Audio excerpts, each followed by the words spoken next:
Chapter 241. There were two terrifying battlefields in outer space.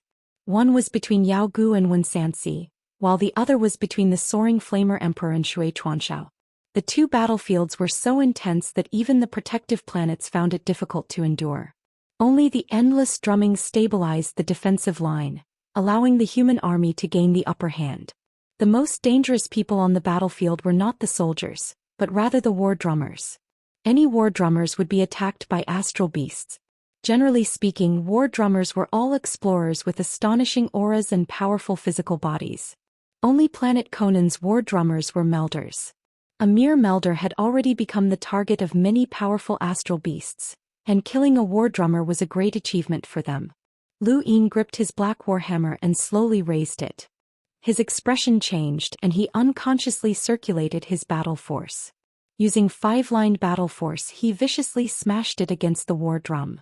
Boom! A shocking sound spread throughout the battlefield and into outer space, connecting with the drumming from the other planets. In an instant, countless soldiers on planet Conan felt their hearts tremble, and an indescribable power erupted from them. Countless astral beasts howled. On Lu Yin's right arm, the ghost monkey was speechless. He had already become Lu Yin's tamed beast, so he was not affected by the war drum. You're actually a war drummer? Are you courting death? Do you know how many war drummers die at the border every year?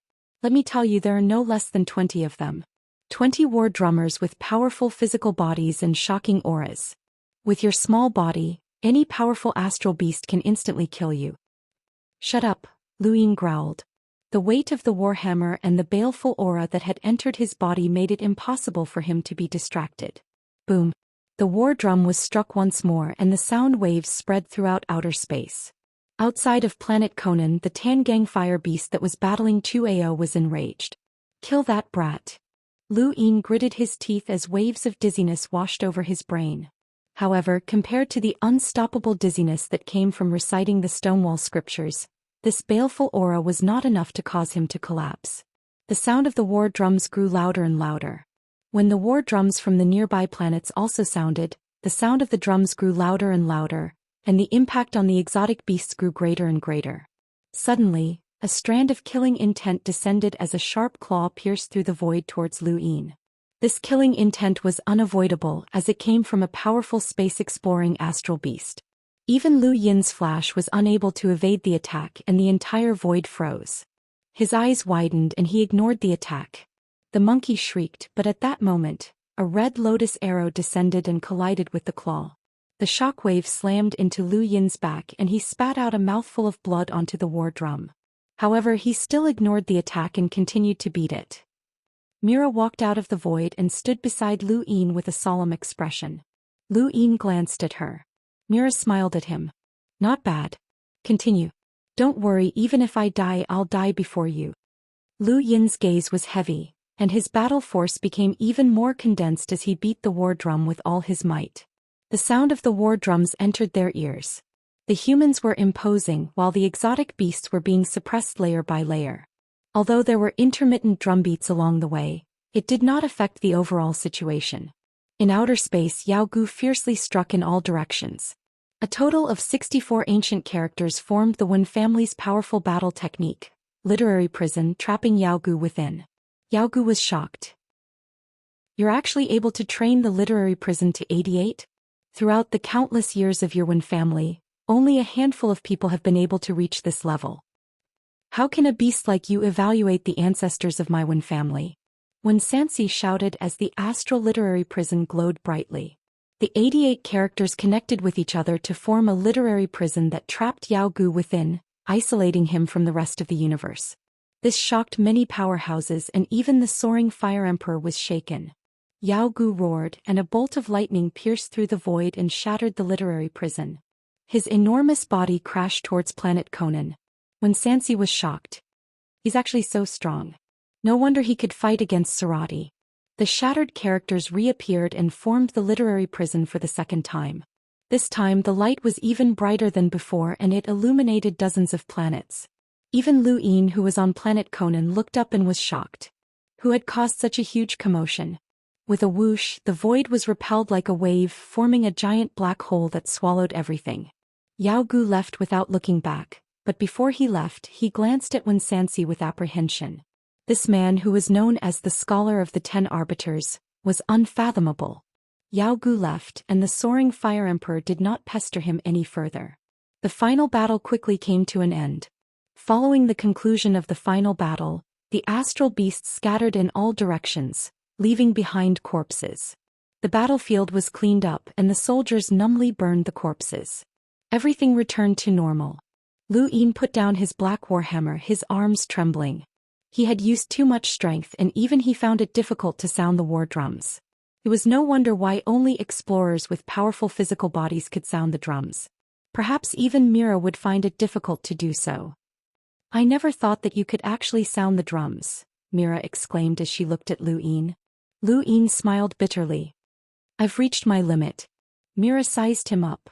"It hasn't been that long, but you've already reached this level. To be honest, even the 10 Arbiters couldn't have done much better when they were melders. Just take what I said back then as a joke. You're already on the same level as the Outerverse Youth Council." Lu Yin's heart skipped a beat and he looked at her seriously. "You mean the Council of Astral Academy?" Mira nodded. "The Council of Astral Academy is on the same level as the Outerverse Youth Council.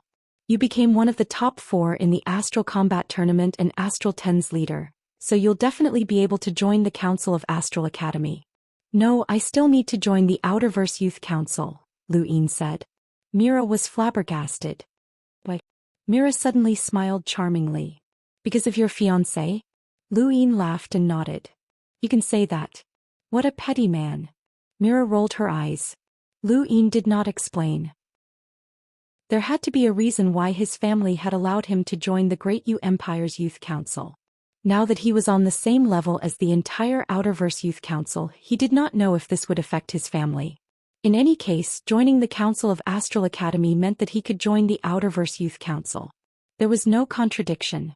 One belonged to the Astral Combat Academy while the other belonged to the Outerverse. Lu Yin still remembered the humiliation he had received from Bezer.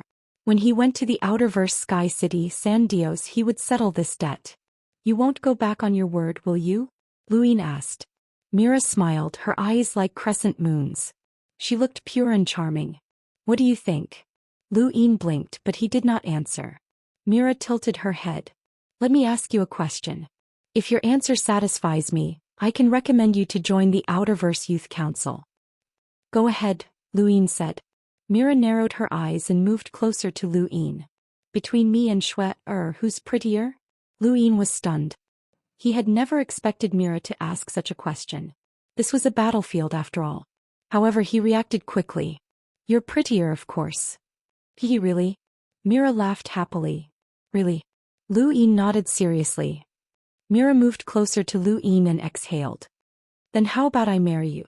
Lu Yin's heart skipped a beat. What a tempting suggestion. He subconsciously looked at Mira.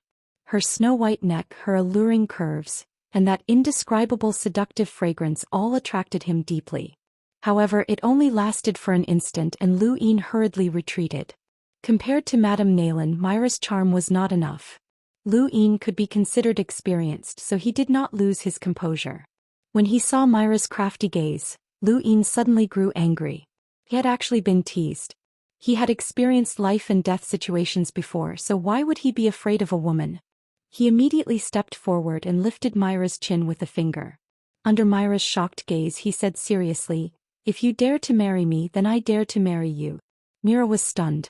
Teasing others was her hobby, but this was the first time she had been teased. She was Mira, the Red Lotus Witchbow, and someone on the top 100 rankings. More importantly, she had the backing of the 10 Arbiters. Because of her status, countless elites from large organizations did not dare to be rude to her. However, she had actually been teased by a young man. Lu Yin felt the smoothness of her skin and quickly retracted his hand. He could not go overboard with such matters, or else his joke would turn into real teasing. He was still not a match for Mira. "Alright, let's stop joking around. I wonder if you're willing to fulfill your promise and recommend me to the Outerverse Youth Council," Lu Yin said in a low voice. Mira was stunned, but she quickly reacted and rolled her eyes at Lu Yin. "You really dare to do anything. Be careful or the person behind me will settle the score with you." "The person behind you?" Lu Yin's eyes flashed with curiosity. Myra's lips curled up. One of the 10 arbiters. So are you scared? Who? Lu Yin asked. She pointed at the sky. The scholar of the 10 arbiters, Xianxia. The scholar of the 10 arbiters. Lu Yin was puzzled. Scholar is what everyone calls Xianxia. I'm warning you, you're not allowed to be rude to me in the future. Otherwise you'll be in trouble if he finds out. All men are petty, Mira threatened before smiling at Lu Yin again. Right, I've already recorded your answer and I'll send it to Shui. Take care of yourself. She then stepped into the void and left. Lu Yin was stunned. This woman had actually tricked him and sent it to Michelle? Lu Yin's head hurt as he could already imagine Michelle's furious expression when she saw the video. He still owed her a promise to help her comprehend battle force, and with this incident he would have to be careful when he saw her in the future. That woman is quite interesting, the monkey's voice rang out beside Lu Yin's ear. Lu Yin had forgotten about the monkey. Are you going to follow me from now on? I have no choice. You want to kill me so I can only use this to protect myself, the monkey said helplessly. If it had a choice, it would rather die than become someone else's tamed beast. Can I summon you to battle? Lu Yin asked. Of course not, the monkey answered matter-of-factly. Lu Yin was disdainful. Then what's the point of keeping you around? I might as well destroy you as soon as possible. Hey, don't mess around. Although I won't help you fight, I know a lot of ancient secrets such as progenitor Wuxiang. Don't you want to obtain his inheritance? As long as you get it, you'll be invincible in outer space, the monkey tempted. Lu Yin didn't mind. Your so-called progenitor Wuxiang's inheritance must be in the astral beast domain. Do you think I can go there with my strength? Besides, I'm not interested in your astral beast inheritance. 2:00 in the afternoon. Thank you, brothers, for your tips. Thank you. Chapter 242. You should know what's good for you. When a life form reaches a certain level, it doesn't matter what race it is. Progenitor Wuxiang's inheritance can be inherited by both astral beasts and humans. Let me tell you, as long as news of progenitor Wuxiang's inheritance spreads, it will shake the entire universe. I'm talking about the entire universe, including your human domain and the technocracy. The monkey shrieked. For now, this isn't attractive to me. I'm more curious about Yaogu. Tell me more about him, Lu Yin said. The monkey was puzzled. You care about Yaogu that much? Right, that void thunder beast from before recognized you and said that you had the aura of its race. What did you do? Logically speaking, a melder from the human domain shouldn't have crossed paths with Yaogu. Lu Yin's tone turned cold. I told you to speak, so speak. Listen up, your life is in my hands. Once you're no longer of any use to me, I'll dispose of you without hesitation. Also, you better pray that I become very strong. Otherwise, when I die, you'll die as well. The monkey was helpless. I know, I don't need you to remind me. You want to know about Yaogu, right? He was born from the Void Thunderbeast clan, which is ranked 3rd on the Celestial Beast list. He's an adult Void Thunderbeast, and this is something that everyone knows. Any intelligent astral beast would know. The Celestial Beast list? Lu Yin was puzzled. There's a terrifyingly powerful organization in the astral beast domain called the Celestial Beast Empire. The Celestial Beast Empire's imperial tutor is called Skyminder, and he's a mysterious astral beast. No one knows what his true form is, but he has the ability to predict the future and measure the heavens. He's similar to the Starsibyl sect in the human domain. The Celestial Beast list is a list that he calculates, and it includes the strongest races in the astral beast domain. Any race that can enter the list will become famous throughout the astral beast domain, or even the entire universe. The monkey paused for a moment before continuing. Skyminder's list is similar to the 10 arbiters. Only the strongest astral beasts of the astral beast domain's younger generation can enter. Yaogu is one of them, and he's even fought to a draw with one of the 10 arbiters. Lu Yin understood. The list was used to differentiate one's strength, but it was also a form of motivation. Regardless of whether it was the various organizations, academies, astral domains, or weaves, they all had their own lists. Skyminder's list. By the way, there's something I need to remind you of. Once you become an explorer and have the ability to protect yourself, it's best that you don't show off too much. Otherwise, it won't be good if you end up on the Celestial Vanquishers list. The Celestial Vanquishers List. Skymender once said that the universe has the same sky, and with the power of the sky, the beast's fate has descended from the heavens. The astral beasts are the favored children of the heavens, while humans are the ones who defy the heavens. They even call themselves the heavens, which is why they want to devour the heavens. This heavens refers to humans, and the Celestial Vanquishers list includes the humans who pose the greatest threat to the astral beast domain. Regardless of whether they're from the older generation or the younger generation, anyone who poses a threat can enter the Celestial Vanquishers list. The astral beast domain is determined to kill anyone on the Celestial Vanquishers list, even if it means perishing together. In other words, once you enter the Celestial Vanquishers list, you'll have endless enemies, the monkey explained. Lu Yin pondered, can Skymender really predict the future? No one knows. It's just like your human Star Sibyl sect. Back then, a single sentence from Star Sibyl caused countless people to freeze themselves and wait for the universe to change. Even countless astral beasts from the astral beast domain froze themselves. No one knows if her predictions are accurate, the monkey explained. Lu Yin had heard of this before. He did not know which generation's Star Sibyl had once said that the universe was about to undergo a great change. That single sentence had caused many people to freeze themselves and wait for the great change that Star Sibyl had mentioned. Many years had passed and the great change had finally arrived. The birth of the 10 Arbiters was the best example. Once upon a time, no matter how hard the younger generation worked or how talented they were, they would never be able to compete with the older generation. This was because cultivation required time. However, with the appearance of formcast models, the cultivation time had been shortened indefinitely. This was a change, and so was the indescribable strength of the 10 Arbiters. These two changes indirectly proved that the universe was about to undergo a great change, but Lu Yin still felt that it was a coincidence. How could anyone predict the future? Planet Conan's command center had been completely destroyed, and only the area around the war drums remained intact. Lu Yin's performance in this battle had won the respect of countless people. Being a war drummer was one of the most respectable positions, and he had also discovered a way to find the Xianxia to prevent further losses. This contribution had earned him the right to meet Shui Chuanxiao. Within the warship, Lu Yin looked out into space.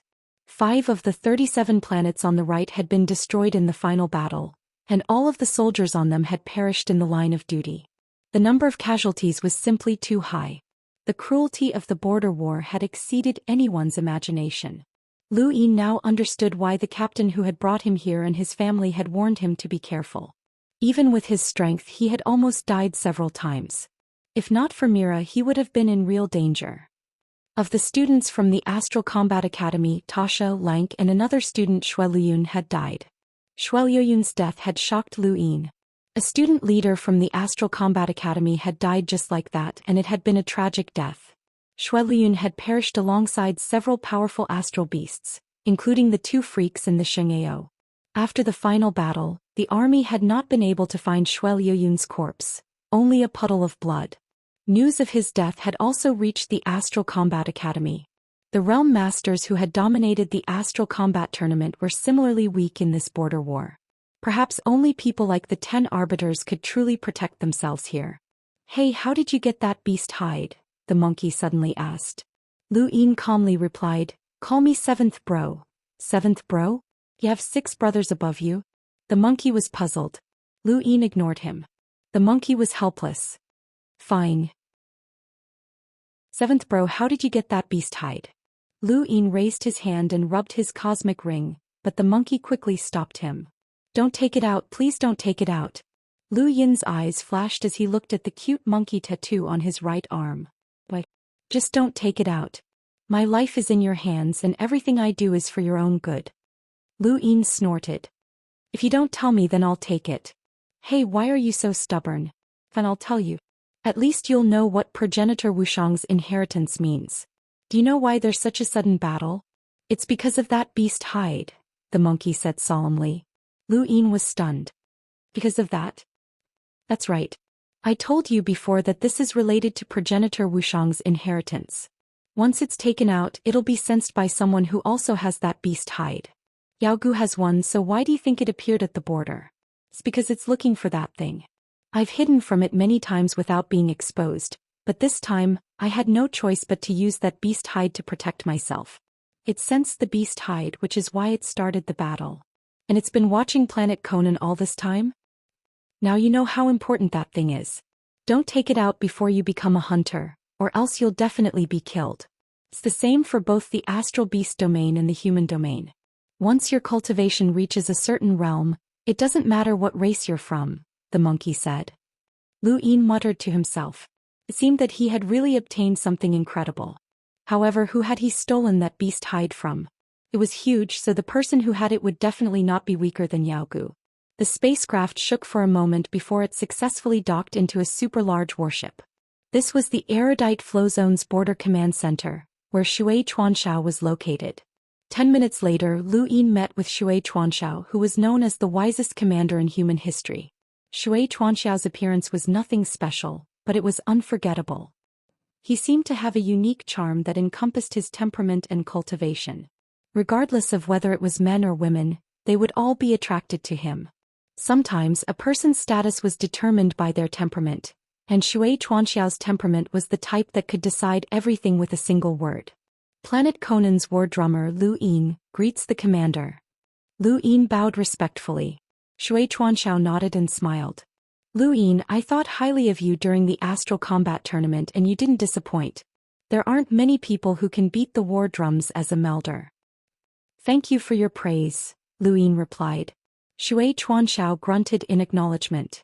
Anyone who makes a great contribution to the border will be rewarded. This is a reward from the entire human race. Take a look and see what you need. Shui Chuanxiao then had someone bring up the screen, which was filled with a dazzling array of rewards.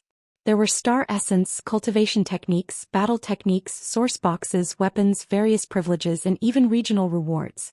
At the very bottom of the list of rewards were honor points, which were only a single point. Lu Yin sighed in amazement. There were more than 100 rewards on the screen, which dazzled his eyes. Shui Chuanxiao smiled at Lu Yin as he had seen this scene many times before. Even the 10 arbiters had done the same when they had received their rewards.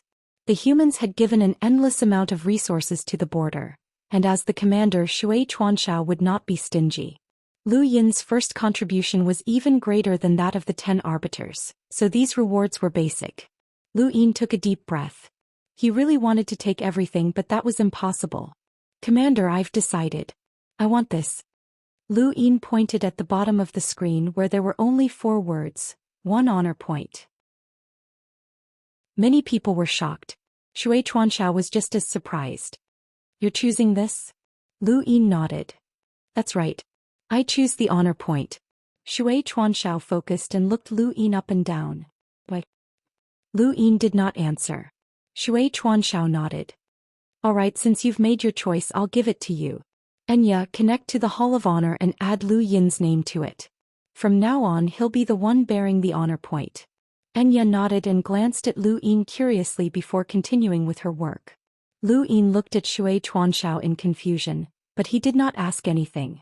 Shui Chuanxiao looked at Lu Yin as well. 1 honor point isn't hard to obtain, but it'll be difficult to obtain a second point. You still have a month of service and you've just experienced a decisive battle. There won't be any more battles in the near future, so you won't be able to obtain any contributions.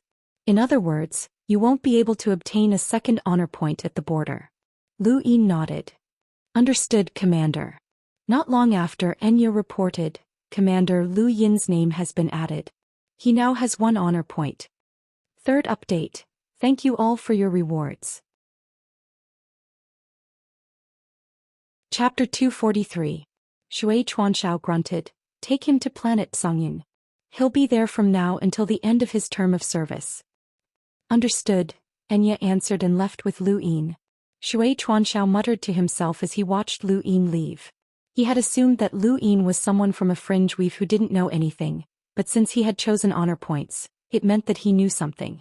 Along the corridor, Lu Yin asked about planet Songyuan. Planet Songyuan is one of the Central Defense 100 planets, and its geographical location is much more important than planet Conan's. Naturally, there are many powerhouses there, and the guardian is Elder Longzhan of the Sylvan Dragon clan. Enya gave him a brief introduction and Lu Yin gained some understanding of planet Songyun. Actually, you don't have to worry too much about it. There won't be much to do in the next month, and there'll be a period of rest after the final battle. There won't be many battles. Not long after, Lu Yin boarded a warship and headed for planet Songyuan. Compared to planet Conan, planet Songyuan was much larger, and its geography was completely different. Lu Yin was assigned to one of the bases and began his 1 month of service. Inya was right. There would be almost no battles after the final battle. When Lu Yin had first arrived on planet Conan, he had already faced an urgent battle every few days, and it had been difficult to breathe. Here, however, Lu Yin had become an ordinary soldier and was beginning to truly adapt to the tense and peaceful life of a border army. Here he could use his gadget and he immediately checked his status. Sure enough, there were more honor points behind it. "You're really stupid," the monkey said. Lu Yin ignored him. "Hey, you're really stupid. There were so many rewards but you chose the most useless one." The monkey shouted. "It's none of your business," Lu Yin replied indifferently as he stood outside the base's fence. His mission was to be on duty. "I'm just feeling sorry for you. I know about your honor points and there's even a special mission in the spiritual academy to kill people with honor points." What? Lu Yin was surprised. Obviously, honor points are something that you humans can only obtain if you contribute to the human domain. Who else would we kill if we don't kill you? People like you who have a few honor points are our favorite. Killing you will give us a lot of merit and it won't be too risky. You're really stupid. Continue, Lu Yin said. Continue? Continue what? Continue to scold you? The monkey shrieked. Lu Yin frowned. "I feel like destroying you. Hey, don't threaten me. My existence will be of great help to you. Because of me, you can become a supreme being who can move unhindered through the universe. Don't make a mistake. You talk too much. I don't like it." "Fine, fine. Judging from your tone, you probably don't know what glory points are for. How embarrassing. You actually want me, an enemy, to explain the glory of you humans to you? Don't you think this is ironic?" He clenched his fist and the star energy in his body began to boil as he pressed down on his right arm. The monkey hurriedly yelled, "I'm scared of you. Let me tell you, your human honor points are indeed very useful, but that's only after 2 points. The more points you have, the more privileges you'll have. From what I know, some people's honor points can even allow them to reduce their sentences after committing a serious crime, such as the commander of the Allied armies Xue Chuanxiao. Even if he betrayed the human race, as long as his crime wasn't too severe, he could still use his honor points to reduce his sentence.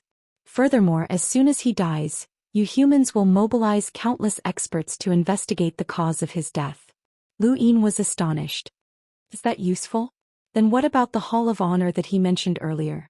I couldn't find anything on my gadget." The Hall of Honor is an organization that evaluates honor points. I don't know much about it either, and only space-exploring powerhouses know about it. However, I do know that the Hall of Honor is one of the strongest organizations in the entire human domain. Rumor has it that there's a half-progenitor overseeing it, the monkey said solemnly. Half-progenitor? Lu Yin was shocked. "I almost forgot. You mentioned progenitor Wuxiang before and now you're talking about a half-progenitor. Is progenitor a cultivation realm?" The monkey solemnly replied, "Progenitor is a supreme word that represents the past and the ultimate realm. It's the highest realm that humans can reach and it's the peak of cultivation. The number of progenitors that have been born in the universe over countless years can be counted on one hand. I don't know much about you humans, but I know of only one in the astral beast domain, progenitor Wuxiang." "What about now? Are there any progenitors?" Lu Yin asked. The monkey laughed. "How would I know? To be honest, I don't even know how you've cultivated to this point. Has no one told you anything?" After a pause, the monkey changed the topic. "Actually, that's true. You humans like to hide everything and you only tell those closest to you.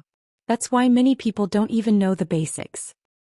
Just like that, Lu Yin chatted with the monkey on and off as he peacefully passed a month of military service. This month was very ordinary. Perhaps this was the life of the army, and it was also the life that the soldiers looked forward to the most. No one wished for war to break out. During this month, Lu Yin had completely adapted to the ordinary life of the army, and he even chatted well with a few of the soldiers. However, the next time he came to the border, these soldiers might not even exist anymore. Even Xue Luyun would die, let alone these ordinary soldiers. Most of them were roamers without formcast models. Their cultivation was slow and their aptitudes were poor. They were nothing more than cannon fodder. Lu Yin calmly stood in the corridor of his spacecraft and looked out into space.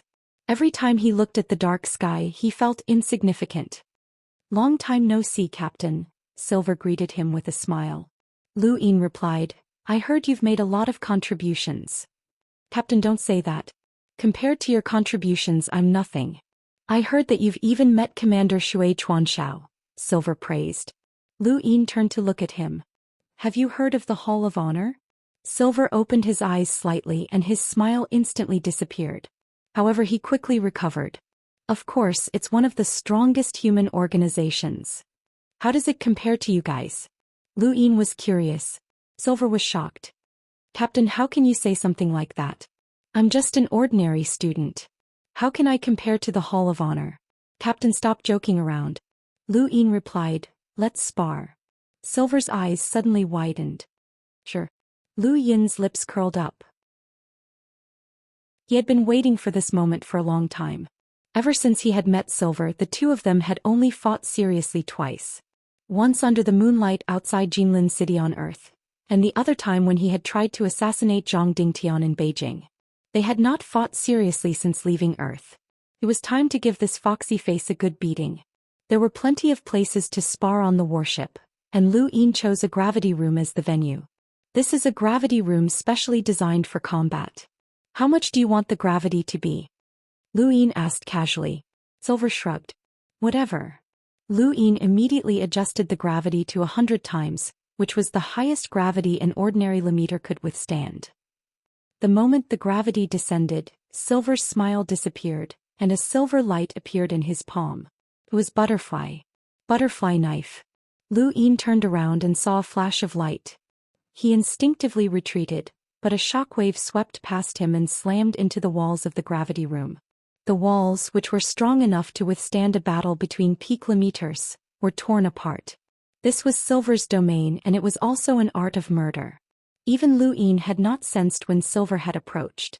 This was 100 times gravity, and one could only imagine how fast Silver was moving under normal gravity. Butterfly continued to flash. Butterfly knife tore through the void, its edge leaving behind traces of spatial cracks as it slashed towards Lu Yin. Lu Yin retreated step by step, his eyes fixed on the blade's trajectory as 9 stars revolved around his body.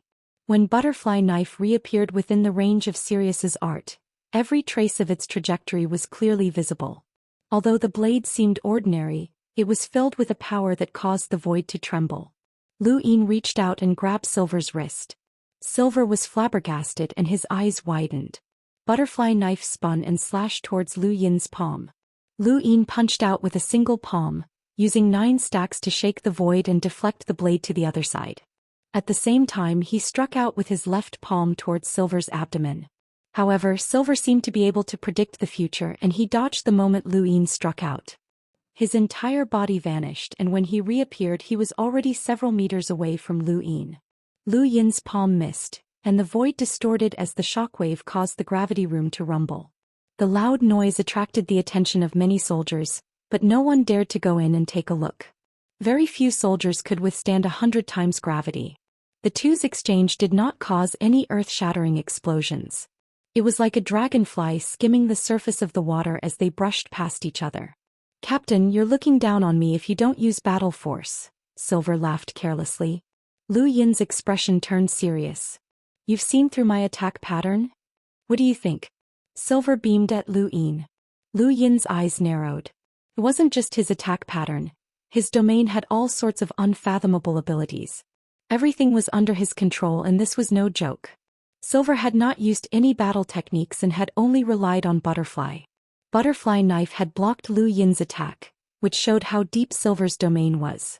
Lu Yin was confident that he was at the peak of the Melder realm, but defeating Silver without using battle force would not be easy. This person was too strange, but it wasn't impossible. Sirius could create all possibilities. Lu Yin thought about it and stepped forward again, striking out with his palm. Silver was astonished. Not using battle force? How confident! The butterfly knife streaked through the air in a strange arc, tearing through the void towards Lu Yin's neck. Lu Yin saw through its trajectory and decisively retreated to the side of the wall, where he slammed his palm against it and tore out a piece of metal. At that moment, butterfly knife flickered with a cold glint as it slashed towards the back of Lu Yin's neck. Lu Yin's eyes flashed as he gripped the piece of metal tightly and slashed at Silver. Silver's pupils shrank. This trajectory? He immediately retreated and stared at Lu Yin in shock. This time he was truly astonished, an expression that rarely appeared on his face. Even when he had faced Starsabil, he had not been this shocked, as Lu Yin's attack had completely reversed his trajectory. You learned my trajectory? Silver was astonished. Lu Yin pointed at the spinning piece of metal and smiled. Maybe. Again. He then struck out with a 9 stacks 9-fold shockwave palm.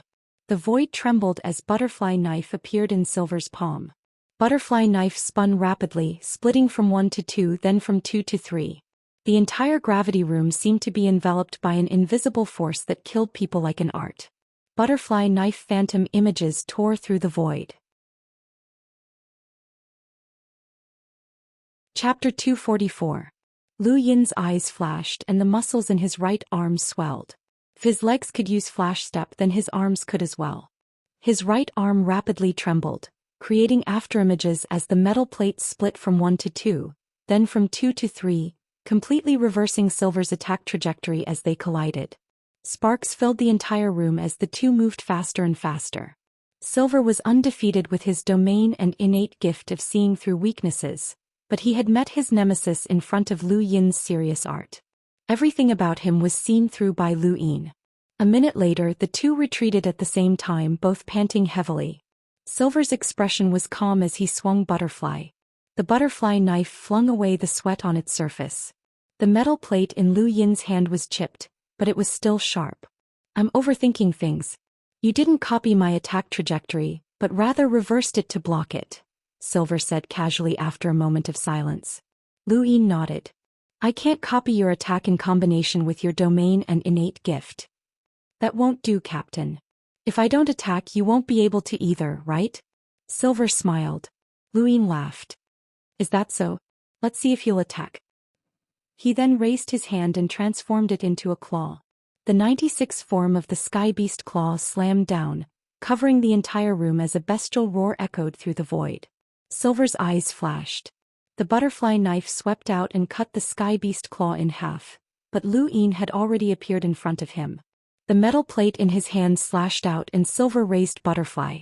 The butterfly knife blocked the attack, but there was a loud bang as a shockwave distorted the void. Several cracks spread out and tore through the walls, and the metal plate in Lu Yin's hand was cut in half. Lu Yin wasn't surprised though, and he pressed his palm down on Silver's chest. His 9 stacks slammed Silver to the ground, unable to resist. It wasn't until the 9 stacks dissipated that Silver spat out a mouthful of blood. He stared at Lu Yin, who was standing in front of him, and smiled. His blood-stained teeth looked miserable. Captain's just a spar. There's no need to be so ruthless. Lu Yin looked down at Silver from above. I've lost my patience with you.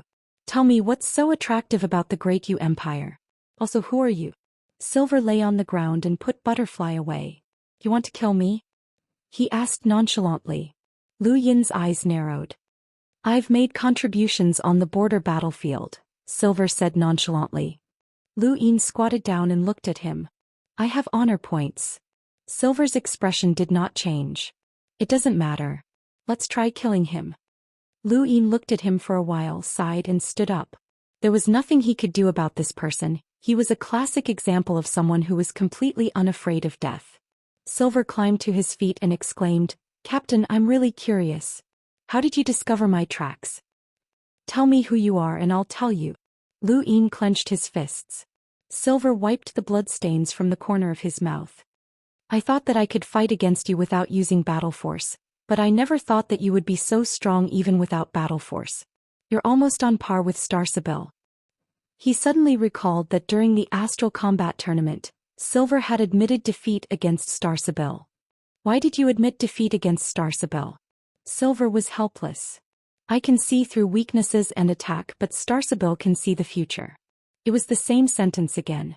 Lu Yin had lost count of how many times he had heard it, but he did not believe in this so-called ability to see the future. If that was the case, then that woman would have been invincible long ago. It must be some sort of innate gift or battle technique that others did not know about, but Silver did. The Neo-Human Alliance was indeed very powerful and secretive. Silver left, but before he left he gave Lu Yin a warning. Be careful of Undying Yushan. Lu Yin had no idea what Silver meant. Undying Yushan was very powerful as a hunter and had even entered the top 20 of the top 100 rankings. However, he had long since retired from the stage of history and was now just a dying emperor. If not for Lu Yin, he would have already died. What was the point of Silver's warning? Lu Yin wanted to ask more questions, but Silver had already left. Hey, what's his rank in the Astral Combat Academy? The monkey asked. None of your business, Lu Yin replied coldly. The monkey sighed. With his strength he can challenge the Spiritual Academy's academy head. Although he's more likely to lose than win, he's definitely worth a try. He should be a student leader of the Astral Combat Academy or something. Lu Yin ignored the monkey and returned to his lounge, where he began to recite the Stonewall scriptures. He wanted to get into the habit of reciting some of the Stonewall scriptures every day. The past few days at the border warfront and the Astral Combat Tournament had allowed him to experience the benefits of the Stonewall scriptures. The elder from Drift Charge Planet had been right. Reciting the scriptures would indeed transform him.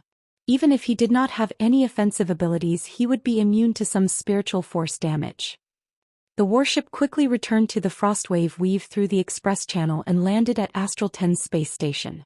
Lu Yin and Silver disembarked from the warship and looked at the familiar space station. Although they had only spent a short time at the border, they had experienced a lot. Brother Lu, you're back. Coco cheered happily. Lu Yin laughed. Coco, why are you so happy? Coco hurriedly replied, Brother Lu, tell me about the border warfront. I'm really curious. Curious? Yeah, my Windrift Hall has seniors and juniors who enter the border warfront every year. I'll probably go as well, so I want to know more about it. Lu Yin nodded. Right, have Xiao Luo and the others returned? Coco shook her head. Not yet. Sister Michelle and the others haven't returned yet. Wait, did you say Michelle? She went to the border warfront as well? Lu Yin was surprised. Coco nodded. Yes. Didn't they say that only the top 32 would go? Lu Yin asked. Coco thought about it for a moment. It seems that because of your contributions, the border warfront gave you a high evaluation, so the others were required to serve for at least a month. Lu Yin was speechless. This was too childish, but it was good for the students to get used to the battlefield early. What he wanted to know the most right now was when the top 4 would begin. The Astral Combat Tournament had to have a ranking. Lu Yin met up with Old Kai in the treasury. Old Kai looked at Lu Yin strangely. You're not bad, kid. You've contributed so much in just 2 months at the border and you've even earned honor points. Not bad, not bad. You've brought honor to the 10th Academy. Lu Yin respectfully asked, Mentor, when will the top 4 begin? What, are you in a hurry? Old Kai glanced at him. Lu Yin did not deny it. Old Kai calmly replied, It's good for you that the top 4 hasn't begun yet. Do you really think that you're invincible with 5-line battle force? In the previous Astral Combat tournaments, even 4-line battle force would allow you to dominate. Unfortunately, this Astral Combat tournament is different. You have your greatest opponent. Star Sibyl? Lu Yin probed. Old Kai shook his head. Not just her. The erudite Flozone's Han Chong and the Mavis women. Do you think they're easy to deal with? Your greatest opponent might not be Star Sibyl. Perhaps it's Han Chong. Lu Yin was shocked. Han Chong was indeed powerful, but not to that extent. It's useless to tell you that. The erudite Flozone isn't simple, and there's even one of the 10 arbiters there. That's a level that you won't be able to comprehend. Those scholars look weak, but they're actually ruthless. Alright, the top 4 will have to wait for some time. It seems like we're waiting for an opportunity, but I'm not sure, Old Kai said impatiently. Lu Yin muttered to himself for a moment and then thought of something. Old Kai, I've already entered the top 10 of the tournament, and I'm also Astral 10's leader. Can I enter the Council of Astral Academy? Old Kai's face darkened when he heard this. This gave Lu Yin a bad premonition. After the tournament, one of the 10 arbiters, Night King Jinwu, has issued an order that anyone who hasn't reached the Limiter realm is not allowed to join the Council of Astral Academy, Old Kai said in a low voice. Lu Yin raised his brows. What does that mean? Is he targeting me? Old Kai looked at Lu Yin. You defeated Night Queen Yanqing, which is a slap to the Day-Night clan's face. Night King Zhenwu's actions are clearly targeting you, but even so, you still have to accept it since he's one of the 10 arbiters. Lu Yin's eyes flashed coldly. Just the fact that he had defeated Night Queen Yanqing was not enough for the 10 arbiters to take action.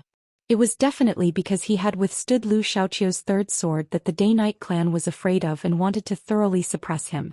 Lu Yin took a deep breath. I understand, Old Kai. I'll break through to the Lemaitre realm as soon as possible. There's no rush. Let nature take its course. The Council of Astral Academy is extremely attractive, especially to Astral 10. It's been a long time since anyone has entered Astral 10. Night King Zhenwu wants to use this to disturb your mental state and prevent you from successfully breaking through or even failing. Take your time, Old Kai said.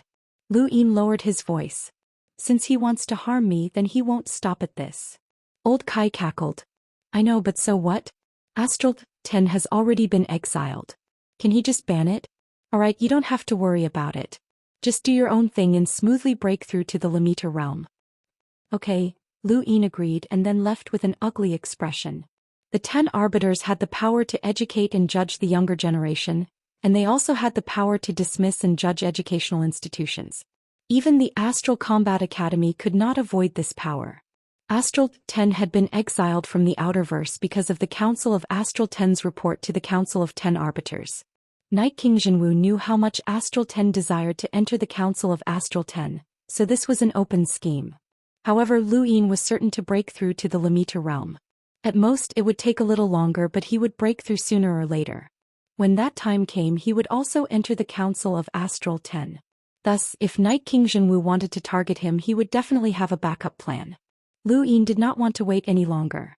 He had to break through to the Lemaitre realm as soon as possible. As long as he entered the Council of Astral 10, everything would be set in stone, and even the 10 arbiters would be helpless. It seemed that he could only place his hopes on the time-stop space. He had always rolled his die, and this time should not be an exception. In the early stages of cultivation, there was a huge hurdle which was breaking through from the Sentinel realm to the Melder realm. However, it was not too difficult for a Melder to break through to the Lemaitre realm as long as they felt the sensation of breaking through. The second hurdle was breaking through from the Lemaitre realm to the Explorer realm, which was the biggest hurdle. However, Lu Yin did not need to worry about this at the moment. Breaking through to the Lemaitre realm required time, and the Day-Night clan also needed time to scheme against him. It was a competition of time, and Lu Yin was not afraid of competing with time. Chapter 245. You have quite a few enemies, and even the 10 arbiters are targeting you. I feel like I'm on a pirate ship. The monkey's voice rang out in Lu Yin's mind. If the monkey hadn't spoken, Lu Yin would have forgotten that there was still an unknown factor. He couldn't let the monkey see him roll his die. Who knew if the monkey would leave him in the future? He stopped and turned around, heading towards the trial zone entrance. He wanted to ask Kuang Wang about this. Soon after, Lu Yin appeared on the shore of the Tao of Heaven's Ocean of Death. Kuang Wang was not around, so he randomly found someone from Astral 5 to call Kuang Wang over. That person looked at Lu Yin with admiration and immediately agreed. After the Astral Combat Tournament, the treatment of Astral 10 students in the trial zones had greatly changed. No one dared to make things difficult for them anymore. Whether it was Big Pao, Little Pao, Xiao Luo, Silver, or Lulu, all of them were freaks, especially Lu Yin. He was above all the other student leaders and was one of the strongest.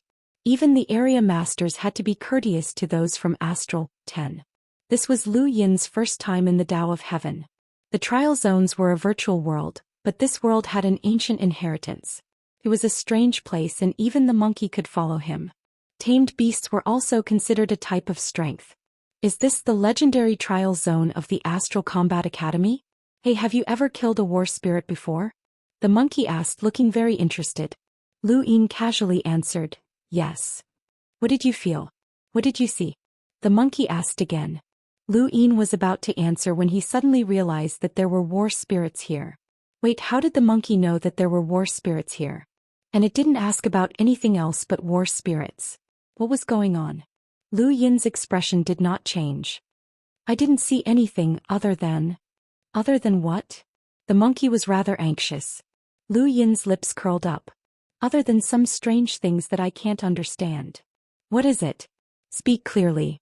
The monkey grew more and more anxious. Lu Yin was sure that the monkey knew something, but it was only a student of the Astral Beast Domain's spiritual academy. Even the academy head was only comparable to the Astral Combat Academy's student leaders. How could it know about the Astral Combat Academy's trial zones? Even the spirit hunters did not know. Speak. What did you see? The monkey was furious. Lu Yin's tone turned cold. What do you know? Speak. The monkey was taken aback, but then it smiled. What could I possibly know? I'm just curious, that's all. Don't overthink it. Lu Yin frowned. You've been following me for so many days, so you should understand my personality. I don't like being kept in the dark. You know too much and you don't seem like a student. I'll give you one last chance. Tell me or I'll erase you. Fine. You're always using this method to force me. Just you wait, I won't fall for it next time. The monkey felt helpless. Lu Yin smiled as he had finally seen through this fellow's true nature. He might seem fierce, but in reality he wasn't a shrewd person.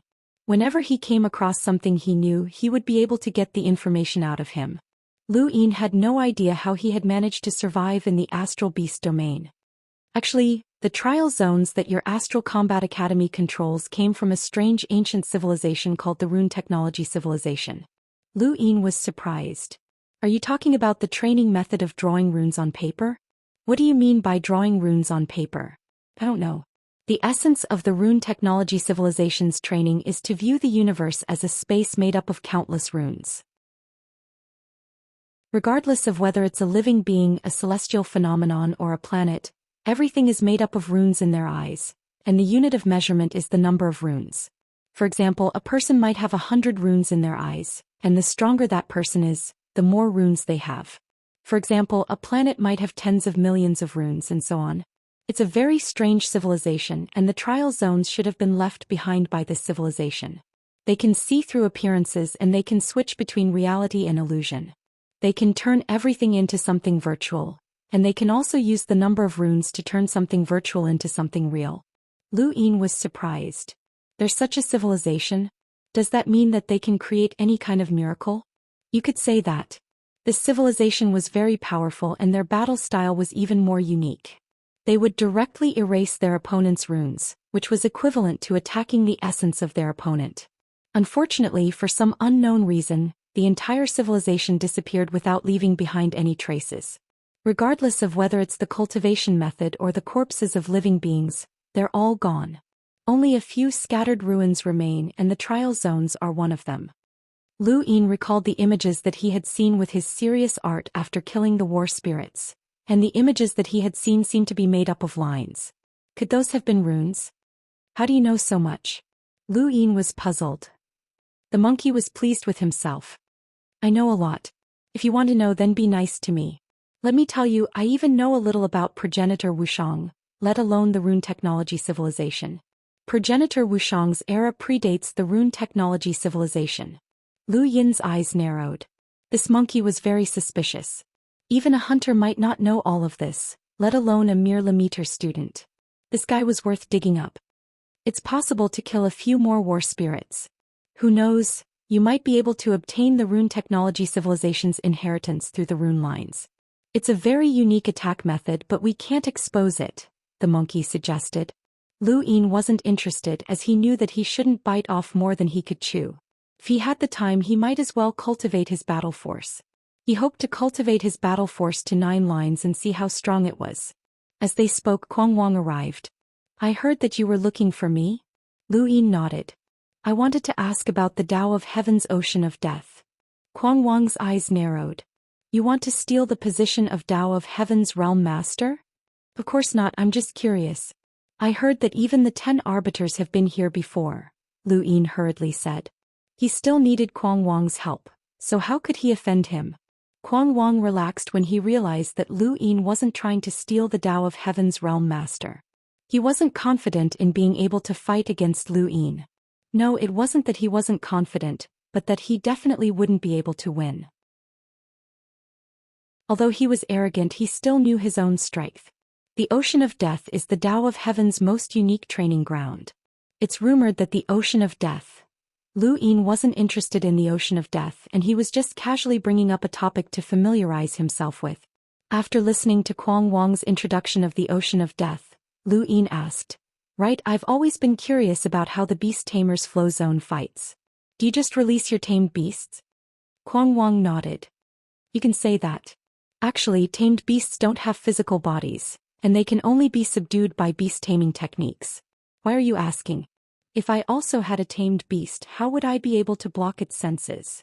Lu Yin asked, as this was the main question that he wanted to ask. When the monkey heard this, he shouted, "Hey, what are you trying to do? Don't be rash, bro. We're one entity and everything I do is for your own good." Kuang Wang looked at Lu Yin strangely. "You have a tamed beast?" Lu Yin shrugged. "I'm interested and I want to go to the Beast Tamer's flow zone to learn." Kuang Wang laughed.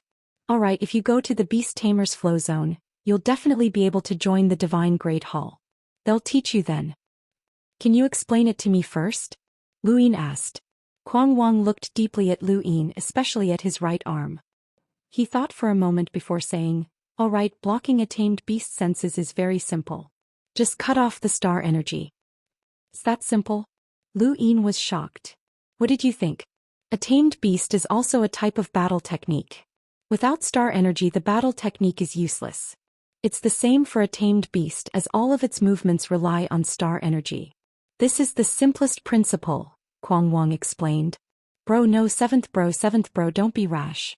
I don't want to be unable to see outside and I don't want to die without knowing why.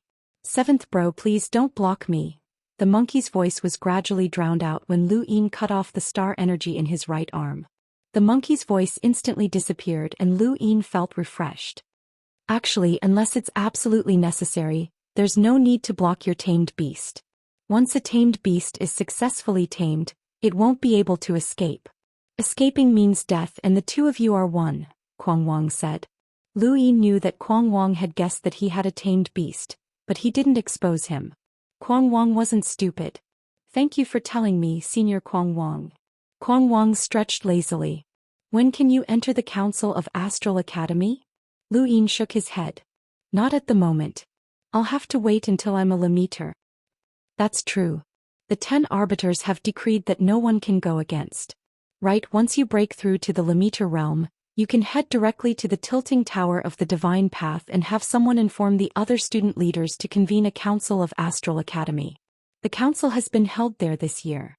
Kuang Wang then left. Lu Yin thanked him again and restored the monkey's senses. "Seventh bro, you and I are one. There's no need to block me." The monkey felt wronged. "You talk too much," Lu Yin said indifferently. The monkey was speechless. "If you block me, then there are many things that I can't tell you. It doesn't matter. I'm better off without you." Lu Yin didn't care. The monkey probed, "Is there something that you don't want me to know?" Lu Yin casually cut off the star energy in his right arm. It was time to roll his die. In a ruined area of Astral 10, Lu Yin exhaled and opened his hand. The die appeared and slowly spun. It had been more than 2 months since his last roll, and the more time passed, the easier it was for him to roll a good number, such as possession or 3. It had been a long time since he had rolled a possession, so it was time. Lu Yin tapped the die and watched it spin. He had a strong intuition that it might be a possession. When the die stopped spinning, Lu Yin saw possession. The scene in front of him changed and he saw the familiar land of darkness as well as the orbs of light. He already had experience, and the more attractive the orb of light was to him, the more compatible it would be with him. The orbs of light flitted by very quickly in the land of darkness. He had 10 star essence in his cosmic ring, which was equivalent to 1,000,000 star essences. It seemed like it was enough to squander, but it would only take an instant. Lu Yin didn't dare to waste any time, as he would rather spend his time on the person he was fusing with. He didn't think too much about it as he didn't know who was who anyway. Lu Yin randomly chose an attractive orb of light and rushed towards it to fuse with it. When Lu Yin opened his eyes again, he saw a retro room with wooden tables and chairs, paper lanterns and a bronze mirror. This was a retro society. After a while, Lu Yin gradually saw the memories of the person he was fusing with. This person's name was Wuxia, and he was the manager of the Xinwu Empire's crown prince's residence. He was a peak martial spirit, which was equivalent to a peak melder, and he was close to breaking through to the martial king realm, which was the equivalent of a Lemeter. Chapter 246. Lu Yin smiled wryly. It was no wonder that this person was so attractive to him. They were both melders who were about to break through to the Lemeter realm, and their realms were compatible. It was only natural that he would be attracted to Lu Yin. Unfortunately, this person was not even stronger. A mere peak melder would not be of any help to Lu Yin. Lu Yin slowly stood up and looked at Wuxia through the bronze mirror. He had a pale face and long, narrow eyes. He seemed to be around 30 years old and was obviously a butler. That made sense, as this person was originally the manager of the crown prince's residence. The Xinwu Empire was the only empire on Xinwu continent. Through Wuxia's memories, Lu Yin slowly understood his current environment. He was gradually surprised that this empire was not simple. It had actually fought a war with an extraterrestrial civilization, and there was a powerhouse who had used the 5 sealing planets to cover the entire Xinwu continent and seal it off from the extraterrestrial civilization. Through Wuxia's memories, Lu Yin was shocked to discover that there were definitely space-exploring powerhouses on this continent. The 5 sealing planets were enormous, and they could even act as barriers. Lu Yin's deepest impression was that the human domain's borders could actually do the same on this continent. Although there were only 5 planets, it was definitely not something that an ordinary explorer could do. Thud thud thud. Before Lu Yin could think any further, a voice came from outside the door. "Manager Wu, His Highness the Crown Prince invites you to his study." Lu Yin grunted in response, feeling rather speechless. He had fused into a servant's body and now had to serve someone else. What a novel experience. He walked out of the room and breathed in a different air. He looked up and saw 5 enormous planets faintly discernible. These were the 5 sealing planets that protected Xinwu continent. The emperor of the Xinwu Empire, Ming Zhaotian, was overseeing the central planet. He was a powerhouse who could travel through the void. Wuxia did not know how strong he was, but the space on this continent was abnormally stable. Even martial emperors who were explorers could not tear through the void to move. The emperor of the Xinwu Empire was at least a cruiser. Crown Prince Ming Hao was a martial emperor, which was equivalent to an explorer. Lu Yin took a deep breath and walked towards the Crown Prince's study based on his memories. Along the way, mates would occasionally greet him. Manager Wu Xia's status was not low. Although he was a servant, he was still a trusted aide of the Crown Prince. Even foreign officials were very courteous when they saw him. This was Lu Yin's first time experiencing the ancient style, and everything was new to him. The Crown Prince's residence was very large, and there were many experts within. Lu Yin could sense that these people were all super experts based on Wu Xia's senses, but based on Lu Yin's own strength, 1 or 2 of them were comparable to the Astral Combat Academy's area masters, while the rest were equivalent to ordinary Lemeters. If they were all from the younger generation, it would be terrifying. Fortunately, most of the experts in the Crown Prince's residence surpassed the younger generation. Many of them were middle-aged or even older experts. In Wu Xia's memories, there were no less than 100 people in the Crown Prince's residence who had reached the Martial King realm. In other words, there were over 100 Lemeters in the Crown Prince's residence. This was quite a terrifying force. Lu Yin finally understood why the Xinwu continent had been able to withstand the attacks of the extraterrestrial civilizations. This continent had given birth to many experts. Not long after, he passed by many pavilions and arrived outside a quiet and elegant study. "Your Highness, Wuxia requests an audience." "Come in." Crown Prince Ming Hao's voice came from the study. Lu Yin gently pushed open the door and entered the study, not even daring to raise his head. This was based on what he had seen from Wu Xia's memories, and he could not reveal any abnormalities. Only the heavens knew if those terrifying existences who had reached the hunter realm or even higher would be able to harm him through his fused body. He did not understand the strength of such people. "Wuxia, who else entered my study yesterday besides you?" the Crown Prince asked as he stared at Wuxia. Lu Yin's head was still lowered as he recalled the previous day's events. In that instant, a chill ran down his spine as he recalled the terrifying events that had occurred. Wuxia had seen something incredible yesterday.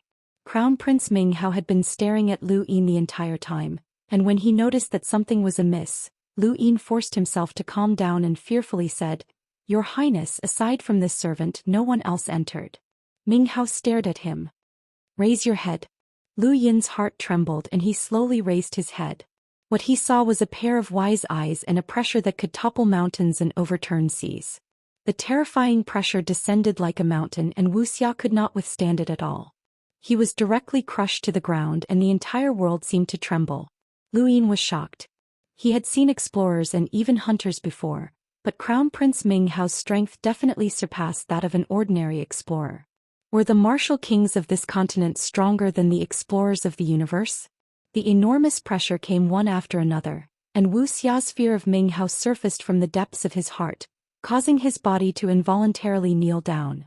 Lu Yin's vision changed and he appeared in the land of darkness. Then he seemed to cross an endless distance to appear in Astral 10. He opened his eyes but they were still filled with shock. The pressure from Crown Prince Ming Hao had been enormous, and it had left him with lingering fear. Ming Hao's strength was definitely comparable to a cruiser's, but it had actually awakened Wuxia's instincts and caused him to be expelled from his body.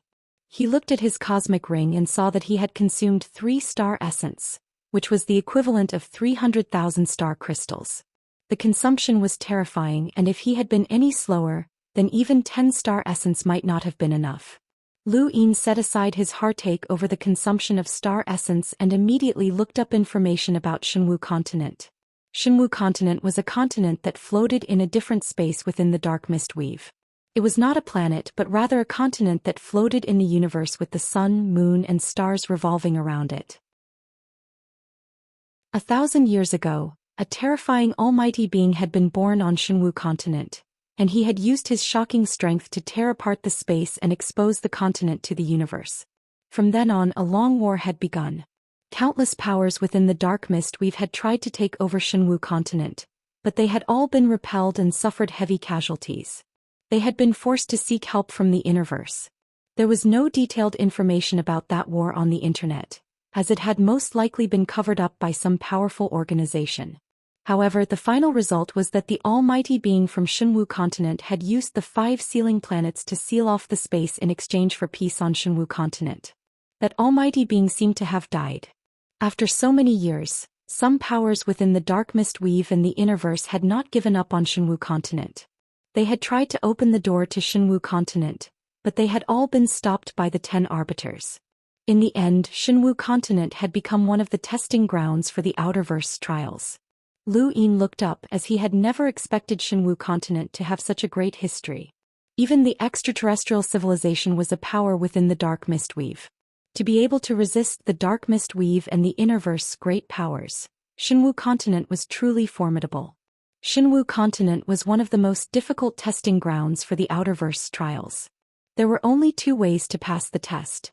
One was to find the burial place of that almighty being, and the other was to find the 5 sealing planets' nodes and destroy them to open the door to Shenwu continent. There had been many such tests but none of them had succeeded. Those who had taken the test on the internet all had the same evaluation of Shenwu continent. The martial power cultivated on that continent was stronger than the star energy cultivated in the Outerverse. Lu Yin turned off his gadget and blinked. He seemed to know the location of the nodes. Wuxia had accidentally seen it and he had also learned about it through Wuxia's memories. He had never thought that one of the 5 major nodes would be located there. It would be strange if the people taking the test could find it. The death rate of those taking the test was rather high, and many people did not understand why. However, Lu Yin knew that the martial power cultivated on Shenwu continent was much tougher than star energy, so it was much easier to identify. Ever since some of the test takers had been captured and forced to give up information, Shenwu continent was no longer ignorant of the Outerverse. They even had a department that specialized in searching for foreigners and their weapons. If I sell the node's location, I'll definitely be able to get a lot of money, Lu Yin muttered to himself before smiling. Sell? That was impossible. Regardless of who he sold it to, the 5 sealing planets of Shenwu continent would be destroyed, and there would be too many casualties. Lu Yin did not want to become a sinner. Although he did not care since the universe was a place where the strong preyed on the weak, he still had to see if it was worth it. Dark Mist Weave was not too far from Frostwave Weave, and Lu Yin's eyes flickered as he thought of something. He reactivated his die and rolled it again. This time it was 1 pip. A technological weapon dropped, but it was useless. He casually tossed it aside and rolled it again. This time it was 2 pips. Lu Yin was speechless as there was nothing he needed to disassemble. When the die stopped spinning, it showed 4 pips. Time stopped space. Lu Yin looked at the familiar grayish-white space around him and moved his body. He used some star crystals to change the environment and then increased the time limit to 1 month. Now that he had money, he could squander it. During this month, he decided to sort out his various battle techniques and wait for the feeling of breaking through to the Limiter realm. He had walked the path of the Melder realm for too long, and it was time for him to break through. At the same time, a warship was parked outside of a giant planet in Frostwave Weave. Countless sounds of fighting could be heard from the planet, and a roar echoed through space as a man tore through space and glared at the warship. Duke Yushan, do you really want to spread this war to the entire Frostwave Weave? The countless powers of Frostwave Weave will not let you off. A gunshot rang out from the warship as Batson flicked his cowboy hat aside and blew on the muzzle. A bloody hole appeared in the chest of the explorer, and he had been instantly killed. As the former captain of the Great Yu Empire's 7th Imperial Squadron, Batson was a cruiser with a power level of 60,000. He was not someone an explorer could compare to. Duke Yushan stood on a balcony and looked at the stars. What a beautiful planet. It should have belonged to my Great Yu Empire a long time ago. It's a pity that we've been suppressed by the Innerverse for so many years. Batson's lips curled up. There aren't many cruisers in Frostwave Weave, and there are even fewer who can compare to us. With your current strength, you should be able to annex the entire Frostwave Weave. Duke Yushan smiled. Father's sights aren't set on Frostwave Weave but the Innerverse. Annexing Frostwave Weave isn't difficult, and now that those Innerverse rascals have been expelled, it's time for Father to make a move. Where do you think he'll target? Grandtop Weave? Or Lars Weave? Or us? None of those. It's Fire's Melt planet. Shalosh, the former captain of the 8th Imperial Squadron, walked over. Fire's Melt planet? Duke Yushan was surprised. Shalosh nodded. Although it's just a planet, it has produced a genius like Yen Feng who was able to enter the Outerverse Youth Council. Their leader, Yen Wujiu, is a hunter and one of the few powerhouses in Frostwave Weave who can contend with His Majesty. If we don't deal with him, His Majesty won't feel at ease attacking the other weaves. Duke Yushan nodded. Yes, Fire's Melt planet. Speaking of which, Yen Feng wants to pursue my sister. I hope she doesn't kill him. Chapter 247. Lu Yin had modified the time-stop space with his star crystals, and although it was just an illusion, it was still very comfortable to look at. The Sirius Palm and the 9 stacks 17-fold Shockwave Palm were his strongest attacks, and each had their own advantages. One was incomparably ferocious while the other was incomparably powerful. As for Flash Step, as long as his physical body could withstand it, he could even tear through the void. The 96th form of the Sky Beast Claw was his weakest attack, but he did not want to give up on it. He had a feeling that the Sky Beast Claw should not be that weak. After all, it was something that Undying Yushan had brought out from the Innerverse Starfall Sea.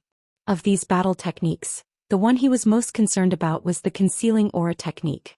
Even the student leaders of the various academies and space-exploring powerhouses would find it difficult to see through him. The second was the Sirius technique. Sirius technique had an irreplaceable effect when faced against strong enemies. Not only was it the counter to extreme speed, but it could also imitate the opponent's attack patterns. For example, in the battle against Silver, he had purely countered Sirius technique. As for the Sirius technique, Lu Yin was extremely eager to obtain the lower part of the technique. However, according to the Trial Master, the Sirius sect was far more terrifying than he could imagine. His own technique had been stolen, so he could not reveal it to the public. This was a huge headache for him. As for the arcane art of life and death, as long as he used it once, he would use it again the next time he faced death. Lu Yin would rather not use this technique as it suppressed the body's self-healing potential and was too dangerous. However, he had already tried using it and he didn't know how to get rid of it. During this month, Lu Yin still did not feel like he was about to break through to the Limiter realm. Helpless, he had to delay his breakthrough by another month. He was in a race against time as he was already a thorn in the Day-Night clan's side. In order to deal with him, Night Queen Yanqing would definitely not allow him to smoothly join the Council of Astral Academy. He had to break through to the Limiter realm before Night Queen Yanqing made a move. Time ticked by and Lu Yin had already been in the time-stop space for 2 months. His body strength had increased through the training of gravity, and he could definitely withstand a 9 stacks 18-fold shockwave palm, or even 19-fold shockwave palm. However, he still hadn't reached the state of breaking through to the Limiter realm. Some people took years or even decades to break through from the Melder realm to the Limiter realm. Including the time he had spent in the time-stop space, he had already spent more than a year on his path as a Melder. With his aptitude, he should have been able to break through to the Limiter realm. Lu Yin pondered for a moment before silently reciting the Stonewall scriptures. Being able to communicate with people is something that the Heavenly Tao will not allow. Leaping through the starry skies is something that the Heavenly Tao will grant. Leaping through the boundless skies is something that the Heavenly Tao will not allow. Leaping through the heavens is something that the Heavenly Tao will grant. Leaping through the boundless skies is something that the Heavenly Tao will grant. Leaping through the boundless skies is something that the Heavenly Tao will not allow. The Stonewall scriptures had caused Lu Yin to faint quite a few times, but it had also calmed his mind. This scripture had unimaginable power. Lu Yin extended the deadline by another month. He had more than enough star crystals and now he was fully focused on breaking through to the Limiter realm. If he did not break through, he would not leave. He opened his eyes and exhaled. It had already been 3 months. He had stayed in the time-stop space for 3 months and during that time his power had increased a little. However, the increase was not significant and only his physical strength had increased significantly. As for the feeling of breaking through to the Limiter realm, he still had not reached that point. Could it be that he really needed a few years to break through? Lu Yin thought to himself helplessly. Suddenly he thought of the ghost monkey. This fellow was a Limiter, so perhaps he should ask it. It should be able to exist normally in this space since it was a part of his power. Lu Yin removed the screen and looked at the cute monkey tattoo. He asked, "Are you still alive?" "No," the monkey grumpily replied. The flow of time in the time-stop space did not change relative to the outside world, but it did change relative to Lu Yin. Of course, Lu Yin's skeletal age and physical characteristics did not change, but his perception of time had changed. This could be seen on the monkey's body as well. Lu Yin had been cultivating for 3 months, which meant that the monkey had been blocked for 3 months. "Let me ask you a question," Lu Yin said. The monkey snorted in mockery. Lu Yin glanced at it and said, "If you don't answer, I'll continue blocking you."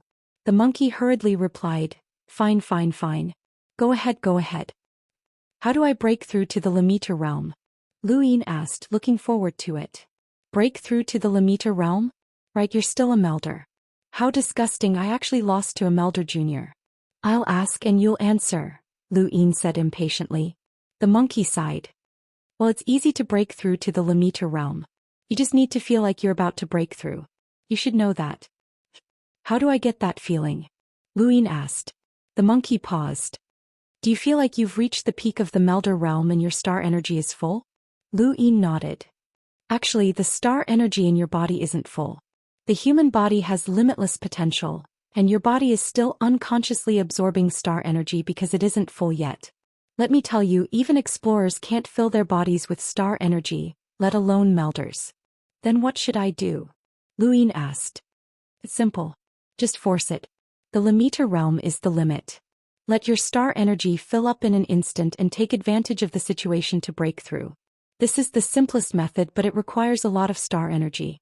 The speed at which you absorb it is also very abnormal. You need to absorb it at least 5 times faster than a normal person. Otherwise, you can just absorb it slowly. Eventually, you'll be able to break through," the monkey explained slowly. Lu Yin's eyes lit up. 5 times? His star energy absorption speed was 9 times faster than a normal person's. "You're not lying to me?" "Nonsense, we're one now. What good would it do me to lie to you?" the monkey said impatiently. Lu Yin thought about it and agreed. "All right, I'll try." He paused and then asked, "Is there anything I need to pay attention to?" "Nothing, just feel it yourself. You've experienced the Sentinel and Melder realms, so the Limiter realm isn't that difficult. Breaking through to the Explorer realm is the biggest hurdle. Lu Yin's lips curled up and he didn't hesitate to cut off the star energy in his right arm. He wouldn't let the monkey see anything. As for the monkey's current mood, Lu Yin didn't even need to think to know that it was probably cursing him merrily. There were still a little more than 5 star essence left in his cosmic ring. He had used up almost 200,000 star crystals over the past 3 months, which was a terrifying expenditure. If not for the Mavis Bank's generosity and the pirates' robbery, he didn't know when he would have obtained so much star essence. Lu Yin thought about it and then gripped the star essence tightly and crushed it. He was going to use 5 star essence to help him break through to the Lamita realm. 5 star essence was not equal to 500,000 star crystals. It was much less, but it was much purer than star crystals. However, even if it wasn't 500,000 star crystals, it was almost the same amount of star energy that Lu Yin had used to break through to the peak of the Melder realm, which was equivalent to 400,000 star crystals. Lu Yin smiled bitterly. He had used up almost 1,000,000 star crystals to break through to the Lamita realm from the Melder realm, which would probably shock a bunch of people to death. The greatest use of star energy was to cultivate battle techniques, and a normal Melder could reach the peak of the Lamita realm after using 100,000 star crystals. Lu Yin's consumption was about 10 times that of a normal Melder. The surging star energy filled the grayish-white space, almost forming a visible liquid. This was the true form of the astral river made of pure energy. Now Lu Yin had used 5 star essence to create a similar phenomenon. Although it wasn't much, it had formed a liquid state. Lu Yin took a deep breath and activated his serious art. His 9 stars flickered as they frantically absorbed the star energy. His already saturated body seemed to break through its limits as the 9 stars grew brighter and brighter, forming a perfect nebula that rotated. The star energy formed a vortex that was absorbed by the nebula and quickly disappeared. Lu Yin's body emitted a faint glow. Suddenly, a strange feeling surfaced. It was the sensation of a breakthrough. Lu Yin opened his eyes. He was about to break through, but he couldn't do it here. He hadn't forgotten the strange phenomenon that had occurred when he had broken through to the Melder realm. He had clearly felt like he was about to break through, but he had still failed. If not for the Rainmaster's intervention, he would have failed. This sort of thing usually didn't happen, but there had to be a reason for it. Lu Yin forcefully suppressed the urge to use the formcast model to break through and continued to madly absorb star energy with the nebula chart. However, the effects weren't great. Once he broke through to the Lamita realm, his body would change once again and become more compatible with the universe. At that time, his body's capacity for star energy would increase once again, and it would be very difficult for him to absorb any more. Lu Yin was afraid that the feeling of breaking through to the Lamita realm would disappear. He sighed and waved his hand, causing the surging star energy to transform into mountains and rivers that extended into the distance. He was using up his star energy in hopes of leaving as soon as possible. When the last second disappeared, Lu Yin's vision changed and he appeared in Astral 10. Only a second had passed in the real world, but Lu Yin didn't waste any time and immediately rushed towards the Rain Observatory. Compared to Old Kai, Lu Yin felt that the Rainmaster might be more reliable. The scenery of the Rain Observatory never changed. The pitter-patter of raindrops landed on the limestone platform, splashing and dispersing like tiny worlds. At this moment, the Rain Observatory wasn't completely empty. Schutz was there. His results in the Astral Combat Tournament had been very poor, and even if he wanted to serve at the border, he would have to wait for a while. After the Astral Combat Tournament, he had realized his own shortcomings. Whether it was his control of star energy or his physical strength, he was far inferior to Lu Yin and the others. Previously, he had only trained with the Sand Master to increase his battle experience and physical strength. Although he had made considerable progress, he was still too slow compared to the others. He had decided to start from the very beginning and start from the very basics, which was his control of star energy. Lu Yin's appearance attracted Schutz's attention, and the almost uncontrollable surge of star energy caused him to tremble. Was that power a Lamita? Lu Yin casually found a limestone platform and sat down cross-legged. He took out his formcast model and pricked his finger. His eyes gleamed with excitement as he broke through to the Lamita realm. As the formcast model fused into his body, an intense pain swept through his entire body. Lu Yin growled as he felt his meridians burn and his cells reorganize. This was the feeling of breaking through. Suddenly his vision turned dark and for some reason he saw a dark sky and an incomparably large warship. On the ship, a figure was looking into the distance and a majestic power caused the void to tremble. As the scene changed, Lu Yin saw that this power had taken the form of a mountain and was about to crush him to death. Chapter 248.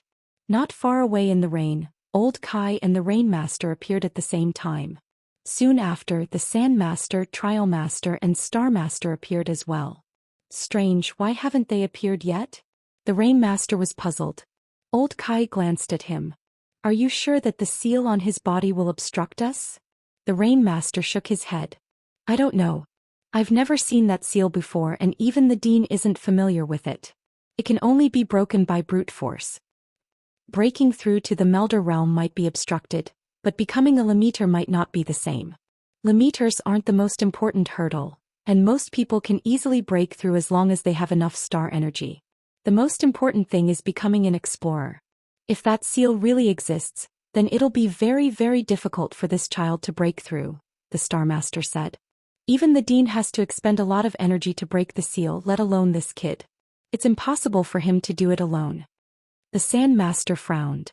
Who would be so heavy-handed against a child?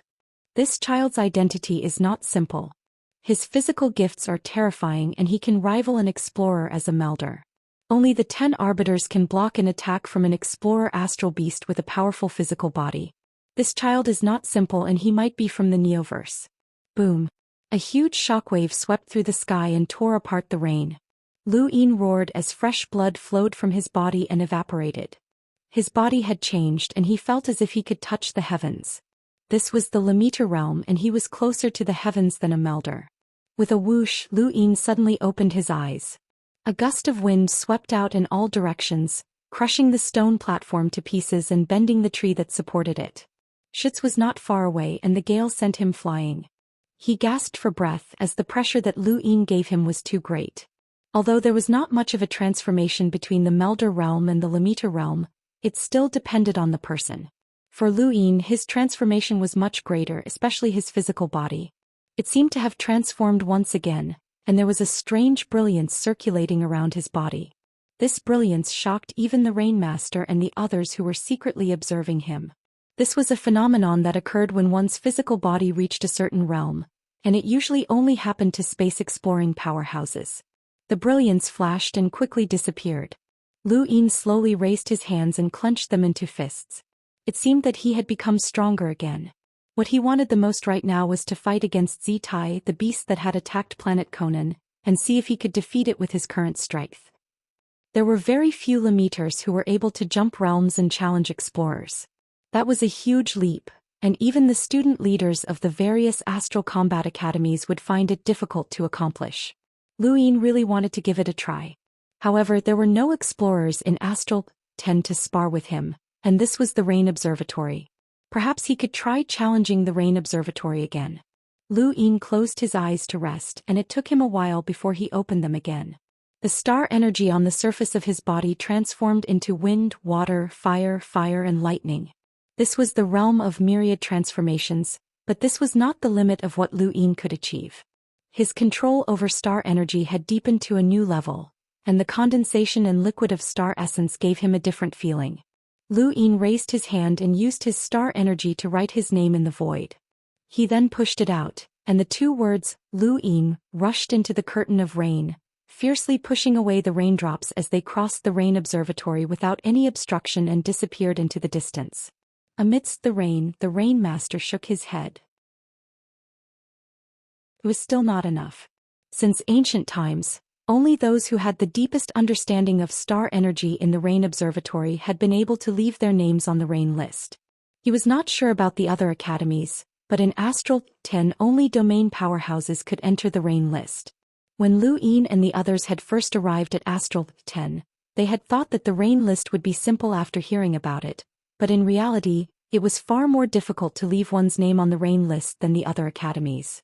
This was because Astral 10 had a glory that the other academies could not match, and it had given birth to unsurpassable powerhouses who had all left their names on the Rain list. Lu Yin watched as his name disappeared and he was flabbergasted. Was it still not enough? He felt that he was still one step away from becoming a domain expert. There were 100 people on the rain list, so did that mean that all of them were domain powerhouses? What did it mean to have 100 domain powerhouses? Less than 20 domain powerhouses had appeared in this year's Astral Combat Tournament, and this year's Astral Combat Tournament far surpassed the previous ones. While Lu Yin was deep in thought, the Rain Master walked out from the rain. Only powerhouses who have comprehended a domain can leave their names on the rain list. You're still not enough. Lu Yin respectfully replied, yes, this student understands. The Rain Master looked at Lu Yin and praised him. You're not bad to have reached that stage in the Astral Combat Tournament. I didn't use my full strength when I helped you deduce 9 stacks. Now I can help you continue to deduce 9 stacks. Do you want it? Lu Yin was delighted. He had wanted to leave his name on the rain list so that he could continue to deduce 9 stacks. He had not expected that he would still be able to ask the Rain Master for help after failing to leave his name on the rain list. He knew that this was a reward from Astral 10, so he did not stand on ceremony. Thank you, mentor. Raise your hand. Lu Yin raised his left arm and the Rain Master did not suspect anything. He tapped Lu Yin's left arm and used the momentum to deduce 9 stacks. This was 9 stacks followed by 10 stacks. With Lu Yin's limited knowledge, he could not understand how the Rain Master had managed to deduce 9 stacks. He could only carefully experience the technique of 10 stacks. However, the 11th sound soon rang out, causing the void to tremble once more. Although the tremors were still light, they caused the void to distort. When the 12th sound rang out, the void began to crack. 12 stacks was not the end. The Rain Master's finger reached Lu Yin's wrist and casually waved, causing 13 stacks to erupt. The power of the 13 stacks was restrained, but the last one was the strongest. Lu Yin felt as if it could destroy everything. During the Astral Combat Tournament, Grandini Mavis had used 13 stacks against Lu Yin. Lu Yin had longed to master this attack method and now his dream had come true. 13 stacks is enough for you to use, the Rain Master said. Lu Yin was grateful. Thank you, mentor. Thank you for your hard work. The Rain Master replied, you should know that 13 stacks is not the end. Someone once used 100 stacks to shatter a planet. That person is from the same generation as you and is known as the Divine Fist. He is one of the 10 arbiters. He is your role model. Lu Yin was shocked. 100 stacks. This was no ordinary level of terror. The more stacks one used, the higher the requirement for one's physical strength. Was this the Divine Fist? Humans are creatures that can create countless miracles. Some people don't even have the word end in their dictionaries. You still have a long way to go, the Rain Master said before leaving. Lu Yin stood in place and flipped one of his palms before striking out. 10 sounds tore through the rain, but the 11th sound did not appear. He still needed to comprehend it before he could use it, but it would not take long. Lu Yin's current strongest attack was probably the Stack's Path combined with the multiple shockwave palm and battle force. If he had his current strength during the Astral Combat Tournament, he would not have needed to reveal his 5-line battle force to defeat Night Queen Yanqing. Speaking of which, Lu Yin's greatest advantage was that the semi-finals had not started yet.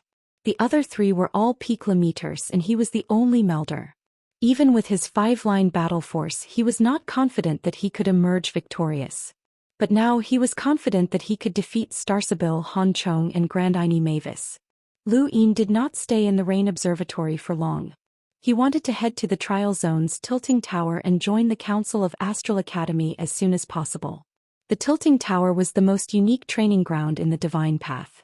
The tower was tilted at a 45-degree angle, and it looked as if it had been pushed down by someone. It was not very tall, only 6 stories tall, but countless students fought over it. This was because the Tilting Tower was often filled with chants. These chants were not inherited, but they could clear one's mind. Lu Xiaoyun had been able to mimic the power of the first sword of the 13 swords in the Tilting Tower. Otherwise, how could a mere Lamita copy the 13 swords so easily? Whoever controlled the Tilting Tower would be the Realm Master of the Divine Path. When Lu Yin arrived at the Tilting Tower, it was filled with people. It was the same every day, and the closer he got to the tower, the clearer the chants became. Everyone was far away from each other and focused on practicing their own battle techniques. Lu Yin's arrival attracted everyone's attention. Ever since the Astral Combat Tournament, The rankings of the strongest students in the Astral Combat Academy had been revealed. Starsabil was undoubtedly number 1, followed by Han Chong and Lu Yin. One was mysterious and unfathomable, while the other had 5-line battle force. Both of them were terrifyingly strong, and although Grandine Mavis was also very strong, it was not that obvious. Lu Yin was one of the top 3 students in the entire Astral Combat Academy. Strength was respect, and he no longer needed Karen's protection. In fact, he could even protect Sharon. His 2 life and death calamities had greatly shortened the time he needed to become strong.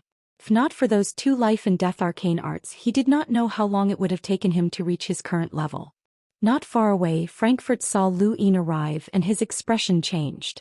He wanted to leave, but no one's movements could escape Lu Yin's notice. Lu Yin saw Frankfurt and his eyes turned cold. This person had killed Lu Yin with a single spear strike to give the Blaze Realm face. But Lu Yin himself had become a laughingstock. Frankfurt, Lu Yin said calmly. Many students followed Lu Yin's gaze and saw Frankfurt's face turn green and purple. He stood where he was and said to Lu Yin, "Brother Lu, what are your orders?" Lu Yin looked at him. "Call all the student leaders to the tilting tower for me." Frankfurt clenched his fists. He was an area master, not a messenger. Furthermore, there were so many people around. However, this was not up to him. Lu Yin's pressure could topple mountains and overturn seas, and his terrifying aura suppressed everyone. It was only then that the students realized that Lu Yin had changed. He had broken through to the Limiter realm. Frankfurt was shocked. A Melder could rival the strongest in the academy, and a Limiter. How strong was this person now? He did not dare to imagine, and he helplessly said, "Student leader Dao Bo of Astral 6 went to the border and has not returned. Some of the other student leaders have not returned either." "It's fine. Go," Lu Yin said calmly. His gaze swept past Frankfurt and towards the tilting tower. Frankfurt nodded and left. He had no intention of resisting Lu Yin, as he was afraid that Lu Yin would snatch Spear Mountain away. Under the gazes of many students, Lu Yin approached the tilting tower step by step. No one dared to stop him, not even Astral 7 students who were on good terms with Lu Xiaoyan. They allowed Lu Yin to easily enter the tilting tower. Only realm masters of the divine path could enter this place, but Lu Yin did not care. Chapter 249.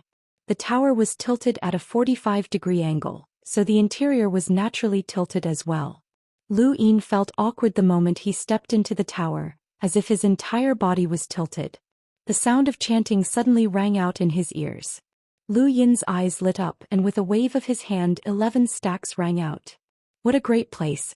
It allowed me to comprehend 11 stacks in an instant. No wonder it's the most unique training ground in the divine path," Lu Yin muttered to himself. He had the urge to steal this place. "Should I treat you as an enemy for entering without permission?" Lu Xiaoyun's voice rang out. She was the realm master of the divine path, and she had been in the tilting tower when she left the divine path. Now that she had entered the divine path, she had naturally appeared in the tilting tower. Frankfurt had been the first to find her. Lu Yin turned around and smiled at her. "Don't be so serious. We can be considered friends." Lu Xiaoyun's tone was indifferent. Entering a training ground under the realm master's control without permission is a provocation. "It's not that serious, senior. I'm a new student and there are many rules that I don't know." Lu Xiaoyun looked at him. If it had been anyone else she would have attacked, but it would have been useless against Lu Yin. She would only be humiliating herself, and this person was not someone she could deal with. "I didn't expect you to break through to the Limiter realm so quickly. Congratulations, you'll be joining the Council of Astral Academy soon." Lu Yin smiled and turned around to look at the tower. He touched the walls and felt an ancient feeling. According to the monkey, this place was a remnant of ancient rune technology, and everything was made up of rune lines. If that was true, then it would be too mystical. Right, the monkey. Lu Yin had forgotten about him, so he quickly removed the shield. "Damn you, you bastard." The monkey cursed after the shield was removed. Lu Yin cut off his star energy again, as the monkey was not very tactful. "Senior, the attack you used to kill Tubo was an imitation of the 13 swords, right?" Lu Yin asked. Lu Xiaoyun grunted. "That's right. Amazing. You can even imitate the sword sect's secret technique," Lu Yin praised. Lu Xiaoyun was bitter. An imitation is an imitation and it can never become real. My imitation isn't even 20% complete, so it's useless against a powerhouse. Tu Bo was a seed of Shamrock Enterprises, but you were still able to kill him with a single attack. That's quite impressive. Are you praising yourself? You've already received 3 of Lu Xiaoqiu's attacks. Lu Xiaoyun looked at him strangely. Lu Yin shook his head. If Lu Xiaoqiu had been able to use the 4th sword at that time, then I would have been the one to lose. Lu Xiaoyun shook her head. It's not that easy. He's right, he only managed to comprehend 3 swords. The 4th sword is too difficult and it's impossible for him to comprehend it without reaching the Limiter realm. But you're also right. If there really was a 4th sword at that time, then you would have definitely lost. One's realm determined one's perspective, and the trial master had been able to tell that Lu Yin had intentionally destroyed Lu Xiaoqiu's star energy sword, but he had not completely destroyed it in order to prepare for the 4th sword's appearance. Even if Lu Xiaoqiu had truly comprehended the 4th sword, the moment the sword shattered, there would have been a momentary gap, and that would have been Lu Yin's only chance at victory. Lu Xiaoyun had not been able to tell this, and many people had not been able to tell either. They had all assumed that Lu Xiaoqiu's star energy sword had not been able to withstand the attack. In other words, Lu Yin had held the initiative in his battle with Lu Xiaoqiu. Regardless of whether or not Lu Xiaoqiu had comprehended the 4th sword, Lu Yin would have won. This was because whether or not the 4th sword could be used depended on Lu Yin, not Lu Xiaoqiu. Perhaps the sword sect had been willing to accept Lu Yin as a direct disciple because of this. Lu Yin did not explain this to Lu Xiaoyun. She could tell, then she could tell. She could not tell, then she could not tell. He believed that the sword sect would not explain it to Lu Xiaoqiu either, as this was something that needed to be understood. Lu Yin casually found a place to sit down and listen to the chants by his ear. He thought back to 13 stacks. Perhaps he would be able to completely grasp it here. Lu Xiaoyun looked at him with a complicated expression. He had broken through to the Limiter realm, but she still could not see the bottom line of Lu Yin's strength. This person had hidden himself too deeply, just like when they had been on the Nalan family's spacecraft. She had not been able to clearly see how powerful this person was. Was that why she had saved him? Not long after, Quang Wang arrived and he looked at Lu Yin strangely. How long had it been since they had last met? This guy had already broken through to the Limiter realm. The 3rd person to arrive was Night Queen Yanqing. When she stepped into the tilting tower, Lu Yin opened his eyes and met her gaze. The reason why he had not been able to join the Council of Astral Academy was because of the Day-Night clan's obstruction, and it definitely had something to do with this woman. Night Queen Yanqing walked up to Lu Yin, her snow-white thighs dazzling. Lu Yin calmly looked at her. I heard that your performance at the border was pretty good, Night Queen Yanqing said. It was all right, Lu Yin casually replied. Night Queen Yanqing's eyes flickered. I would like to invite you to the Day-Night clan. The moment she said this, everyone's expressions changed. An invitation from the Day-Night clan was definitely not friendly. Even a fool could see that the Day-Night clan was hostile towards Lu Yin. There were only 2 outcomes to an invitation: submit or die. This was the Day-Night clan's usual style. Lu Yin's gaze gradually turned cold. Thank you, but I have no plans to go to the Day-Night flow zone for the time being. Night Queen Yanqing's gaze turned cold. I'll give you one more chance. The Day-Night clan has invited you as a guest. I'll say it again.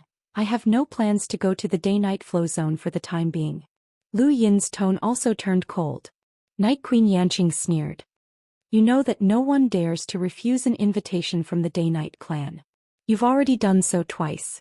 Lu Yin looked at her. I'm just like that sometimes. Sorry. In that case, you don't need to join the Council of Astral Academy, Night Queen Yanqing said. Quang Wang's brows rose. Hey, what do you mean? Since when can you represent the Council of Astral Academy? Lu Xiaoyun also looked at Night Queen Yanqing with dissatisfaction. Night Queen Yanqing's lips curled up. Members of the Council of Astral Academy are role models for all students of the Astral Combat Academy. Not only must they have strength, but they must also have morals. Lu Yin's actions are improper and he's suspected of colluding with pirates. How can someone like him join the Council of Astral Academy? I'm sure the 2 of you don't want a pirate to join the Council of Astral Academy. Lu Xiaoyun and Quang Wang both looked at Lu Yin. Lu Yin's expression turned gloomy. So this was Night Queen Yanqing's backup plan. News of him being hit by a beam of light at the pirate port had already spread far and wide. Originally, it had not been a big deal and many students had gone to the pirate port to train. However, once news of this spread online, it would be difficult to explain himself. Furthermore, the Day-Night clan would not let him off. The Day-Night clan did not need to investigate the cause and effect. They only needed to focus on the fact that he had been at the pirate port. This was the power of a strong race. This was power. Lu Yin could not explain himself and he simply stared coldly at Night Queen Yanqing. Night Queen Yanqing was cold and arrogant. The Council of Astral Academy is not something that a single person can decide. I will report this matter to the 10 Arbiters Council and let them decide. I believe that the 10 Arbiters will not allow someone who is involved with pirates to join the Council of Astral Academy. Isn't that right, Student Lu? That's right. The truth will be revealed one day. Regardless of whether it's a single person or a single clan, it's impossible for them to hide the truth from the masses. I'm still young so I can wait. However, I don't know how old Miss Yanqing is and if she can keep waiting, Lu Yin mocked coldly. Night Queen Yanqing was enraged. You don't understand the universe at all. The reason why the phrase, hide the truth from the masses exists is because such a person has been born before. Even now, such a person still exists and you will never be able to reach them. Lu Yin, you're so insignificant that it's frightening. Lu Yin slowly walked out of the tilting tower. In the past, I thought that the young powerhouses of the Great Yu Empire were unreachable, but I surpassed them. Later on, I thought that the area masters of the Astral Combat Academy were unreachable, but I also surpassed them. After that, I thought that the realm masters were unreachable, but I still surpassed them. The Tao of Heaven is a cycle and no one can be invincible forever. No one can truly hide the truth from the masses. With that, he stepped out of the tilting tower and left the Tao of God. There was no need to waste any more time as there was still Night King Zhenwu above Night Queen Yanqing. The Day-Night clan had acted on official grounds and no one could refuse. Unless they could prove that Lu Yin had nothing to do with the pirates, there was no way to bypass the Day-Night clan. For the time being, there was nothing Lu Yin could do. Furthermore, he was not innocent as he had indeed disguised himself as a pirate and robbed other pirates. This was something that could not be denied. Lu Yin had never thought that he would be targeted by the Day-Night clan. Just because he had a constitution that was immune to the third sword, the Day-Night clan viewed him as their mortal enemy. This was an injustice as he did not have such a constitution. However, he could not reveal the Stonewall scriptures. Although he did not know what the scriptures meant, even a fool would know that they were precious, and they were far more important than being misunderstood as having a special constitution. No matter what, a special constitution could not pose a threat to the Day-Night clan. Lu Yin felt that the Day-Night clan might be planning to study him. If that was the case, then he would be in great danger. It was not just the Day-Night clan, there were many other powers in the universe that might act against him. He needed to find a powerful backer just like how he had relied on Sharon to enter the trial zones. Right now he only had one greatest backer, the Lockbreaker Society. Lu Yin walked out of the trial zone mountain and muttered to himself for a moment before walking towards the entrance. Greetings, Trial Master. Lu Yin bowed respectfully to the Trial Master. The Trial Master opened his eyes. It's you, kid. What's the matter? I would like to lockbreak here. Would you allow me to do so? Lu Yin probed. The Trial Master was astonished. Here. Lu Yin nodded. The Trial Master sized Lu Yin up and laughed strangely. Kid, you're quite shrewd. Lock-breaking is dangerous and you want me to help you resolve the danger. I might even be able to save your life at a critical moment. Lu Yin did not deny it and bowed again. Please allow me to do so, Trial Master. The Trial Master thought about it. Right, it's up to you.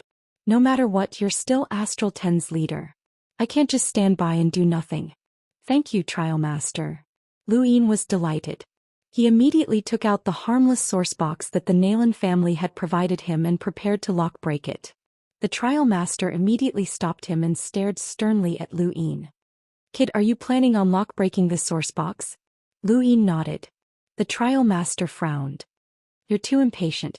Lock-breakers fight against the heavens for their lives, and it's already the most dangerous profession. You actually want to lock-break beyond your realm? Do you think this is a battle?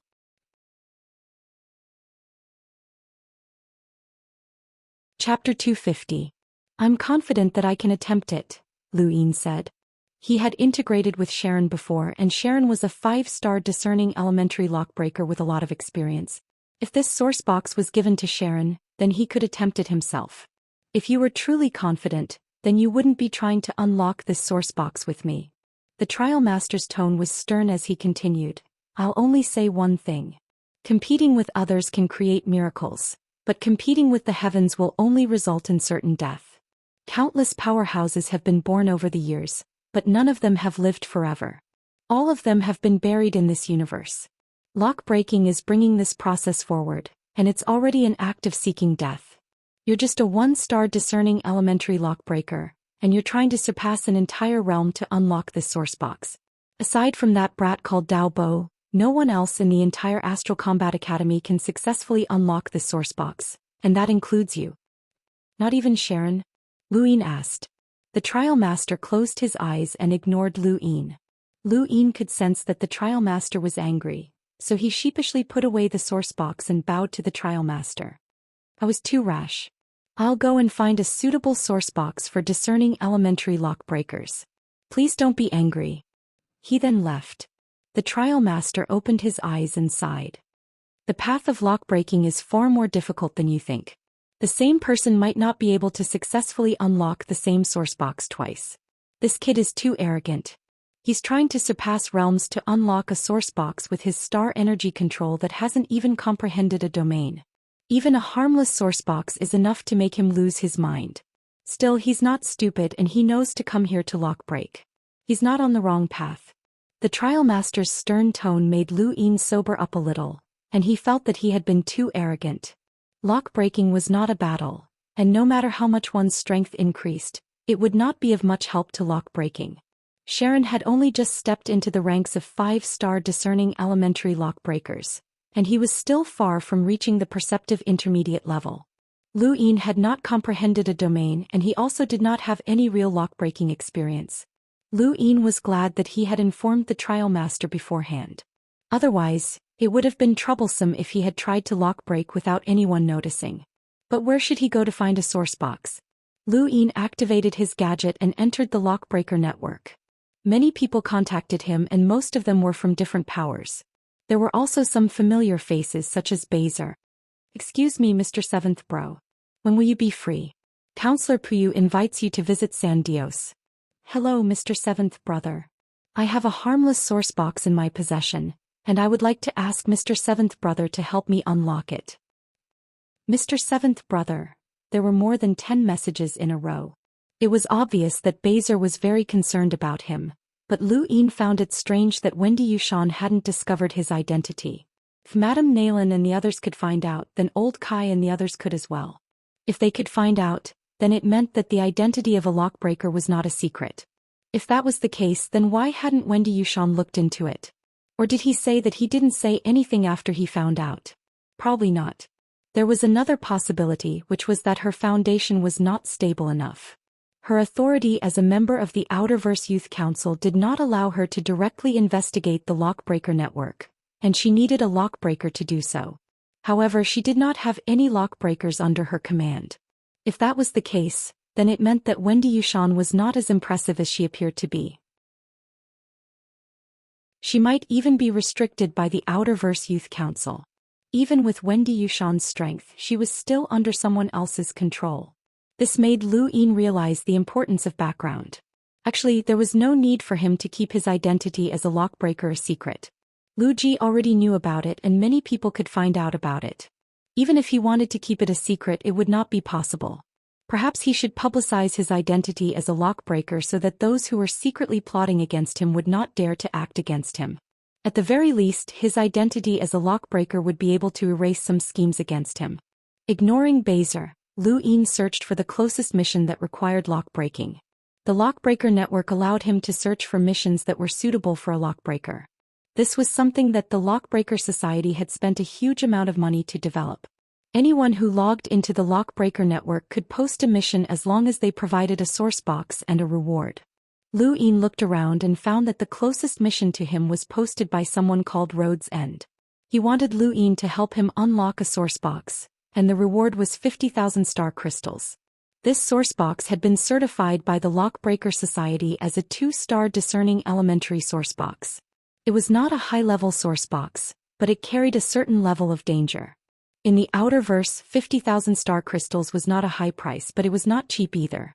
When Lu Yin had helped someone break down metal, it had taken him 2 days to earn just over 3,000 star crystals. However, unlocking a 2-star discerning elementary source box was worth 50,000 star crystals. Sure enough, lockbreakers were rich. Lu Yin accepted the mission and sent Road's End to Astral 10. Road's End was the Lockbreaker Network's alias. If he had a source box, then his true identity should not be simple. Astral 10? Is Mr. Seventh Bro an instructor of Astral 10? Road's End was curious. Lu Yin replied, "Don't ask so many questions. If you're willing, then come. If you're not, then forget it." Road's End quickly replied, "Sorry, I'll go right away." According to the Lockbreaker Network's coordinates, Road's End was within Astral 10's domain. It was not too far away, and it would take at most half a day for him to arrive. Lu Yin arrived at the space station and waited for Road's End. There were many people who had source boxes and there were many missions, but there were very few lockbreakers. On the network, there were only a dozen or so lockbreakers who had revealed their locations in the entire Frostwave Weave. This was the Frostwave Weave, which included hundreds of filaments. Above the planets were the star systems, and above that was the local star system, the local star cluster, and the supercluster. Above that was the domain. In such a vast and boundless area, there were only a dozen or so lockbreakers who had revealed their locations. Even including those who did not wish to reveal their locations, there were less than 50 people. There were 630,000 registered lockbreakers, but there were less than 50 of them in each filament, which was quite a rarity. It should be known that many planets had explorers, which meant that the number of lockbreakers was far less than the number of explorers. This was also the reason why Wendy Yushan had been so surprised when she had seen Lu Yin reveal his location on Xenu Star. It had been a long time since a lockbreaker had appeared on Xenu Star.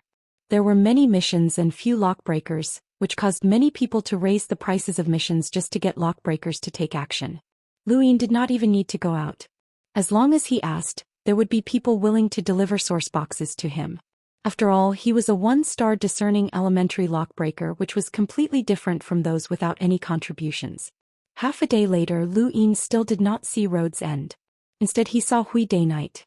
He had been sent to the border for military service, and he had returned at about the same time as Lu Yin. Lu Yin did not know if the Day-Night clan had interfered. Hui Day Night's expression was calm when he saw Lu Yin again. He was not as provocative as before, and he calmly left. Lu Yin could feel that Hui Day Night had changed. He had become more mature and his gaze was no longer as arrogant. Not long after, Lu Yin received a message from Road's End. Lu Yin had sent him the coordinates and brought him to the space station. When he saw a medium-sized spacecraft descend, Lu Yin sighed. His Aurora had been destroyed just like that, and it had been upgraded before. What a pity. Road's End was a very amiable merchant. He was startled when he saw Lu Yin, but he did not question him. He merely greeted him and had someone bring out the source box. The source box was placed in a large box made of 1,000-thread spirit crystal. This metal was extremely tough and difficult to destroy, making it the most suitable container for a source box. Mr. Seventh Bro, this source box has some offensive properties and can emit a type of energy that can cause hallucinations. Please be careful. Road's End had someone pass the source box to Lu Yin. Astral 10 did not allow outsiders to enter. Lu Yin accepted the source box and nodded. You should know the rules of lockbreaking. I'll let you watch the entire process, but don't blame me if you fail. Road's End respectfully replied, Of course. No one can guarantee success in lockbreaking. As long as Mr. Seventh Bro doesn't get injured, everything else is just a distraction. It had to be said that this person's words were very useful to Lu Yin. As expected of a merchant, even though he was clearly very nervous about this source box, he acted as if he was more concerned about Lu Yin's safety. It should be known that if the lock breaking failed, the source box could be destroyed, and the person who had entrusted the lockbreaker with the source box would still have to pay a sizable reward. Lu Yin carried the source box to the trial zone entrance. He wanted to lock break it in front of the trial master to prevent any accidents from happening. He would not waste such a safe lock-breaking method as long as he was thick-skinned. Rhodes End was nervous. Every lock-breaking was a gamble, and no matter how big a sourcebox's phenomenon was, there was always a chance that it would be empty. This was very normal, as he had accidentally obtained this sourcebox in the past and had never dared to let anyone unlock it. However, he had been facing financial difficulties recently, so he had no choice but to take a gamble. If he could unlock something good, then he could sell it and fill the gap in his funds. Lu Yin carried the sourcebox to the trial zone entrance and sat down not too far away from the trial master.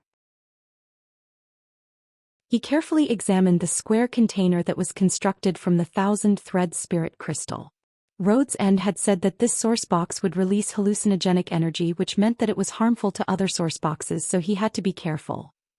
Lu Yin opened his gadget and started a video call with Rhodes End on the Lockbreaker network, allowing Rhodes End to watch the entire process. This was a rule that prevented other lockbreakers from coveting the contents of the sourcebox. Within the space station, Rhodes End's breathing quickened as he stared at the screen. Lu Yin took a deep breath and opened the container. Suddenly, a strange stream of air spread out, causing his vision to blur. At the same time, a pleasant smell wafted out. The trial master looked at Lu Yin. Lu Yin shook his head vigorously, as this hallucinogenic energy was not enough to pose a threat to him. In the end, this sourcebox had only been certified as a 2-star discerning elementary sourcebox, so it could not cause too much damage. The most important thing was still lock-breaking. Lu Yin took out the giant emperor's third eye and activated the serious art at the same time. 9 stars revolved around him, and a crescent-shaped crystal appeared in his palm, giving him a mysterious appearance. Although Rhodes End could not see Lu Yin's 9 stars, he could see the giant emperor's third eye, and he grew excited. He had heard of lock-breaking tools before, and now that 7th Bro actually had one, his confidence was greatly boosted. With the support of the serious art and the giant emperor's third eye, Lu Yin looked at the sourcebox. The originally arm-length sourcebox now looked like a strange world to him. All sorts of energies were mixed within, and there was even a gas that was emitted from the sourcebox. If he was not wrong, this gas was coming from the items within the sourcebox. Chapter 251. The most difficult part of lock-breaking was to clearly see the mixed energies, but this was no longer difficult for Lu Yin. With the serious art and the giant emperor's third eye, his vision far surpassed Karen's. Even Sharon, who had comprehended a domain, could not see as clearly as Lu Yin. The next step was to dissolve the mixed energies one by one. Lu Yin raised a hand and his star energy entered the sourcebox. Suddenly, the originally balanced energies within the sourcebox underwent a huge change, as if a boulder had been thrown into a calm lake, causing huge waves. Lu Yin stared at the sourcebox nervously, not daring to relax in the slightest. In the sourcebox catalog, there had been scenes of lockbreakers being killed by harmless sourceboxes. Sourceboxes were harmless because the energies maintained a balance, but once this balance was broken, the harmless sourcebox could become a sharp blade. Not too far away, the trial master nodded to himself. As expected of the serious art, the supreme technique of lockbreakers, it was very suitable for lockbreaking. Even if this kid had not comprehended a domain, his lockbreaking speed and accuracy still surpassed that of a lockbreaker who had comprehended a domain. Compared to other lockbreakers, the serious art was their greatest cheat, and it far surpassed the average lock-breaking tool. With the serious art and a lock-breaking tool, the kid only lacked experience. As long as he had enough experience, he would be able to become a 5-star discerning elementary lockbreaker, and if he cultivated for a while longer, he might even be able to challenge a perceptive intermediate sourcebox. The lock-breaking process was complicated, but it went smoothly. The sourcebox slowly shrank, and the complex energies on its surface were gradually dissolved. End of the Road was excited as he stared at the screen, his palms sweating profusely. After a full 10 hours, Lu Yin finally let out a sigh of relief. He had almost succeeded. Back then he had spent 27 hours unlocking his first sourcebox, and that experience had been unforgettable. Now that he was facing an even more complex sourcebox, he had taken even longer. First, he had gained 9 stars from the serious art. Second, he had gained a lock-breaking tool. Third, he had experienced Karen's lock-breaking experience with the unveiled sword. With the combination of these 3 factors and the explosive increase in his strength, his efficiency had only increased by half. He believed that even if Sharon had taken action, he would not have been able to unlock this source box faster than him. Of course, lock-breaking speed was not the only standard to measure a lockbreaker's ability, but it was a very direct standard. At the very least, End of the Road could only measure a lockbreaker's ability based on their lock-breaking speed. When he saw that there was only a thin sliver of the source box left, and he could almost see the insides of the source box, End of the Road grew excited, but he didn't dare to breathe too loudly for fear of disturbing Lu Yin. More than 10 minutes later, Lu Yin waved a hand and the surface of the source box, which was originally as long as an arm, was blown away by the wind.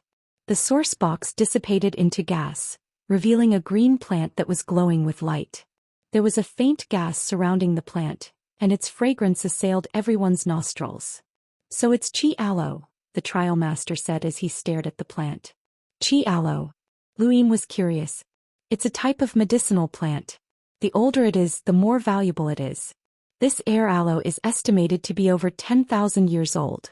It can be sold for a lot of money," the trial master said calmly. "If that's the case, then this plant isn't that valuable. Why was it sealed away?" The trial master explained, "It was sealed away because of environmental changes and there is no fixed standard. The more worthless an item is, the more likely it is to disappear after being sealed away for a long time. However, it's not unique.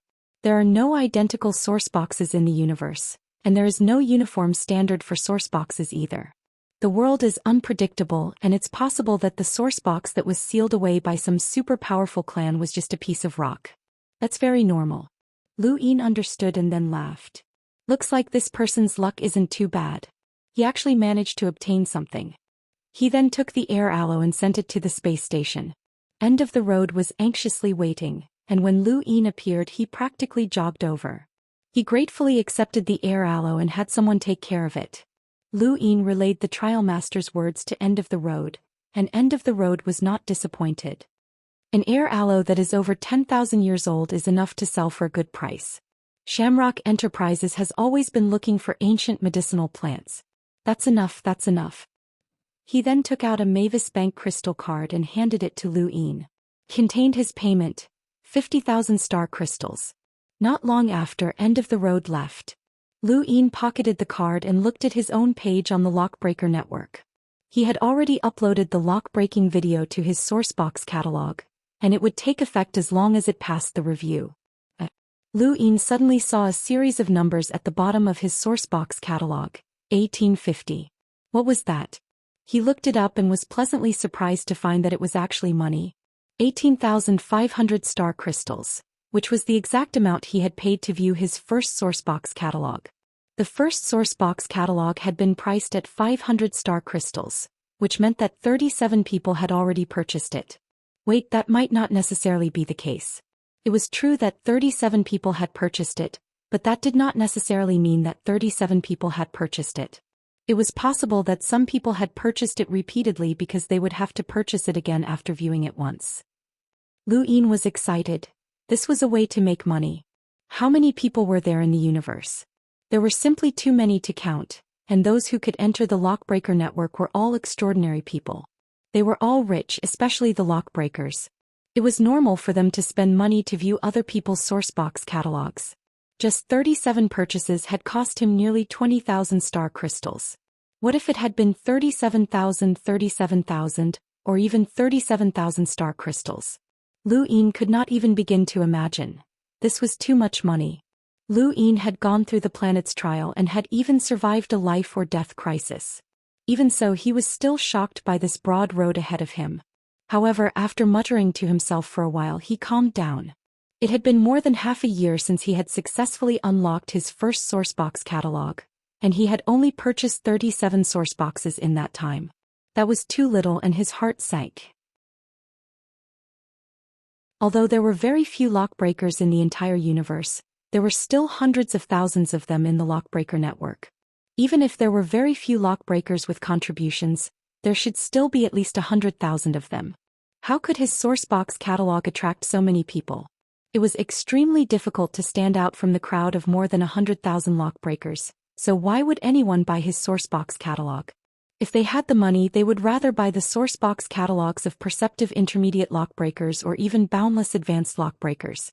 Those people had climbed their way up step by step, and those people's sourcebox catalogs were the most valuable. He had to take one step at a time, and it had been more than half a year, but he had only purchased 37 sourcebox catalogs.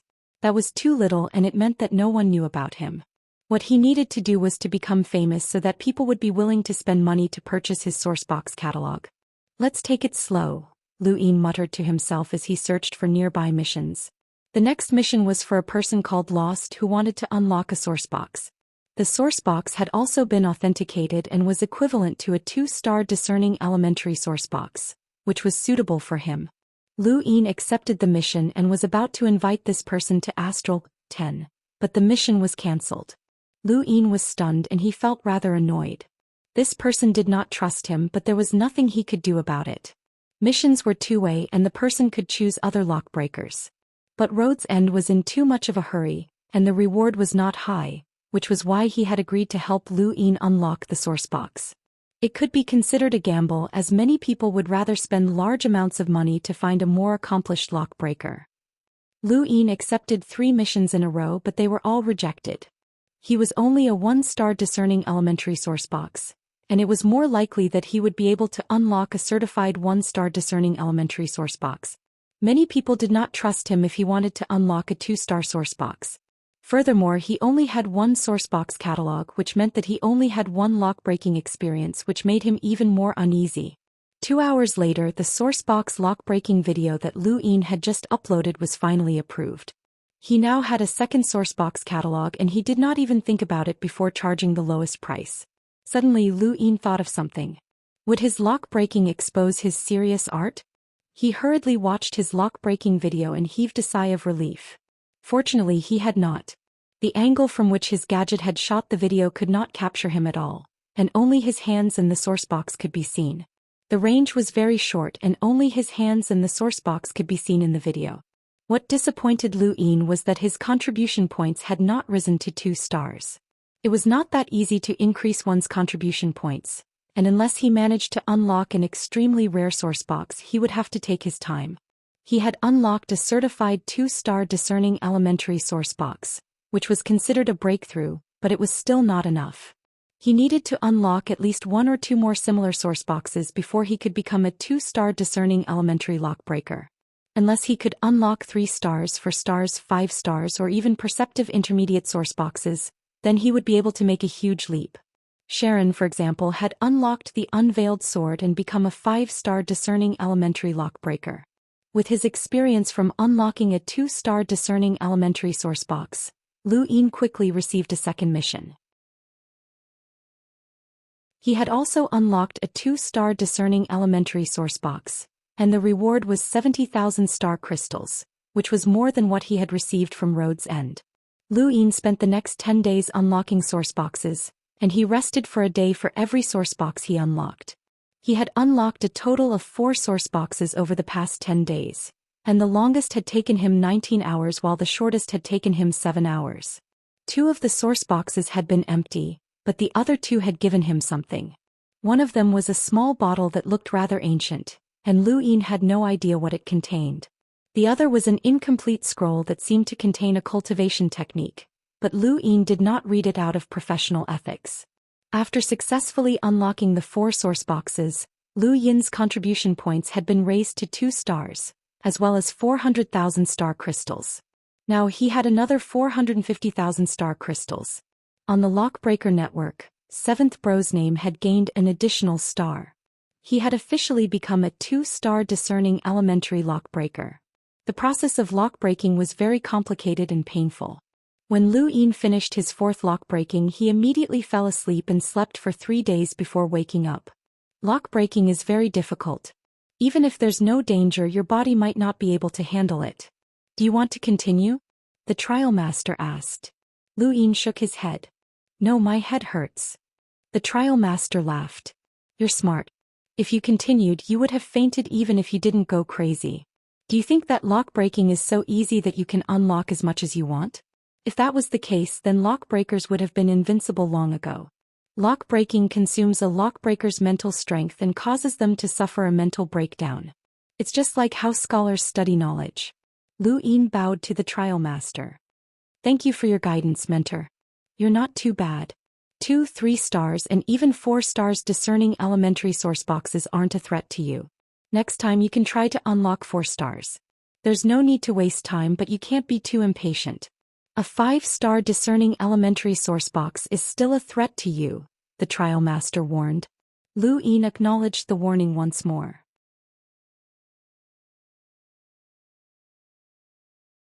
Chapter 252. Beep beep beep. His gadget beeped. Lu Yin looked at it and his expression changed to one of disbelief. How could this be? The 10 arbiters have ruled that Lu Yin does not have a bad record and has been approved to join the Council of Astral Academy. Being able to join the Council of Astral Academy was very important to Lu Yin. First of all, he was no longer just a normal student, but a member of the 10 Arbiters Council. This status was protected by the 10 Arbiters, and there was no greater backer than the 10 Arbiters Council. Even the Lockbreaker Society was not as powerful as the 10 Arbiters Council. However, Night Queen Yanqing had clearly acted and Night King Zhenwu, who was behind her, would also act. He was one of the 10 arbiters, so why was Lu Yin allowed to join? At this moment Lu Yin did not feel happy. Instead he felt a little apprehensive, as if something had happened. At that moment a call request appeared and Lu Yin accepted it. Congratulations on joining the Council of Astral Academy, a cold and arrogant voice said. Lu Yin's expression darkened. It was Night Queen Yanqing. You must be curious as to why you were allowed to join. Her tone was a little arrogant but also a little angry. You're quite capable. You actually managed to seduce a woman from my Day-Night clan and even got her to testify for you. Lu Yin's heart skipped a beat as a name suddenly appeared in his mind, Zhou Day-Night. Aside from her, no one else could testify for him. He had gone to the pirate port to save her, and she was the only one who could prove his innocence. Back in the tilting tower, Lu Yin had thought of asking Zhou Day-Night to help him, but he had decided against it. Firstly, she might not appear since she was a member of the Day-Night clan. Secondly, he did not want to owe her any favors since he had already made her a promise. He did not know how to repay any more favors. However, he had never expected that Zhou Day-Night would actually take the initiative to testify for him, allowing him to successfully join the Council of Astral Academy. What was she thinking? What's your relationship with that woman? Night Queen Yanqing shouted. Lu Yin's gaze was cold. That's none of your business. Is that so? I have to admit that you're quite capable, but so what? That woman betrayed my brother and has been imprisoned in the Day-Night clan. Take a look for yourself. She then sent a video to Lu Yin's gadget. It was Zhou Day-Night, whom he had not seen in a few months. She was wearing a prisoner's uniform and her face was deathly pale. It was obvious that she had fainted. She was surrounded by a dark prison, and there were bloodstains on her body that had seeped through her uniform. Lu Yin's gaze turned sinister, and a fury that he had never felt before erupted from him. This fury was 10 times, no, 100 times more intense than when Bezer had humiliated him. He even had the impulse to destroy the entire Day-Night clan. As his rage grew, the star energy around Lu Yin's body became unstable, and the void around him began to distort. The trial master looked up. Silence. His voice was as loud as a bell, jolting Lu Yin awake. He took a deep breath and suppressed his star energy. What do you want? At this moment his voice was terrifyingly calm. On the other end, Night Queen Yanqing felt a chill in her heart, but she did not care. I gave you a chance, but you didn't know what was good for you. Did you really think that you could fight against my Day-Night clan by yourself? Even if you were the strongest in the Astral Combat Academy, so what? My Day-Night clan can still easily wipe you out. Is she still alive? Lu Yin's tone was icy, and there was a bone-chilling chill in the depths of his eyes. Of course, I'll make sure that she's alive. She colluded with outsiders and betrayed my brother. This crime is enough for her to suffer for decades. Night Queen Yanqing was pleased with herself. Lu Yin took a deep breath. I'll give up on joining the Council of Astral Academy. Don't torture her. Night Queen Yanqing snorted. You're too arrogant, Lu Yin. Do you really think that my Day-Night clan cares about you? This woman has gone against my brother's wishes multiple times, and this incident was just a trigger. You're not enough for my Day-Night clan to suffer for your sake. As for the Council of Astral Academy, you can join it if you want. It doesn't matter. To my brother it's just a game. She then ended the call. Lu Yin stood in place and did not move for a long time.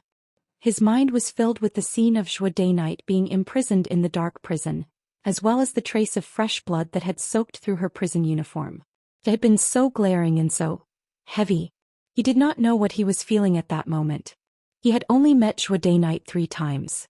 The first time had been a passing encounter and the second time had been a hostile encounter.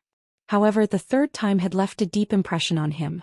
That helplessness, despair and silent murmuring had left a deep impression in his heart. They had not interacted much, but Zhou Day-Night had suffered because of him. This responsibility was too heavy. Zhou Day-Night had only come forward to testify because she wanted to repay him for saving her life. But even so, Lu Yin felt as if there was an invisible burden on his shoulders. He hoped that he could rescue that girl. Sighed the Day-Night clan. It's the Day-Night clan again. The trial master sighed and looked at Lu Yin with a complicated expression. Lu Yin was shocked and he hurried over to the trial master. Mentor, is there a way to save my friend? The trial master looked at Lu Yin with his turbid eyes, and there was an unprecedented seriousness in them. Kid, tell me. What's your relationship with that girl? Lu Yin was stunned. Relationship? He did not know. Friend? Not really. Enemy? Not really. We can barely be considered friends, Lu Yin replied. The trial master replied, the Day-Night clan does not allow intermarriage with outsiders. This is a rule that has been passed down since ancient times. Kid, you should know. Lu Yin muttered, Mentor, she's just my friend. I want to save her. The trial master sighed again. Save her? That would require an elder from the Day-Night clan to act. I know one of them, but what makes you think you can get him to act? Lu Yin clenched his fists. The trial master was right. What made him think he could get an elder from the Day-Night clan to act? That was an elder from one of the most powerful clans in the universe. He did not even have the qualifications to speak to them. Suddenly Lu Yin thought of something and his heart raced. He looked at the trial master. Mentor, please contact an elder from the Day-Night clan. I have something to exchange. The trial master was astonished. Kid, the elders of the Day-Night clan are all almighty beings above the hunter realm. They've seen all sorts of treasures. Don't make them laugh at you. Mentor, don't worry. I have a 50% chance of getting an elder to act, Lu Yin said seriously. The trial master nodded. Alright, I'll contact them. The trial master then pulled out an ancient-looking gadget from under his butt. Lu Yin retreated and distanced himself from the trial master. He then removed the shielding on his right arm. Don't talk nonsense or I'll shield you again. You're going too far. We're one entity. How can you treat me like this? The monkey was furious. Lu Yin's gaze was icy. I don't have time to talk nonsense with you right now. Tell me, is that beast hide really related to progenitor Wuxiang? Of course. It wasn't easy for me to get my hands on it. Why else do you think Yao Gu started the battle at the border and even targeted planet Conan? It's all because of this thing. Hey, why are you suddenly asking about this?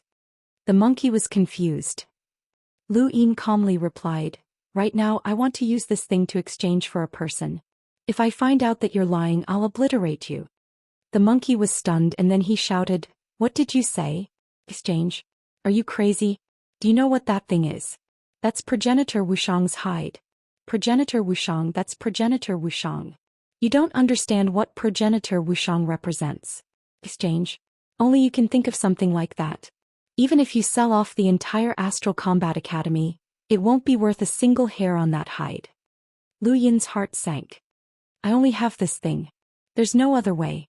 The monkey grew anxious. What do you want in exchange? A cultivation technique? A battle technique? A treasure map? Tell me and I can help you. I know the tombs of many powerhouses and I'm very good at tomb raiding. Lu Yin shook his head.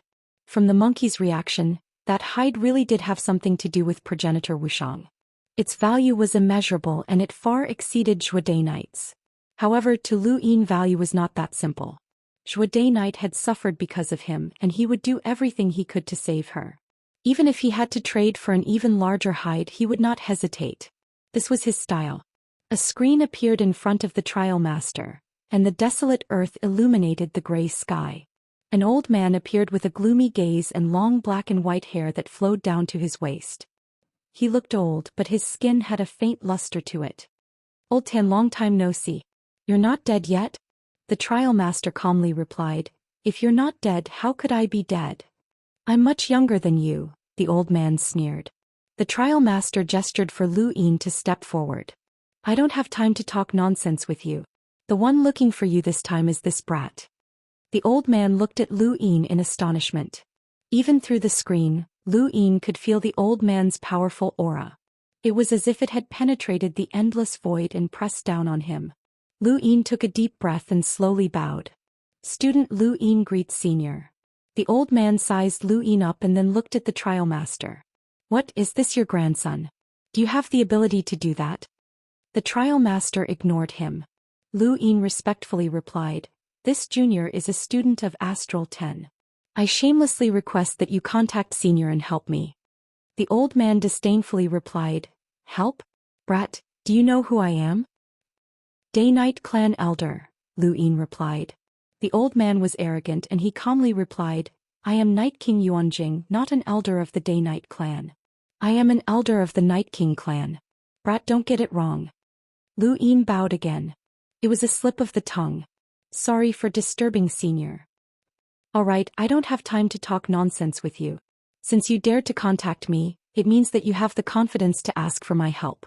Tell me, and if I'm satisfied, I'll naturally help you," Night King Yuanjing said impatiently. Lu Yin was about to speak when the monkey's voice rang out in his mind. "Wait, you want to make a deal with the Night King clan? Why didn't you say so earlier? I'll give you some information that can be exchanged for anything. Hurry up and tell me. I don't have time to waste with you." Night King Yuanjing frowned. The trial master looked at Lu Yin, as he was curious as to what ability Lu Yin had to convince a Night King clan elder. There were very few things in the universe that could tempt a Night King clan elder. Lu Yin's gaze trembled. "I wonder if Elder would like to know the whereabouts of the third Night King."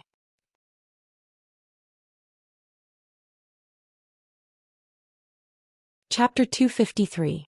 Lu Yin's words had not only stunned Night King Yuanjing, but also the trial master. The trial master's pupils shrank and he instantly appeared in front of Lu Yin. "What did you say? You know where the third Night King is?" "Kid, what did you say? Say it again." Night King Yuanjing shouted anxiously from within the screen. Lu Yin's eyes flashed with delight. It had worked, so he spoke again. "Mentor, senior, I participated in the border war 2 months ago and accidentally learned of the third Night King's whereabouts from a mutant beast." Speak quickly." Night King Yuanjing had completely lost his composure and he stared at Lu Yin like a madman. The trial master was shocked. "Where is the third Night King?" Lu Yin took a deep breath and looked at the screen. "Senior, I haven't stated my conditions." Night King Yuanjing forced himself to calm down and stared at Lu Yin with bloodshot eyes. "Speak, what are your conditions? As long as you say it, I'll do it. But I'm warning you, don't try to deceive me. If I find out that you're spouting nonsense, even the Astral Combat Academy won't be able to protect you. You can ask this old man in front of you." The trial master looked at Lu Yin seriously. "Do you really know where the third Night King is? Don't try to deceive me. The Night King clan has their own ways of finding out." Lu Yin nodded at the trial master and then looked at Night King Yuanjing. "I hope that the Night King clan will release one person, Zhou Day-Night. She committed a crime and was captured because of me, and I feel deeply guilty. As long as senior can help to absolve her of all charges and protect her from being harmed by her clan, I'm willing to tell you where the third Night King is." Night King Yuanjing nodded. "He's just a junior. Even if she betrays the clan, it won't matter. As long as you tell me where the third Night King is and prove that it's true, I'll protect her and even take her in as my goddaughter. How about that?" Lu Yin did not care if Night King Yuanjing took Zhou Day-Night in as his goddaughter. He only wanted her safe and sound. "The third Night King is in the Great Realm of Nothingness." "That's impossible. The Great Realm of Nothingness is the space where the Void Wanderer clan resides. Although this clan is ranked 9th on the Heavenly Beast list, that's only because of their uniqueness and their numbers. There's simply no one who can stop the third Night King," Night King Yuanjing said confidently. The trial master did not believe Lu Yin either and he looked at Lu Yin. He really hoped that Lu Yin would not deceive Night King Yuanjing, as even Astral 10 would not be able to protect him. Senior, do you really think that the Void Wanderers are ranked 9th on the Heavenly Beast list because of their numbers and talent? The Celestial Beast list is a ranking created by Skymender, and it is not randomly arranged for any special reason. The most basic ranking is based on strength. The Void Wanderer race has an ancestor that has lived for tens of thousands of years. It has undergone multiple transformations and its strength has been earth-shattering. It was that ancestor that trapped the third Night King. Night King Yuanjing's eyes flickered as he still did not believe Lu Yin. How do you know? The trial master could not help but ask. Lu Yin answered, during the border war I was once captured by one of the Spiritual Academy's 5 academy masters, the Ghost Monkey. He accidentally revealed this information, but I don't know how he found out. He then looked at Night King Yuanjing. Senior, I've already told you who I'm trying to save. If I'm deceiving you, then aren't you afraid that you'll act against my friend? Night King Yuanjing nodded and stared at Lu Yin seriously. Alright, I'll trust you this time. Investigate the great realm of nothingness with all your might, but it will take time to verify this information. During this time I can guarantee that nothing will happen to that girl, but as long as I find out that you're deliberately deceiving me, then forget about that girl, you'll definitely die. Lu Yin bowed respectfully. If there's any falsehood, then I'm at Senior's disposal. Night King Yuanjing gave Lu Yin a deep look before turning off the screen. The trial master looked at Lu Yin with a complicated expression. Kid, I'll ask you one more time. Is this information true? Lu Yin nodded. It's true. The trial master sighed and raised his head. It's been so many years and I thought that the third Night King had already perished. If the Night King clan really does find him, then the situation in the Innerverse will change. Lu Yin was helpless. Mentor, I have no other choice. I'm sorry. The trial master waved his hand. This has nothing to do with you. The third Night King attacked the Astral Beast domain for the sake of the humans. He's a man of honor, so it's only right that we save him. Forget it, you can go now. Mentor, what about my friend? It's fine. Night King Yuanjing is a man of his word and he'll keep his word. His status in the Night King clan is not to be underestimated, and there are very few who can suppress him. Furthermore, he won't go against him just because of a girl, the trial master said. Lu Yin bowed, but he did not leave the trial zone entrance. Instead he headed straight for the trial zone mountain. Once he was seated, Lu Yin asked, is the Night King clan really unable to save the third Night King? Absolutely not. That Void Wanderer ancestor has lived for more than a few tens of thousands of years. Void Wanderers are very unique, and once they enter a certain cycle, they'll live for almost eternity. They're an incomprehensible creature, and even the weakest Void Wanderer, if allowed to live for tens of thousands of years or even hundreds of thousands of years, its strength will undergo an earth-shattering change. The fact that it was able to suppress the third Night King is proof of that. Just one Void Wanderer ancestor was enough to bring the entire Void Wanderer clan to 9th place on the Heavenly Beast list. Can the Night King clan prove that the third Night King is in the great realm of nothingness? Lu Yin asked, as this was what he was most concerned about. Don't worry, such a powerful clan has their own methods. As long as you tell them the exact location, they'll definitely be able to prove it. Who exactly is the third Night King? Why is the Night King clan so nervous? Lu Yin was curious. The monkey answered in a low voice. The Night King clan has been passed down to this day, and he's publicly acknowledged as the third strongest person. Rumor has it that when he was around, the Day-Night clan was at its peak and even the Sword sect was overshadowed by him. He even dared to directly attack the Astral Beast domain, which shows just how arrogant he is. Unfortunately, he ran into a mysterious Void Wanderer ancestor and has been trapped ever since.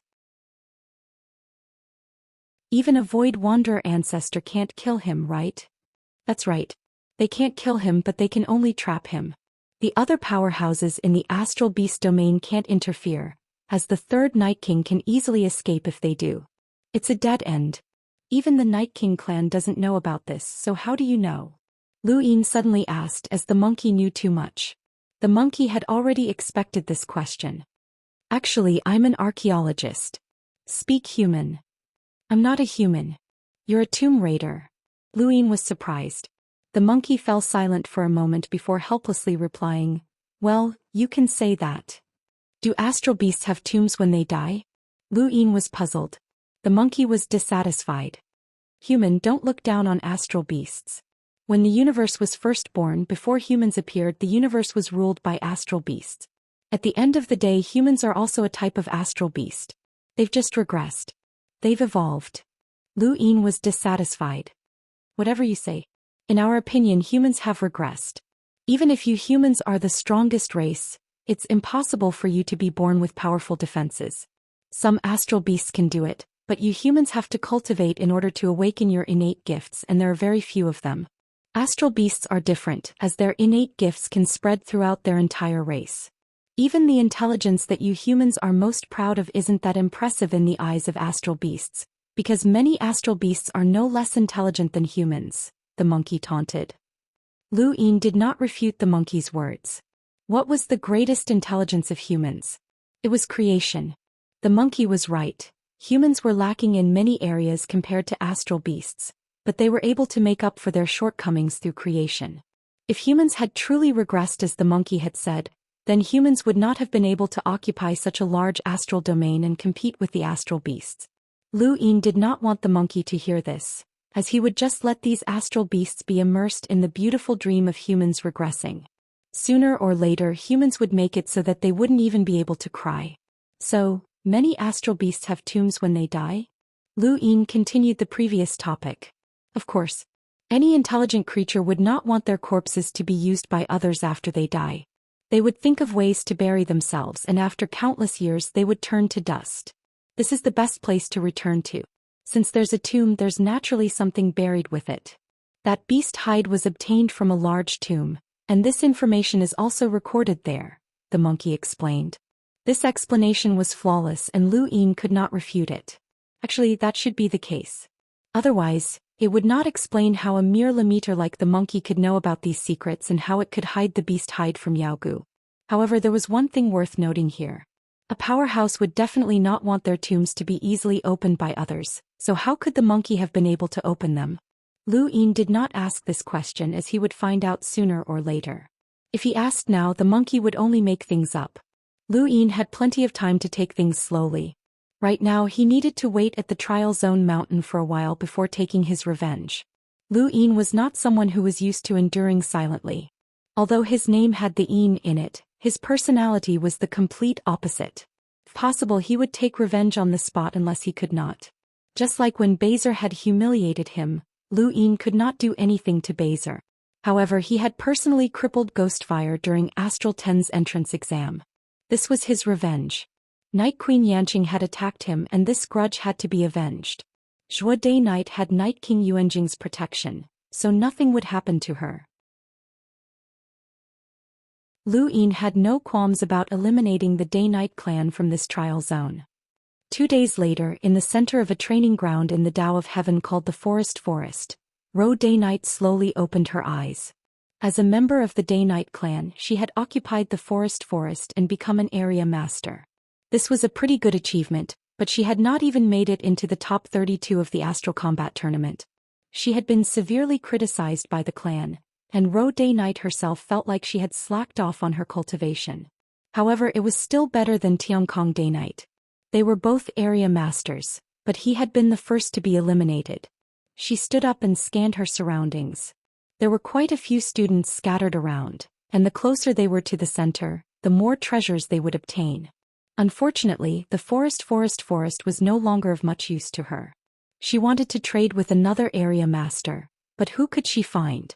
At that moment, a heavy aura swept over, shocking many of the students. They all looked up at the sky. Zhuo Day Night also looked up, as this aura made her feel uneasy. Who was it?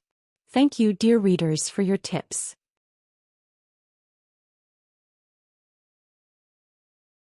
Chapter 254.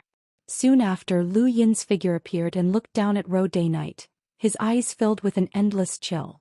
Many students were shocked to see Lu Yin. Everyone knew who he was one of the top 4 in the tournament and an absolute powerhouse. Zhuo Day Night's heart sank when she saw him. She had heard from her clansmen that Night Queen Yanqing had recently made a move against Lu Yin in an attempt to block his path to the Council of Astral Academy. She did not know the details, but she had a bad feeling about why this person had appeared in the forest. From now on, this place no longer belongs to you. Lu Yin's tone was cold and merciless. Ro Day Knight was enraged. Lu Yin, you dare attack my Day Knight clan? Do you know what the Day Knight clan means? Lu Yin narrowed his eyes. I don't need to know. He then pressed down with a single palm, causing a violent shockwave to roll out. He had used a 9 stacks 15-fold shockwave palm, and Ro Day Knight was instantly killed without even being able to resist.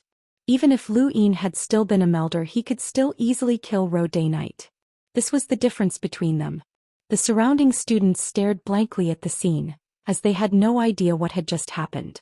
Only a few students had heard rumors that the Day Knight clan had made a move against Lu Yin. There was only one Ro Day Knight in the Tao of Heaven. His next target was Tiankong Day Knight in the Tao of Slaughter. News of Ro Day Knight's death quickly spread, and by the time Tiankong Day Knight received the news, Lu Yin had already appeared. Lu Yin, are you really going to go against my Day Knight clan? Tiankong Day Knight was terrified as Lu Yin was giving him too much pressure. Tiankong Day Knight tried to escape, but he failed. The difference between the two was too great and he was easily killed. Lu Yin's next target was the Undying Realm, which was the trial zone with the most Day Knight clan members. The realm master there was Night Queen Yanqing. The Astral Combat Academy was in an uproar. Lu Yin had killed 2 area masters of the Day Knight clan and even declared that the Day Knight clan could not enter the trial zones. This was basically declaring war on the Day Knight clan, and it had been many years since their authority had been challenged. When Quang Wang heard the news, he nearly spat out a mouthful of water. He could not believe it.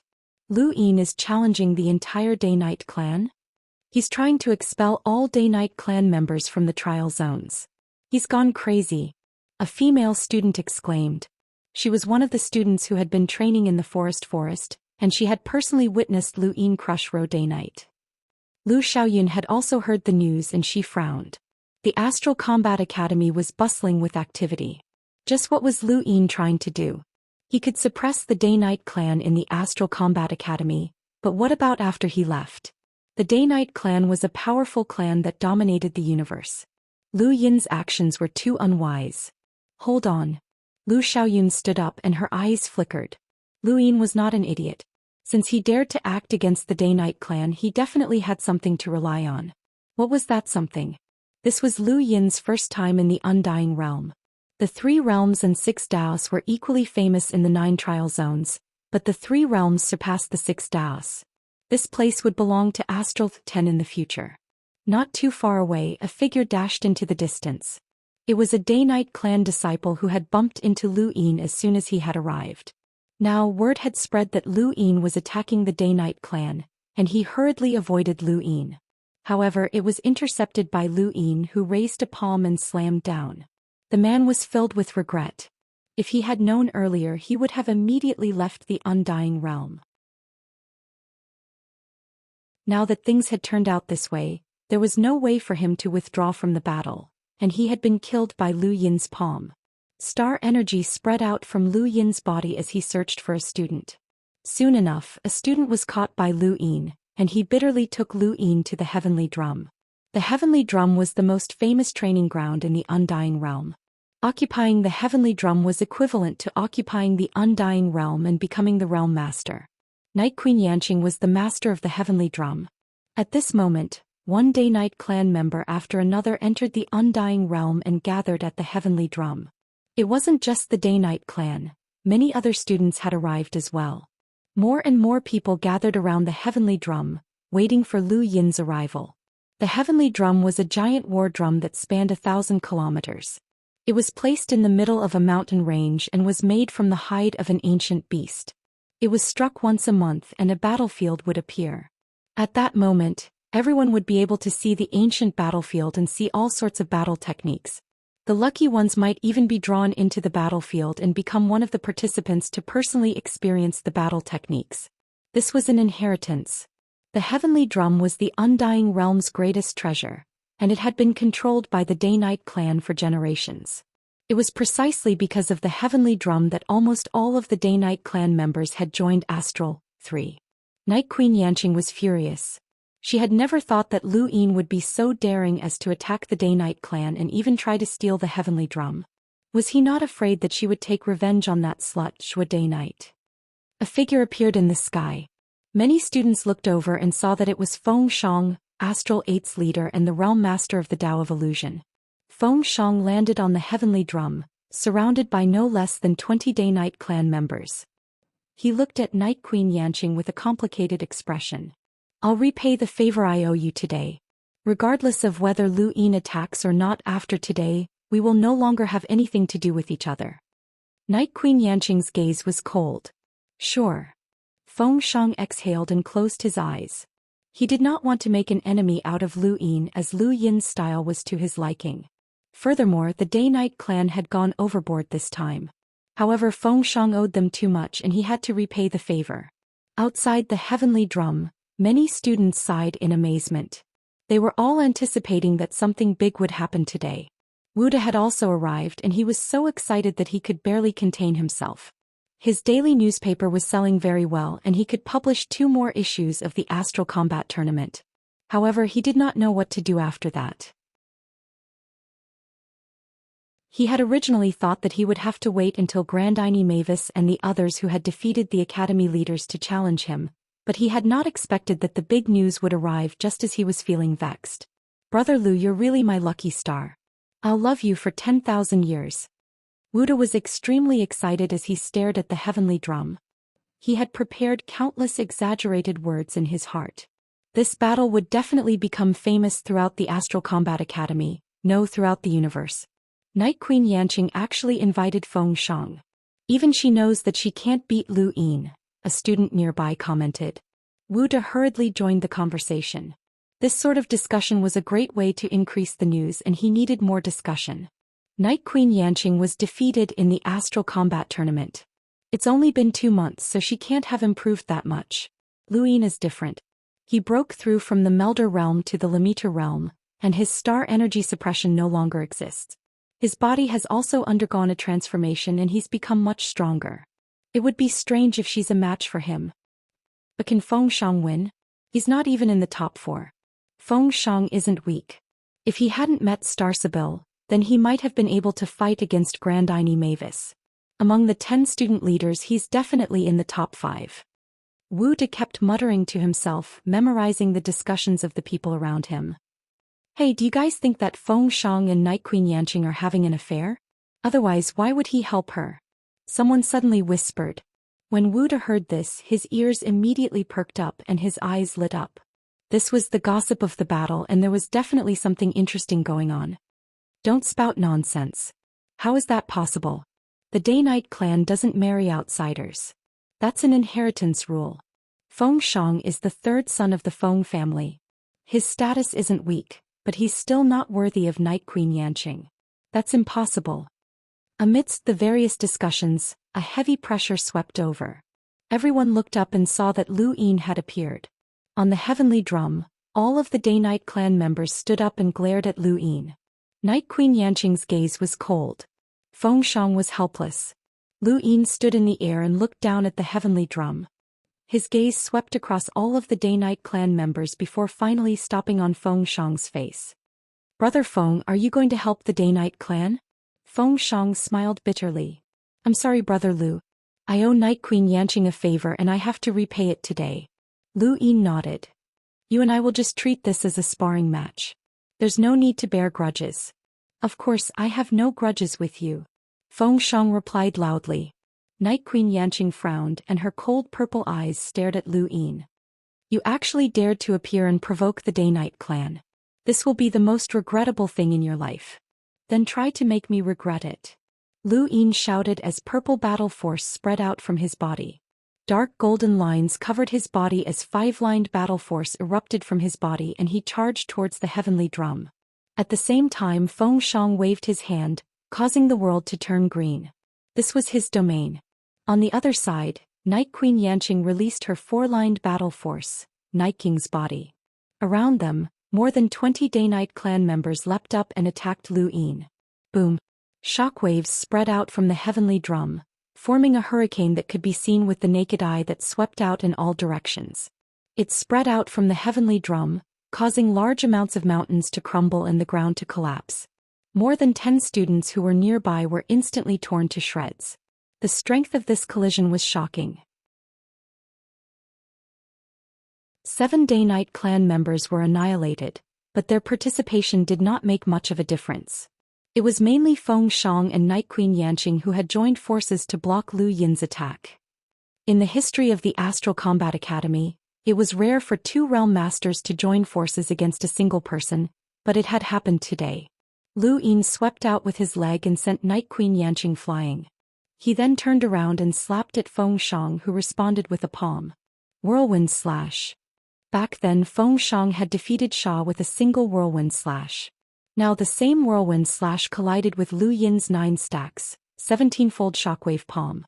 The first wind blade was immediately crushed and the second wind blade was only able to block 8 stacks. The 9th stacks shattered the wind blade and slammed into Feng Shang's body, sending him crashing into the heavenly drum with a loud bang. 5-lined battle force was invincible, at least compared to the 2 people in front of him. Lu Yin had only used one move to heavily injure Feng Shang. Although it was not as shocking as when Star Sibyl had instantly killed Feng Shang, it was still shocking enough. The dozen or so Day-Night clan members all used their battle techniques to attack Lu Yin. Lu Yin snorted and disappeared with flash. From high up in the sky, he pressed down with a palm that enveloped all of the Day-Night clan members and sent them crashing to the ground. Even though there were several area masters among the Day-Night clan members, they still could not escape the fate of being crushed to death. Outside the heavenly drum, Shiyu was shocked. Was this really Lu Yin? 5-line battle force was simply too invincible. The 2 of them had awakened their battle force at around the same time, but now the gap between them was so great. At that moment, Night Queen Yanqing appeared behind Lu Yin. Die! Night Queen Yanqing shouted as she punched out with her Night King fist. Lu Yin turned around and raised his hand. Boom! A shock wave descended vertically and split the ground apart. It was like a slash, and a huge spatial crack extended into the distance. Everyone looked up in shock. Lu Yin had single-handedly blocked Night Queen Yanqing's strongest punch without even taking half a step back. Night Queen Yanqing's pupils shrank. How was this possible? She still remembered the battle from 2 months ago. Even if this person had 5-line battle force and could defeat her, it was still impossible for him to block her strongest punch so easily. That punch had been supported by her Night King's body and 4-lined battle force.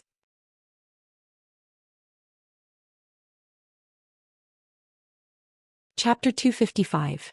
From now on, this place belongs to me. Lu Yin's voice was arrogant as he grabbed Night Queen Yanqing's fist and exerted force, shattering her right arm. He then reached out with his palm and struck her abdomen, sending her flying into a distant mountain range. At that moment, Lu Yin felt a chill behind him as Feng Shang appeared. Sorry, this is the last attack. Lu Yin did not turn around as he had been on guard against Feng Shang all this time. He had seen how fast Feng Shang was, and his battle experience far surpassed that of any student leader. He would not be easily defeated. Lu Yin did not know how Star Sibyl had killed him, but that did not mean that Feng Shang was weak. The green halo dissipated as Feng Shang's palm swept towards Lu Yin's neck. It was so fast that it crossed the void and tore through it. Lu Yin did not move and allowed Feng Shang's palm to sweep past him. His figure slowly dissipated, but it was just an afterimage. Lu Yin was no longer there. Feng Shang's expression changed. Suddenly he felt a sharp pain in his back as his entire body dissipated from the undying realm. Lu Yin walked out as his afterimage slowly dissipated. He had broken through to the Lamita realm and his physical body had become even stronger. His flash's speed had naturally increased as well. So what if he tore through the void? He could now tear through the void like a space-exploring powerhouse. There was a furious roar as Night Queen Yanqing rushed out of the mountain range in a sorry state. She stared at Lu Yin with killing intent. I'll kill you. Lu Yin felt disdain as this woman was no longer worth his time. However, this matter still needed to be put to an end. Lu Yin's body flickered and disappeared. Night Queen Yanqing's body dissipated from the undying realm just like Feng Shang. Everyone was silent. The entire Day-Night clan had been killed, including Night Queen Yanqing. From now on, the realm master of the undying realm had been replaced by Lu Yin. Many swallowed hard. This matter had escalated, and the Day-Night clan would definitely not let this matter rest. It might even implicate those outside the Astral Combat Academy. Was Lu Yin not afraid? Xiyu was stunned as she felt that Lu Yin was very domineering. Wuda was excited as he stared at Lu Yin. This person would provide him with an endless source of news material. In the distance, Lu Xiaoyan left. This battle had not been interesting aside from showing that Lu Yin was stronger. However, things would become troublesome from now on, as the Day-Night clan's revenge would not be simple. Kuang Wang gave Lu Yin a thumbs up from afar. He was ruthless. Although he was arrogant, he would not dare to provoke the Day-Night clan like this. This Lu Yin was a genius. Even further away, a woman in white with a veil covering her face was silently watching Lu Yin. No one had noticed her and no one remembered her. However, if one were to revisit the Astral Combat Tournament, they would realize that this woman was the representative of Astral, one who had honored the ancestors. After that, she had disappeared and had not participated in the lot drawing competition. Lu Yin looked down and saw countless eyes filled with shock, admiration, adoration, mockery, sympathy, and many other emotions. He knew the consequences of his actions, but he did not regret them. Men were born in this world and they could not be cowardly or overcautious. Perhaps the Day-Night clan would retaliate fiercely, but if he did not do anything because he was afraid of retaliation, it would affect his mental state. He had honor points, was a lockbreaker, and was also a student of Astral 10. He also had the support of his family, so the chances of the Day-Night clan acting against him were slim. They might even implicate the Great Yu Empire, but Lu Yin himself did not have much of a connection with the Great Yu Empire. Furthermore, the Great Yu Empire was not as simple as it seemed on the surface. The Neo-Human Alliance was also there, and his family was also keeping an eye on the situation. That place was not as simple as it seemed, and he might be able to use the Day-Night clan to remove the Great Yu Empire's disguise. As for Earth, he was even less worried, as the conflict between students would not implicate a distant planet. The Day-Night clan might act against him because of his special constitution, but they would definitely not go to Earth to cause trouble. However, there was still a chance that they might guess that his special constitution was related to Earth. Lu Yin fell into deep thought. This matter had to be resolved, but he could not be too active. The more active he was, the easier it would be for him to be targeted. The only way was to divert attention. However, in the end, the reason why Lu Yin had the confidence to act was not because of his previous actions, but because of one person, Night King Yuanjing. The conflict between the younger generation in the clan was never as important as the third Night King. Unless he could rescue the third Night King, Lu Yin would still have some value. Even the slightest bit of value would be enough to protect him, and the Day-Night clan would not act against him. After a single battle, everyone from the Day-Night clan had been expelled from the trial zones, and the Undying Realm Master had been replaced. This news quickly spread, and it was not limited to the Astral Combat Academy. The more the news spread, the more humiliated the Day-Night clan would be. At the peak of Astral 3's Trial Zone Mountain, Night Queen Yanqing screamed with bloodshot eyes, "I'll definitely kill you, kill you." At the foot of the Trial Zone Mountain, Xianxia opened his eyes. He had joined the Astral Combat Academy for the sake of the Astral Combat Tournament, but after the tournament he had become interested in the trial zones and had not planned on leaving for the time being. Fortunately, he had not left, or else he would not have been able to witness such an interesting event. Chaos God Mountain was one of the rulers of the Innerverse's dark side. Darkness corresponded to light, and without light there would be no darkness. Many powerhouses from Chaos God Mountain had been forced to join the Day-Night clan.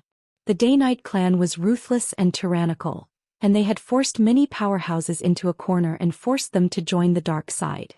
Xianxia had a premonition that Lu Yin would be the next person to be forced to join the dark side. He decided to leave and quickly contact Chaos God Mountain. He could not allow the Day-Night clan to play Lu Yin to death. After screaming for a while, Night Queen Yanqing activated her gadget and contacted the Day-Night clan. She wanted Lu Yin to regret his actions today. She wanted revenge on that slut. "What did you say? No authority? I'm Night Queen Yanqing, and I have no authority to interrogate that woman? I'm Night Queen Yanqing." Night Queen Yanqing was furious. "I'm sorry, but Zhuo Day Night has been temporarily imprisoned, and no one is allowed to interrogate her. This is an order from Night King Yuanjing. Night Queen Yanqing was shocked. How was this possible?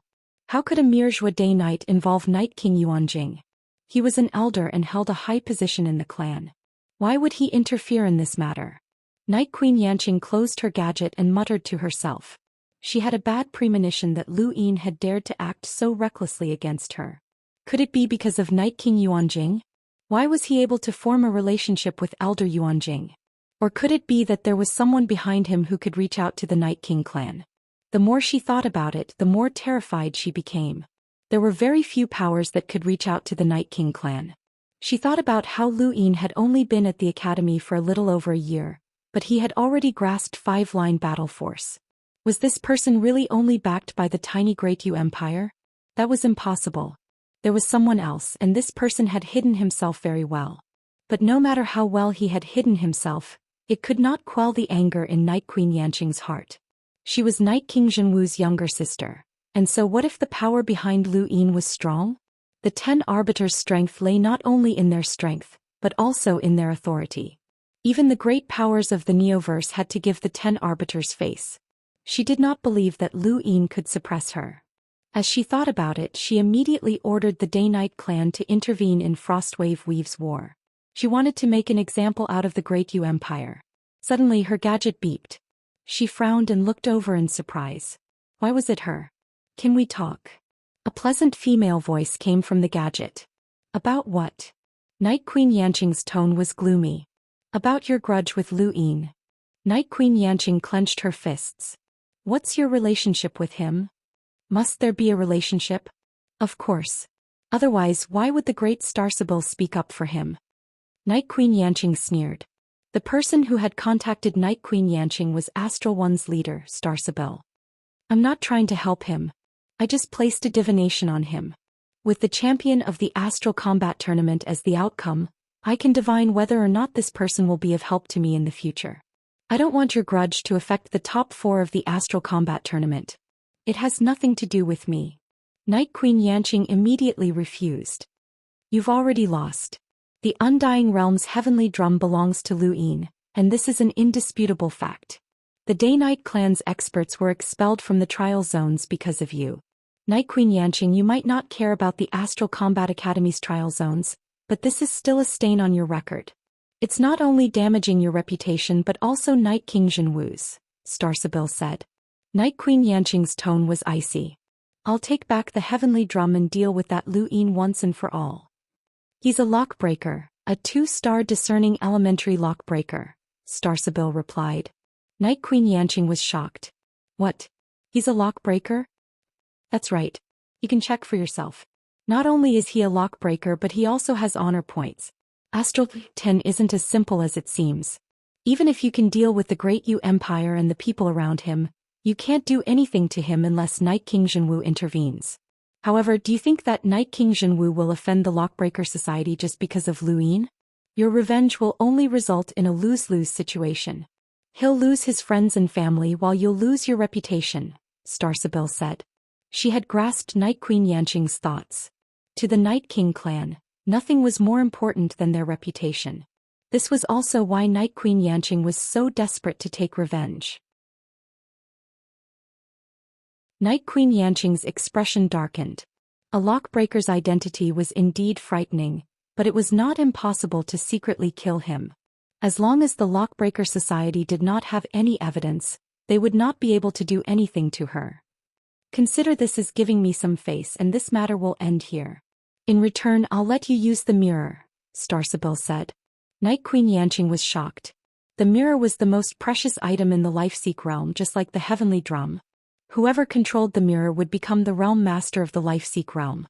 The mirror had always been controlled by Star Sibyl and no one else had been able to use it. She had never expected that Star Sibyl would be willing to pay such a price for Lu Yin. How about it? The right to use the mirror, and your Day-Night clan will not be targeted in the trial zones. For the sake of the Astral Combat Academy's peace, we'll both take a step back. Night Queen Yanqing took a deep breath. All right, I'll let him off for now. Thank you. Star Sibyl then cut off the connection. Night Queen Yanqing's eyes flickered and she snorted. At worst she would not do it openly but she would not let this matter rest. After thinking about it, she decided to find other powers to deal with Lu Yin. However, things did not seem to be going well for her today. Just as she was thinking about who to look for, she received an order that sent a chill down her spine. Do not touch Lu Yin, Night King Elder Council.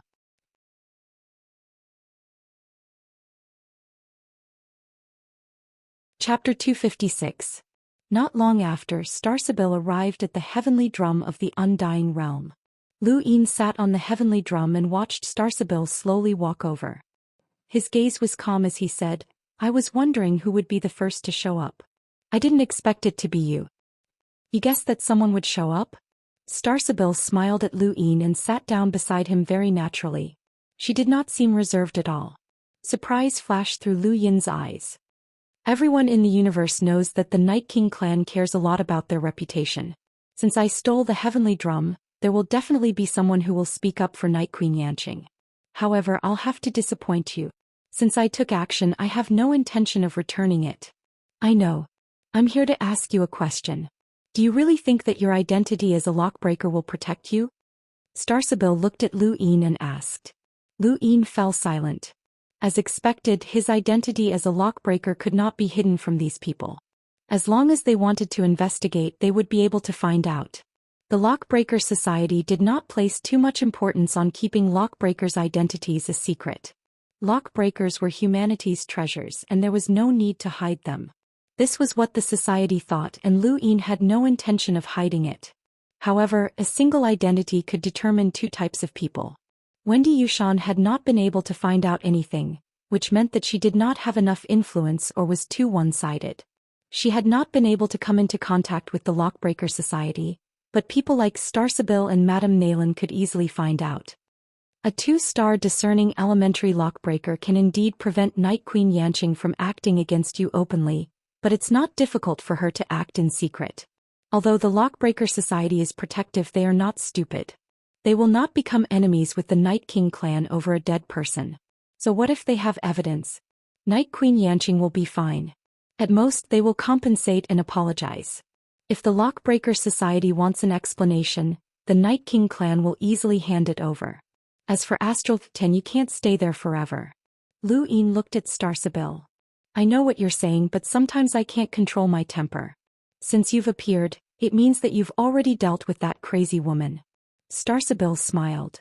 You don't show mercy with your hands or your mouth. No matter what, she's still a girl. Crazy woman. Lu Yin felt disdainful. Starsabil smiled. You, the people behind you and your family and friends can't withstand the Night King clan's oppression. You have to think about them. Lu Yin stretched lazily. Just tell me the results. Stop targeting the Day-Night clan, Starsabil said. Lu Yin was astonished. That's simple. Starsabil nodded. It's that simple. Lu Yin stared at Starsabil. Although I haven't known that crazy Yanqing for long, I understand her very well. She won't end a battle without paying any price. I've already paid the price for you, Starsabil said slowly. Lu Yin's eyes flashed. You paid for me? What? Starsabil sighed. You should know that the Council of Astral Academy has a president, and I'm the president. The stability of the Astral Combat Academy students is my responsibility, and it's also a responsibility that the 10 Arbiters Council has entrusted to me. For this, I can only pay a certain price. However, if Starsabil had really paid the price, then there was a problem. There was no such thing as a free lunch in this world. What did this woman want from him? Starsabil stood up and smiled at him. Don't overthink it. I have no ulterior motives towards you. Lu Yin stood up as well. It doesn't matter. It's not like I'm losing out. Starsabil smiled. You're very interesting. Is that so? I always thought that my EQ was low and that I was just a blockhead. Starsabil turned around and slowly walked away. You're already a member of the Council of Astral Academy. Find some time to meet with everyone and formally acknowledge your status. With that, she left the Undying Realm. Lu Yin watched Starsabil's disappearing figure and muttered to himself. Although the Astral Combat Academy was an institution, its internal structure was not simple. Starsabil was mysterious, Night Queen Yanqing was tyrannical, and there was also Han Chong who was hiding nearby. There were also various great powers. Rather than an institution, it was more like a microcosm of the struggle between the various great powers of the universe.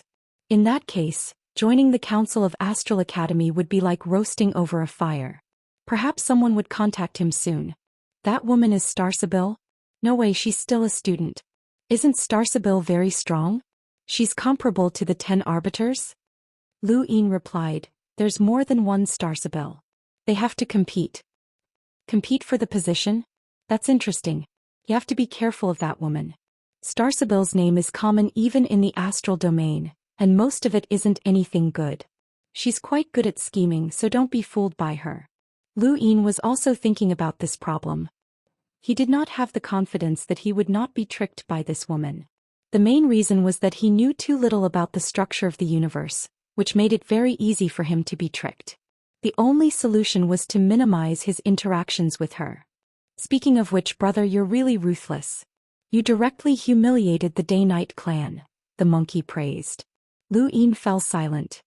But sometimes you have to consider the consequences. What if the Day-Night clan sends experts to assassinate you? I'm scared just thinking about it. They're a powerful clan that dares to directly attack the astral beast domain. You're just a Lemeter and your small arms and legs can easily be broken. If that happens, I'll be in trouble. Lu Yin was getting impatient. Shut up. If you don't want to die, answer my question. What question? The monkey asked. Are you sure that the Day-Night clan won't be able to save the third Night King? I've already said it. I'm absolutely certain. It's good. As long as the third Night King isn't saved, then I'll still have value. Value my ass. Do you think that the Night King clan will think that you can help them? As long as there's even a sliver of hope, the Night King clan won't let anything happen to me. The monkey agreed. That's right. The third Night King is too important to them. Even if they're certain that you don't know anything, they won't let anything happen to you. That's human psychology. But what if they come looking for me? I'll have to provide them with some useful information, Lu Yin said. This was the main point. If he had no value, then even if Night King Yuanjing could protect him for a while, he would not be able to protect him forever. Night Queen Yanqing was not his only opponent, as the first to act was Night King Jinwu. The monkey fell silent. Lu Yin was not in a hurry as the two of them were already one. If he died, the monkey would not be able to live either. When the time came for him to face Night King Yuanjing, the monkey would be able to guess a few things. The battle between Lu Yin and Night Queen Yanqing was temporarily halted by Starsabil's intervention. Over the next few days, the Day-Night clan's experts would occasionally visit the Heavenly Drum, but it was already occupied by Lu Yin. Astral 10 could freely enter the Heavenly Drum and Coco had a lot of fun there. However, Hui Day-Night did not go as he had not acted against Lu Yin either.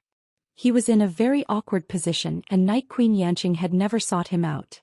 Even Tian Kong Day-Night, who had once protected him, had not sought him out. It was as if Hui Day-Night had been exiled. Just like that, half a month passed peacefully. Dao Bo and Han Chong returned from the border, and Lu Yin formally convened the Council of Astral 10's student leader.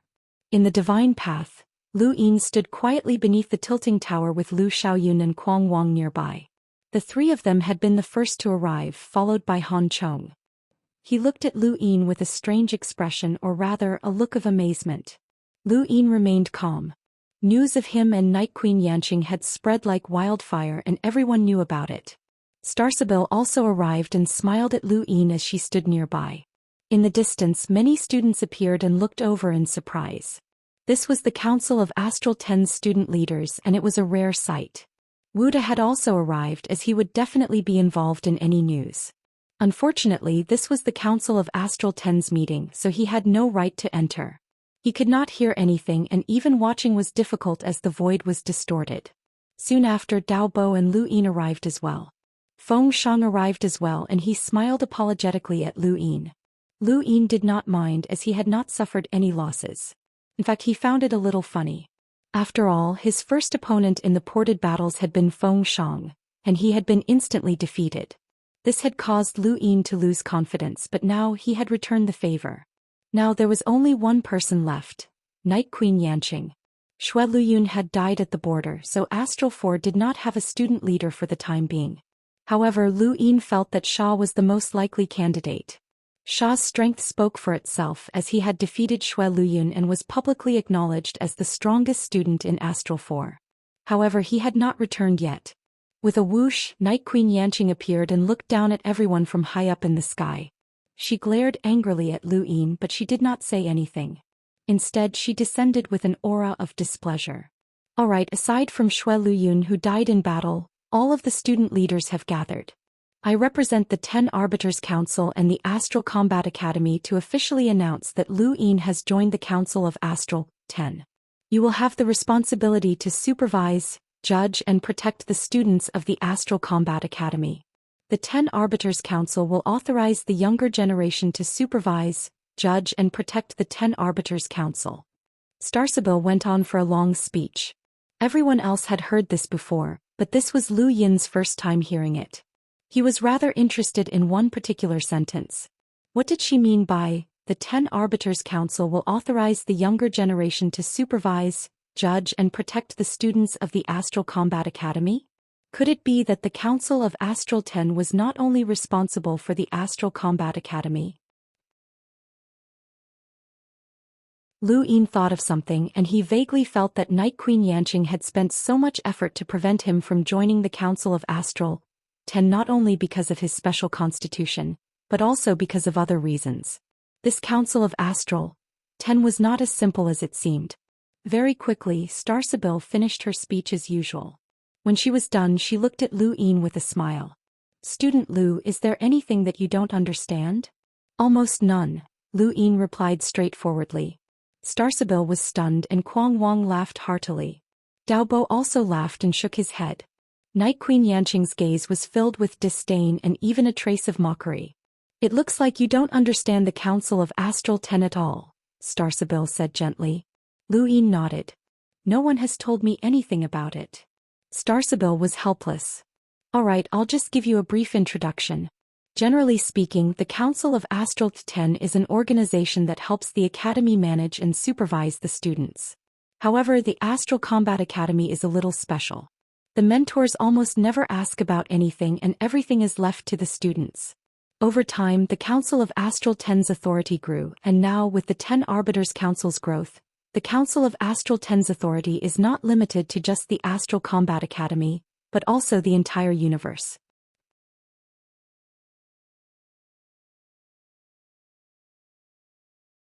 Chapter 257. Lu Yin was shocked. The universe? That's right. You should know that the Council of Astral Academy's status is equivalent to the Outerverse Youth Council. Do you think that this status is just for show? The Astral Combat Academy is a top institution in the Innerverse, and it basically represents the 10 Arbiters Council in handling some of the Innerverse matters. You can treat the Council of Astral Academy as the Innerverse Youth Council, and it can monitor the younger generation of the various flow zones outside of the 8 Great Flow Zones. Lu Yin finally understood what kind of honor he had received. The Innerverse had 8 Great Flow Zones that occupied a large area of the Innerverse, and there were many smaller flow zones as well. Although the Council of Astral Academy had no authority over the 8 Great Flow Zones, just these smaller flow zones alone were enough to raise their status to the same level as the Outerverse Youth Council. After all, this was the Innerverse, which was fundamentally different from the Outerverse. Daobo spoke up. Don't overthink it. We're just civil servants. We have status, but we don't have the ability to carry out the orders. If we discover any problems, we still have to report them to the 10 Arbiters Council. Otherwise, just us students alone won't be able to handle the Innerverse matters. Although we're civil servants, we still have a lot of authority.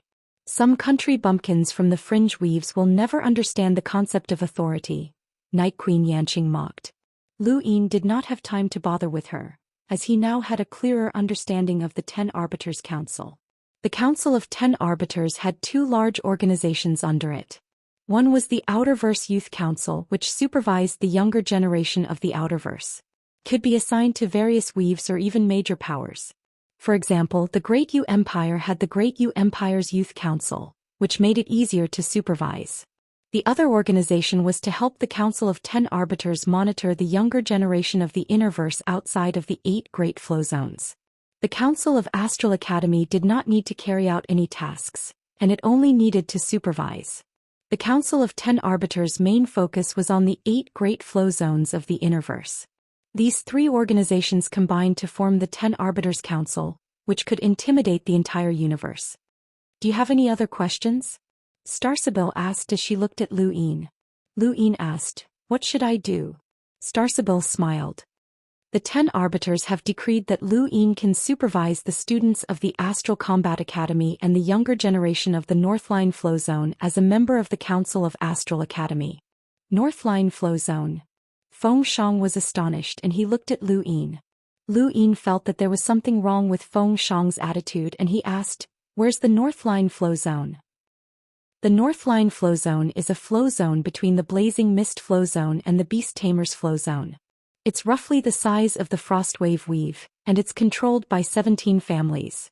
There's also Shanggu Academy. You can investigate the details yourself, Starsibyl said. Lu Yin nodded and glanced at Feng Shang again before looking at Starsibyl. "I have a question." "Ask away." Starsibyl's attitude towards Lu Yin was quite good, which made Night Queen Yanqing unhappy. "If I join the Council of Astral Academy, can I join the Outerverse Youth Council?" The others looked at him in shock and Night Queen Yanqing mocked him even more.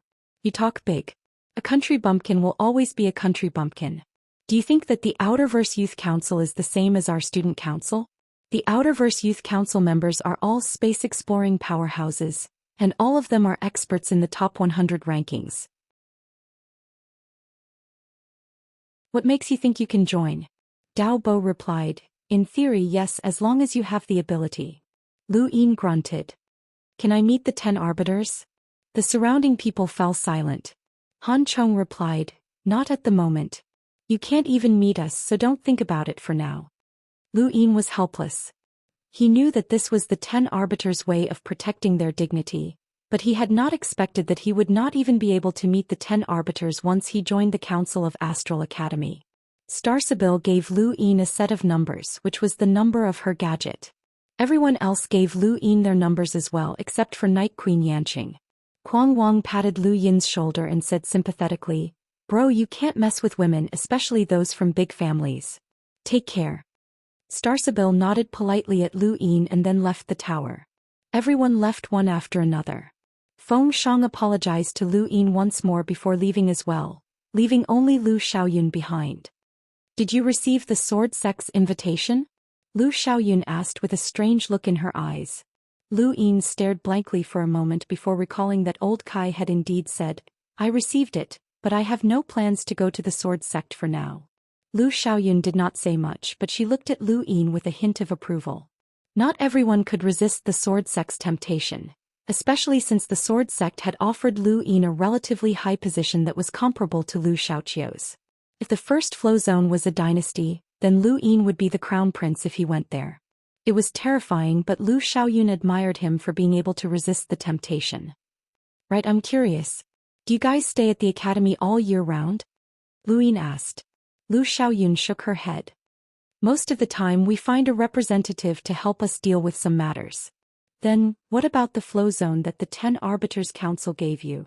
Lu Xiaoyun looked at Lu Yin seriously and thought for a moment before replying, "I don't know how to explain it to you. Everyone's methods and attitudes are different. You have to figure it out yourself or you can wait." Lu Yin watched Lu Xiaoyun leave and fell into deep thought. It seemed that the 10 Arbiters Council did not have a fixed process for dealing with matters.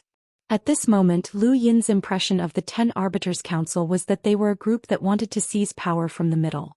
They wanted to control the younger generation so that they could control the future of the universe. 10 youths daring to do such a thing. How bold. Lu Yin took a deep breath and smiled. He looked up, he had finally reached this step. A piece of paper with the surname Lu had buried 72 people, and all of this had been decided by the 10 Arbiters. There would be a day when he would confront those 10 and have a showdown for what had happened all those years ago. Far away in the starry sky, a large spacecraft was speeding towards the north. The spacecraft carried the elites of the Great Yu Empire's younger generation. These people were about to undergo a trial, and those who passed would be able to join Yu Academy. After watching the Astral Combat Academy's Astral Combat Tournament, the younger generation of the Great Yu Empire was filled with excitement and longing. They all hoped to join the Astral Combat Academy and step onto the glorious stage of the universe. King Zishan had already set an example for them, and everyone wanted to become the second King Zishan. Jenny Anna hugged her knees as she sat in her room. Her eyes were dazed and her long hair was draped over her shoulders. She didn't know what she should do. Should she wait for Lu Yin to return and marry her, or should she search for the happiness that she had once yearned for? Ever since she had returned from Fire's Melt Planet, she had never been able to forget that man who had been like a king of flames. His bright, fiery eyes had melted her heart, and she had dreamt of him many days and nights. She had longed to marry him, and even if Fire's Melt Planet's environment wasn't suitable for the Anna family, she didn't care. But now she was getting further and further away from that dream. Lu Yin was like a giant mountain that she could not cross. Especially after the Astral Combat Tournament, everyone had worshipped him and envied her for being his future wife. But all of this was a nightmare for Jenny. The more dazzling Lu Yin was, the deeper her nightmare became. Jenny Anna sighed and took out an exquisite ring that Lu Yin had given her. It was beautiful, but the more she looked at it, the more dazzling she found it to be. She walked out of her room and stood in the hallway, watching the meteorites streak past her, one after another. At that moment her gadget beeped. Jenny Anna looked over and her expression changed to one of ecstasy. Brother Yanfeng, is that you? Not far from the hallway, Geraldine furrowed her brow in distress. She had no confidence in herself during U Academy's selection, and she didn't know if she would be able to join. Although she was a top student of the first military academy, she was still far from the elites. She looked up at the sky and thought of that bastard. That despicable bastard had lied to her, threatened her, and blackmailed her. Now he had reached the most dazzling stage in the entire universe. Okay, Brother Yanfeng, I'll leave now, a voice said. Geraldine stopped and looked around the corner, only to see Jenny Anna excitedly running back into her room. There was an exquisite ring on the ground. Geraldine was puzzled. She knew that this woman was Lu Yin's fiancée, and she had been paying attention to her ever since they had boarded the spacecraft. She had originally been worried, but why had she suddenly become so happy? Yanfeng? Who was that? As Geraldine pondered, a gust of wind blew past her, and Jenny Anna quickly walked past her. Geraldine walked over and picked up the ring on the ground. It was so beautiful. She sighed in admiration and put it away.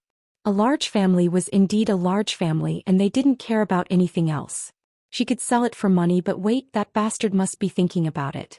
She actually had the same idea. One day later, on the Great Yu Empire's Xenu Star, in the main hall of the Anna family, Xianxia Anna smashed a teacup on the ground. That idiot actually dared to do such a thing. Capture her. Rocky Anna's expression turned ugly. Brother, this is very troublesome. We can't openly capture her, or our Anna family will become the laughingstock of the Frostwave Weave. Xianxia Anna gasped for breath, closed his eyes and bitterly said, I never thought that the shrewd me Xianxia Anna would be ruined by this girl. She actually ran away from home to elope with that brat from Fire's Melt Planet. What a joke. Jenny is too foolish. Yanfeng's target has always been Princess Wendy, so why would he want to elope with her? But brother, why did Yanfeng coax Jenny away? What's in it for him? Could it be that His Majesty's plan to attack Fire's Melt Planet has been leaked? Rocky Anna was bewildered. Xianxia Anna waved a hand. That shouldn't be the case. Only a few people know about the military plan and it's impossible for it to be leaked. Besides, His Majesty wouldn't give up on attacking Fire's Melt Planet just because of Jenny. If that's the case, then what's Yanfeng's goal? Rocky Anna couldn't figure it out. Xianxia Anna fell into deep thought as he tried to think of people related to Jenny. Finally, he thought of something. Find a way to contact Schutz and ask him if something happened at the Astral Combat Academy. Brother, are you suspecting that this matter is related to King Zishan?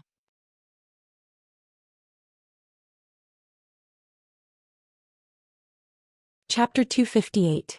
Aside from that, Jenny has no other value to Yanfeng. King Zishan has entered the top 4 of the Astral Combat Academy, and I've heard that there's a Council of Astral Academy that's equivalent to the Outerverse Youth Council. If King Zishan joins the Council of Astral Academy, then it's not impossible for Yanfeng to make a move. Rocky Anna immediately left. Xianxia Anna felt bitter as he watched Rocky Anna leave. He hoped that it wasn't true, or else the Anna family would be embroiled in an unimaginable storm. Even a hunter like him would be torn to shreds as this matter concerned the 10 Arbiters' Council. No matter how the Anna family tried to keep it under wraps, news of Jenny Anna running away from home still spread. More importantly, someone had seen her on Fire's Melt planet, and the person with her was from the Day-Night clan. This news shocked many. Why would the Day-Night clan be involved with Jenny Anna and Fire's Melt planet? In the Great Yu Empire's palace, Undying Yushan's face was gloomy. The plan to attack Fire's Melt planet had just been formulated, and now the Day-Night clan had appeared. What was going on? The Day-Night clan and Jenny Anna. Why were two completely unrelated people involved? Could it be related to Little Een? What had originally been an ordinary girl running away from home had suddenly shaken the entire Frostwave weave. On Astral 10's Rain Observatory, Silver watched the drizzle fall with a happy smile on his face. This was too interesting. He had originally planned to wait for a while, but he hadn't expected the opportunity to come so soon. It seemed like he would be able to find out the truth soon. Brother Lu, we don't have much time left together. Lu Een was also in Astral 10. He had not contacted the outside world and the outside world could not contact him either. Thus, he did not know what was happening in Frostwave Weave, and he was currently looking at the information on his gadget in confusion. He had logged onto the 10 Arbiters' Council's internal network, and although there was a lot of information he could not see much of it. With his current level of authority he could only see a few things happening in the Northline Flow Zone and the Outerverse.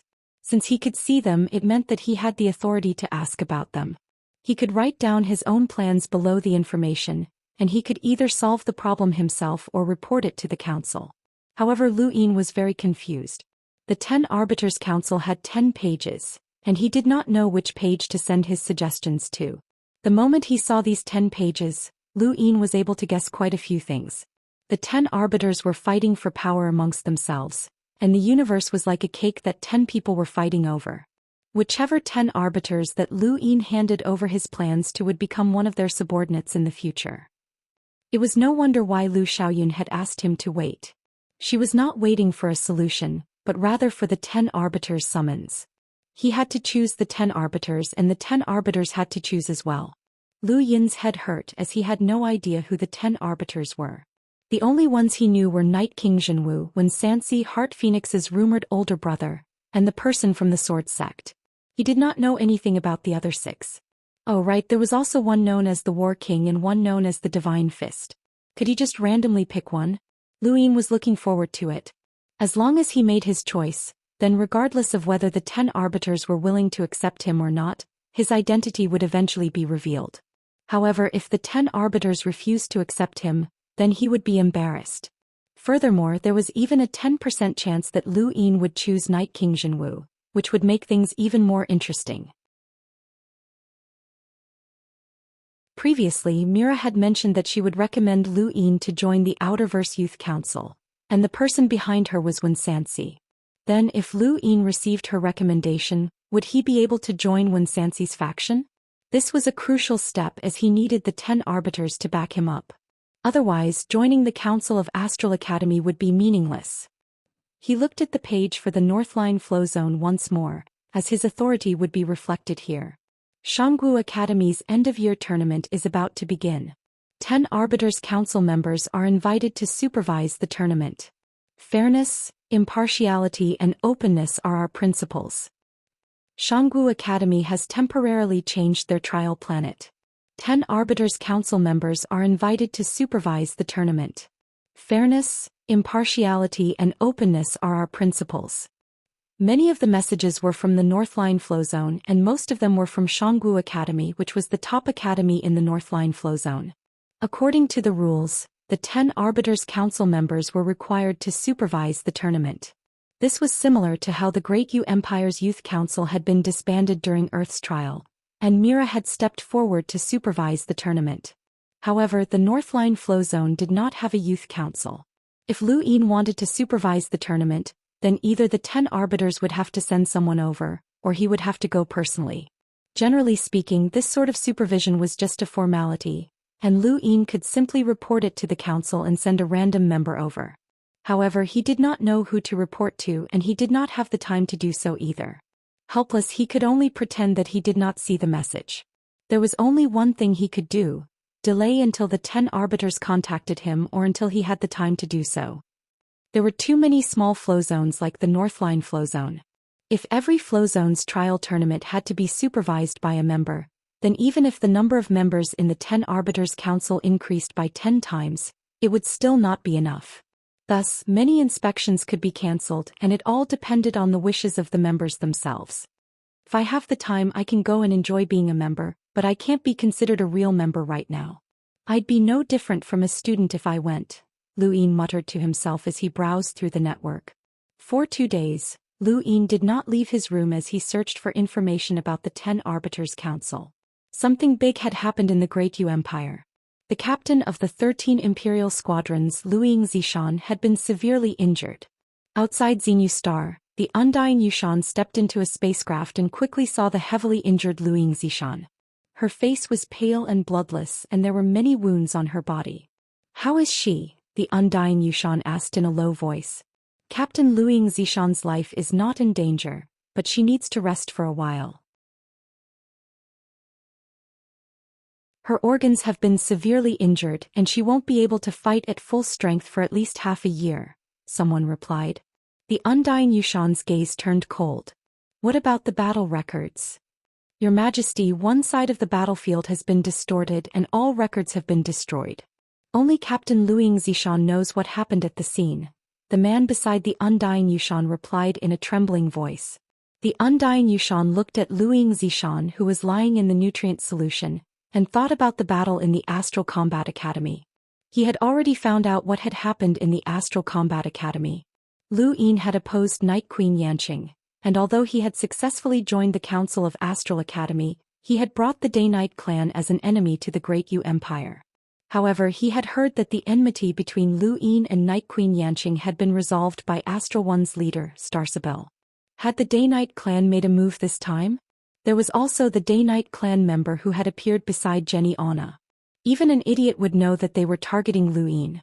The undying Yushan was deep in thought when a beam of light suddenly pierced his eyes. His eyes widened as a terrifying amount of star energy erupted from his body, causing the heavens to feel heavy and everything to be suppressed. He reached out and grabbed a strand of Zhou Xian's hair.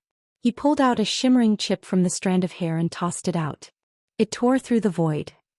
Immediately after, the void in the distance began to distort as a terrifying fluctuation swept through the heavens, instantly shattering many meteorites that streaked past. Everyone in the spacecraft was stunned. If that thing had exploded within the spacecraft, they would all have died. Its power was enough to instantly kill an explorer. The undying Yushan's eyes turned cold. This was the second killing intent. The person who had attacked Zhou Xian was not satisfied with this result and wanted to kill even more powerhouses from the Great Yu Empire. At that moment, the void distorted and Xianxia appeared. "Your Majesty, that thing should have come from the Ross Empire in the blazing mist flow zone." "Are you sure?" The undying Yushan was shocked. Xianxia nodded seriously. "When I was young, I went to the Blaze Realm to train. The Ross Empire isn't that far from the Blaze Realm, so it's not difficult to identify their weapons. Could someone have imitated the Ross Empire's weapons and attacked us in order to frame them?" the undying Yushan asked. Xianxia shook his head. "That shouldn't be possible. Ignoring the difficulty of imitating the Ross Empire's weapons, based on the nature of the Innerverse's great powers, they wouldn't bother to disguise themselves to deal with us. What a Ross Empire!" The undying Yushan was furious. He didn't need to think much to know that the Day-Night clan was behind the Ross Empire. Otherwise, why would the Ross Empire attack them? Just because they had sabotaged the three great powers' attack on Astral 10 was not worth the Ross Empire's intervention. If they had wanted to, they would have done so long ago. "Your Majesty, to be safe, it's best to stop all external wars. With the Ross Empire interfering, Captain Zhou Xian's situation will definitely become more frequent," Xianxia advised. The undying Yushan sighed and nodded. "Let Duke know about this. Tell him to be careful." "Yes. Should we tell Princess Wendy?" The undying Yushan's eyes flashed. "No need. Since they attacked us, they must have taken her into consideration as well." Xianxia was right. Innerverse powers would not bother to disguise themselves when attacking outerverse powers. The Ross Empire's powerhouses were frequently dispatched to the Frostwave Weave and to the powers that were being attacked by the Great Yu Empire.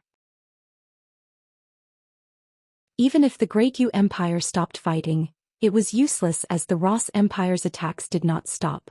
At this point, Lu Yin finally found out about this matter. He didn't need to guess. He immediately pinned the culprit to the Day-Night clan and Night King Jinwu. Aside from him, who else could mobilize the Ross Empire? Although Starsabil had resolved the dispute between him and Night Queen Yanqing, she could not do the same against Night King Jinwu. Lu Yin had previously guessed that Night King Jinwu would make a move, but he had not expected it to be so fierce. Furthermore, Zhang Yang had completely disregarded him. To Night King Jinwu, suppressing the Great Yu Empire was a piece of cake, and Lu Yin did not have the qualifications to be his equal. Lu Yin knew this as well, but he could not change Night King Jinwu's decision. Night King Yuanjing could protect him, but he could not protect the Great Yu Empire. However, did the Great Yu Empire really need protection? The more he interacted with the Great Yu Empire, the more Lu Yin understood the Outerverse strength. The Great Yu Empire was definitely capable of conquering the Frostwave Weave and becoming the leading power. They had not been able to do so before because of the Undying Manual. If the Ross Empire underestimated the Great Yu Empire because of this, they would definitely pay a heavy price. Even so, this matter had started because of him and Lu Yin still had to think of a way to make up for it. At the very least, he needed to divert the Day-Night clan's attention. However, he was just a student, so what right did he have to make an enemy out of the Day-Night clan? Any space-exploring powerhouse would be enough to kill him. He could not use Night King Yuanjing either, as the more information he leaked, the more danger he would be in.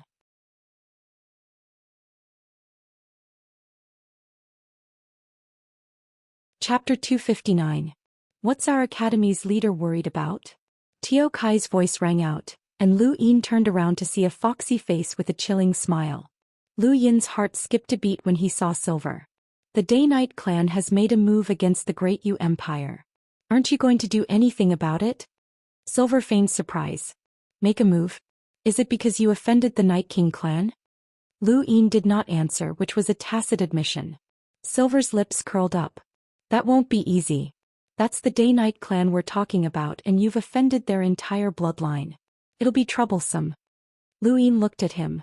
If the Day-Night clan takes care of the Great Yu Empire, then you'll be in trouble as well. At the very least, your plans in the Great Yu Empire will come to an end. Silver stretched lazily.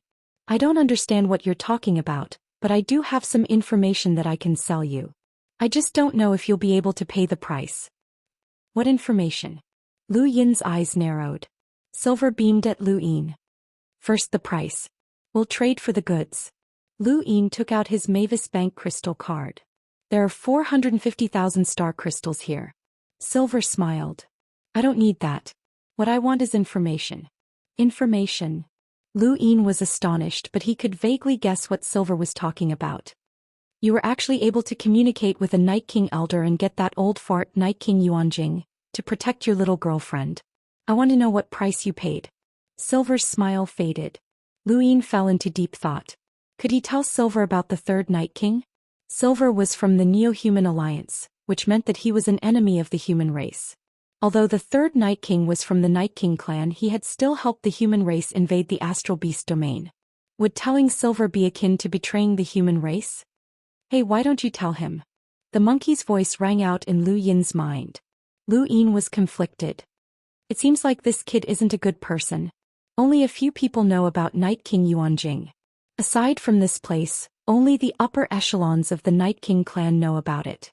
If this kid knows about it, then he must have spread his ears to the Night King clan. That would be terrifying. Kid, is that the case?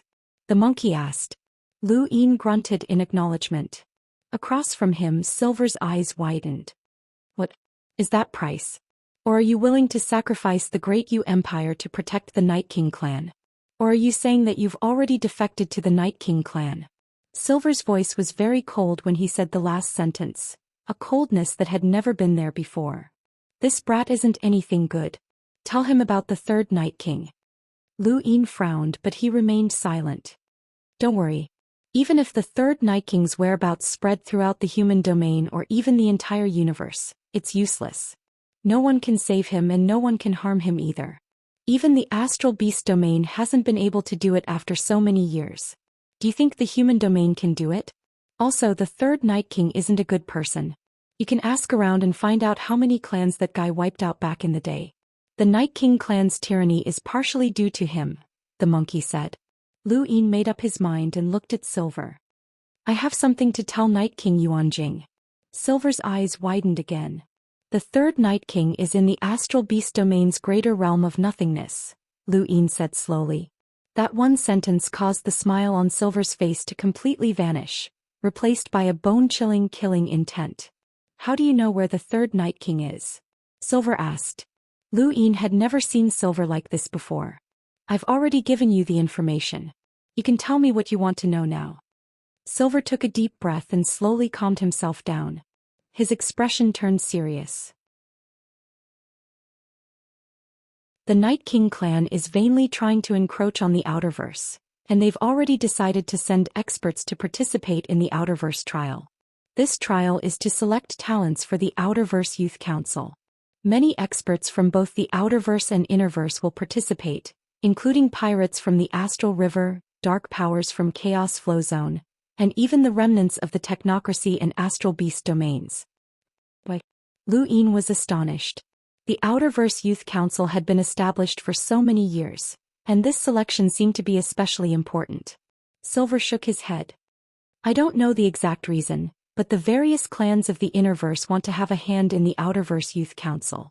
It's not just the subordinate counselors but also the counselors. Counselors? What about the original counselors? Lu Yin was puzzled. Silver's lips curled up into a cold smile. Of the original 10 counselors, half are dead. Lu Yin was shocked. The Outerverse Youth Council's counselors were all experts on the top 100 rankings. Wendy Yushan, for example, was in the top 20. Some of the other counselors were weaker than her, but they were all absolute experts. Are you surprised? Don't worry about it, it's very normal. The universe is just that exciting. No matter how strong you are, you can still fall. When the third Night King disappeared, it shook the entire universe, but it didn't take long for everyone to accept it. This is the universe. Silver beamed as he spoke and then he left. Lu Yin felt that Silver had purposely come here to tell him about the Day-Night clan. Why? Was he here to cause trouble? The Neo-Human Alliance had also planted people in the Outerverse Youth Council, so they would definitely send more people. Lu Yin did not know Silver's goal, but he had obtained information that would be useful to him. Silver planned to cause trouble and divert the Day-Night clan's attention. However, since they dared to send people to compete for the counselors' positions, then there might be quite a few space-exploring powerhouses participating in the trial, which would be very troublesome. Although Lu Yin was not afraid of ordinary explorers and could challenge those of a higher realm, if he ran into an explorer from a powerful clan like the Day-Night clan, he might not be able to challenge them. After thinking about it, Lu Yin contacted Mira. He wanted to know the exact information so that he could be prepared. If the participants were all explorers, then he could forget about it. He was there to cause trouble, not to die. Mira was a graduate of the Astral Combat Academy, so Lu Yin could contact her directly. What a rare guest. If I remember correctly, this should be the first time you've contacted me of your own accord. Myra's beautiful face appeared on the screen and she beamed at Lu Yin. When he saw her, Lu Yin recalled the time when she had teased him on planet Conan. This woman had a wicked sense of humor. Senior Mira, do you still remember what you promised me? Myra's eyes widened and she revealed an innocent and confused expression. I don't remember. What did I promise you? Lu Yin was helpless. Recommend me to the Outerverse Youth Council. Mira grunted in acknowledgement.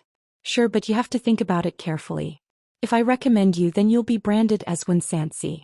If this had been before the Astral Combat Tournament, Mira would not have said this to Lu Yin as he did not have a choice, nor did he have the qualifications to choose. It would be his honor to be able to join the 10 arbiters, but things were different now. Lu Yin was a member of the Council of Astral Academy, and he was also an extremely talented young expert. He had the qualifications to choose. I have to do this? Lu Yin asked helplessly. Mira smiled. Of course. Think about it carefully. What if I enter on my own? For example, the Outerverse trial? Lu Yin probed as he looked at Mira. Myra's eyes flashed. The Outerverse trial. Who told you that? Lu Yin did not answer. Myra's lips curled up. Is it your little fiancé? That Princess Wendy? Lu Yin shrugged. He did not refute or admit to it. There is indeed an Outerverse trial recently. If you don't want to be branded as one of the 10 arbiters and join the Outerverse Youth Council, then this is a good opportunity. Lu Yin was curious. Is this trial going to elect a counselor? Mira shook her head. At present there are only 5 counselors in the Outerverse Youth Council, so there should be an election. However, it's not through this trial because no one in the Outerverse has the qualifications to become a counselor yet. Outerverse? Can't someone from the Innerverse do it? Lu Yin was puzzled. Mira smiled. The 10 Arbiters Council not only needs prestige, but also affinity and support. If you need support, then you need to rope them in. Since this is an Outerverse matter, then it should be left to the Outerverse. Although the previous 10 counselors cultivated in the Innerverse, they were originally from the Outerverse, which is why they could become counselors. But now, no one from the Outerverse has the qualifications to become a counselor. Lu Yin muttered to himself. If Innerverse powerhouses could not become counselors, then what was the Day-Night clan fighting for? Just subordinate counselors? Of course, if the Outerverse cannot produce enough counselors within a certain period of time, then we can only choose from the Innerverse.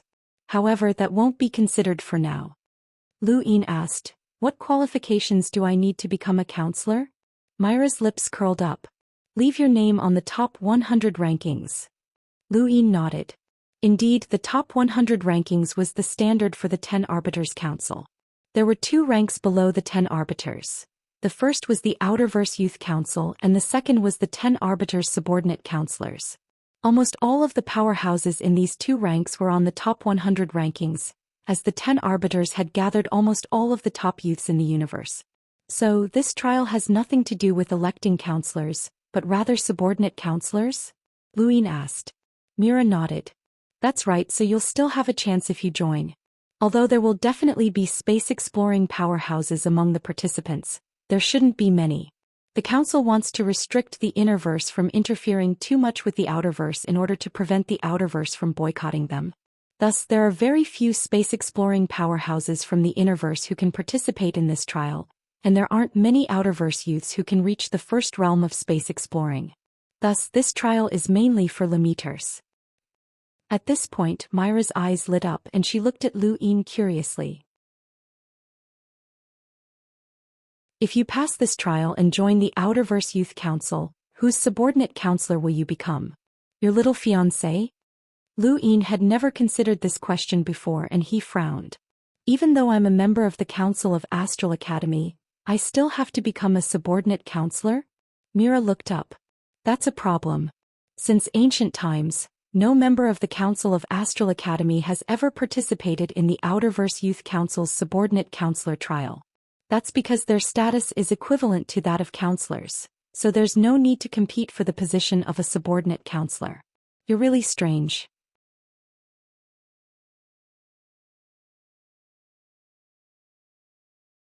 Chapter 260.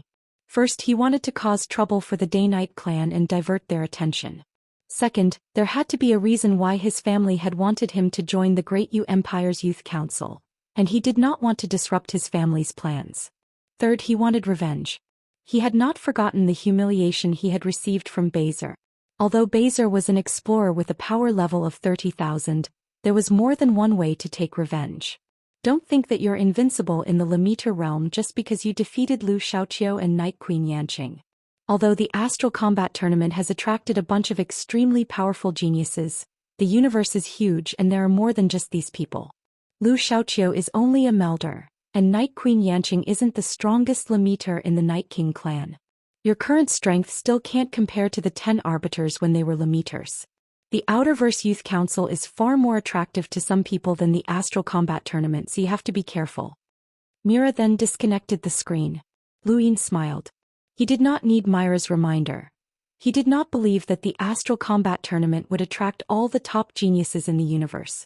However, it was not as exaggerated as Mira had made it sound. He was certain that among the universe's younger generation, aside from space-exploring powerhouses, the only one who stood at the peak was Lu Xiaoqiu, who had broken through to the Limiter realm. There was no doubt about this. No matter how strong the others were, they could not surpass Lu Xiaoqiu, especially since he still had the fourth sword. As long as Lu Yin could defeat Lu Xiaoqiu, who had used the fourth sword, he would definitely stand at the peak of his generation. He would even be able to rival the 10 arbiters when they were limiters. However, in the end he would only be able to rival the 10 arbiters. Surpassing them would be very, very difficult. The 10 arbiters were monumental existences. They were freaks that had been born during the universe's second transformation after formcast models had been created. The 10 arbiters were legends that could not be surpassed. At the same time, in Astral 3, Night Queen Yanqing lowered her head with a terrified expression. Because of you, our clan was pushed into the turmoil of the Frostwave Weaves War. Everyone thinks that the Ross Empire's attack on the Great Yu Empire came from the Day-Night clan. You are too foolish, a man on the screen said coldly. Night Queen Yanqing lowered her head. I'm sorry, brother. That's not how you play the game. If you want to humiliate someone, it's a good idea, but there's no need to expose the Day-Night clan. You'll only end up with an eternal enemy if you're excited for a moment. Furthermore, this enemy can't be eliminated for the time being. Who knows, he might become a hindrance to us in the future, even though the possibility of that happening is very small. Elder brother, I was too narrow-minded, Night Queen Yanqing said in a low voice. It doesn't matter. The mistake has already been made, so let's just follow this path. Elder Yuanjing is protecting Lu Yin, not the Great Yu Empire, so it doesn't matter if it's destroyed. We can't not give Starsabil face. Tell her that I was the one who did all of this. Yes, big brother. However, the person who used the Day-Night clan must be found. How bold of him to use the Day-Night clan to divert our hatred, the man said coldly. Night Queen Yanqing trembled. Yes, I'll head to the Ross Empire right away. Don't disappoint me this time. After losing the Astral Combat Tournament, those old fogies released Zhanlong Day-Night. He'll be participating in this Outerverse trial as well. Night Queen Yanqing raised her head, her eyes filled with hatred. Brother, as long as this person isn't eliminated, my hatred will never subside. You're useless, so who else can you blame? He even succeeded in cultivating the Day-Night clan's most difficult technique, so it's normal that you're not his opponent. However, he'll never surpass me. As long as I'm around, there will be no place for the Day-Night bloodline to survive. Take care of your own matters and don't cause any more trouble for me. With that, the screen turned off. Night Queen Yanqing stood in place, her eyes filled with rage. Zhanlong Day-Night was the person who had brought her the greatest humiliation. She was an elite of the Night King bloodline and the younger sister of one of the 10 arbiters, but she had lost to a Day-Night clansman. She could not hold her head up high within her clan, which was why she had come to the Astral Combat Academy. She had heard that Zhanlong Day-Night had committed a mistake and been imprisoned, but she had never expected that he would be released because of her own defeat. Zhanlong Day-Night and Lu Yin were both enemies that she had to eliminate. The Outerverse trial was not only for the Outerverse Youth Council to select subordinate counselors, but it was also a platform to test the various powerhouses. Regardless of whether they were from the Innerverse or the Outerverse, or whether they were willing to join the Outerverse Youth Council, everyone wanted to participate in this trial because the results of the trial would be directly presented to the 10 arbiters. To the younger generation, there was nothing more attractive than the 10 Arbiters Council. Although the 10 Arbiters Council was only an organization for the younger generation, it would only become stronger in the future because of the 10 Arbiters' existence. This was a publicly acknowledged fact, and because of the 10 Arbiters' backgrounds, the Council had been recognized by the universe, making it an organization with the greatest potential. If there was a chance to present their performance to the 10 Arbiters, countless people would be willing to risk their lives for it. Not only would they gain the 10 Arbiters' favor, but they would also gain the support of the organizations behind them. The more dazzling one's performance was, the more resources they would receive from their organizations. At the center of the ancient continent stood a towering stone tablet. This was the Day-Night clan's ancestral land. Not far from the stone tablet was a dark underground prison. A pair of dignified eyes opened, followed by the sound of chains scraping against each other. Outside the underground prison, many Day-Night clan members stood quietly, their eyes filled with excitement. Soon enough, a figure walked out from underground and faced the stone tablet in the dim light. His body was covered in layers of chains and he looked extremely haggard. However, his eyes were abnormally bright and filled with fighting spirit. "Congratulations, Brother Zhanlong!" Dozens of Day-Night clan members shouted. Their voices attracted the attention of many people, including the elders who were guarding the stone tablet. This figure was Zhanlong Day-Night, a member of the Day-Night clan. He had no innate talent since he was young, but he had relied on his own efforts to climb to a position that was second only to Night King Zhenwu. Among the younger generation of the Day-Night clan, he was the one who stood at the top of the stone tablet. The stone tablet did not measure one's strength, but rather one's comprehension of battle techniques and innate talent. It also directly measured one's walking distance within the Day-Night clan's inheritance corridor. Zhanlong Day-Night had surpassed Night Queen Yanqing, and he had even surpassed many of the Day-Night and Night King clan elites. In terms of his comprehension of battle techniques, he had surpassed space-exploring powerhouses as a limiter. This was Zhanlong Day-Night, the man who had forced Night Queen Yanqing to go to the Astral Combat Academy. Zhanlong Day-Night closed his eyes, seemingly tired. However, he quickly opened them again and roared with laughter. "I told you that I would come out. Zhanlong Day-Night promised that I would be a part of the Night King bloodline, ha." Below the stone tablet, several elders had ugly expressions. "How arrogant! A mere junior dares to provoke our royal bloodline? He's like this, which is why he was imprisoned in the underground prison. He doesn't even know how to repent. We shouldn't have let him out. Forget it. Let him help our Day-Night clan regain our lost reputation. We need his help in this Outerverse trial. Otherwise, our efforts to influence the Astral Combat Academy to have the top 4 all go to waste. This kind of person should be planted with the Caged Realm technique." In the depths of space in the first flow zone's sword sect, a mountain peak collapsed. A strand of sword chi tore through space as a handsome man walked out. He wore a short-sleeved shirt, jeans and a felt hat. He had a frivolous look on his face. In the distance, an elder was furious. "Long Yun, you brat. You're destroying the peak again." Long Yun rolled his eyes. "It's my fault that the peak isn't sturdy. Brat, don't go. I'll teach you a lesson." Long Yun slipped away without looking back. "I'm going to the Outerverse to play. I heard that Xianxia was defeated, so I'll go teach the person who defeated him a lesson." In Astral 1, Starsibyl looked at her gadget with a strange expression. "Let's go to the Outerverse trial." In Astral 7, Zhou Xian had a strange expression. "The Outerverse trial? Does the sect want to use this opportunity to break away from the Day-Night clan? That's too naive, but there's nothing wrong with going there." Even if Silver had not told Lu Yin about the Outerverse trial, the Astral Combat Academy would have informed him. For some reason, the top 4 had all requested to participate. When Lu Yin found out, he was rather speechless. If he had known earlier, he would have waited. He had even been lectured by Mira. Outerverse trial, where should he go? He looked at his gadget. The Outerverse was very large, and there were several trial grounds that selected experts to join the Outerverse Youth Council. He wanted to see which trial ground he should go to. Lu Yin's pupils shrank as he looked at his gadget. Shenwu Continent? Lu Yin was no stranger to the Shenwu Continent. He had previously rolled Enhance and fused with Wuxia, who was in charge of the Shenwu Empire's Crown Prince's residence. He had some understanding of the continent, but he had never expected that the Outerverse trial would be held there. Although the Shenwu continent was in the dark mist weave, it was in a sealed space.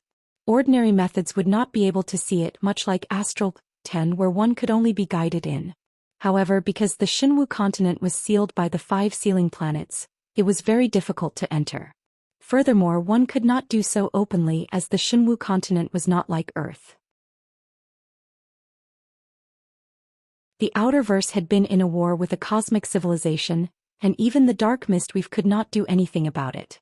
There were many experts there, and once one's identity was exposed, death was certain. In Wuxia's memories, there was an organization called the Ming Constables that the Shenwu Empire used to kill trial takers. They had a special method to find trial takers, and even space-exploring powerhouses would not be safe there.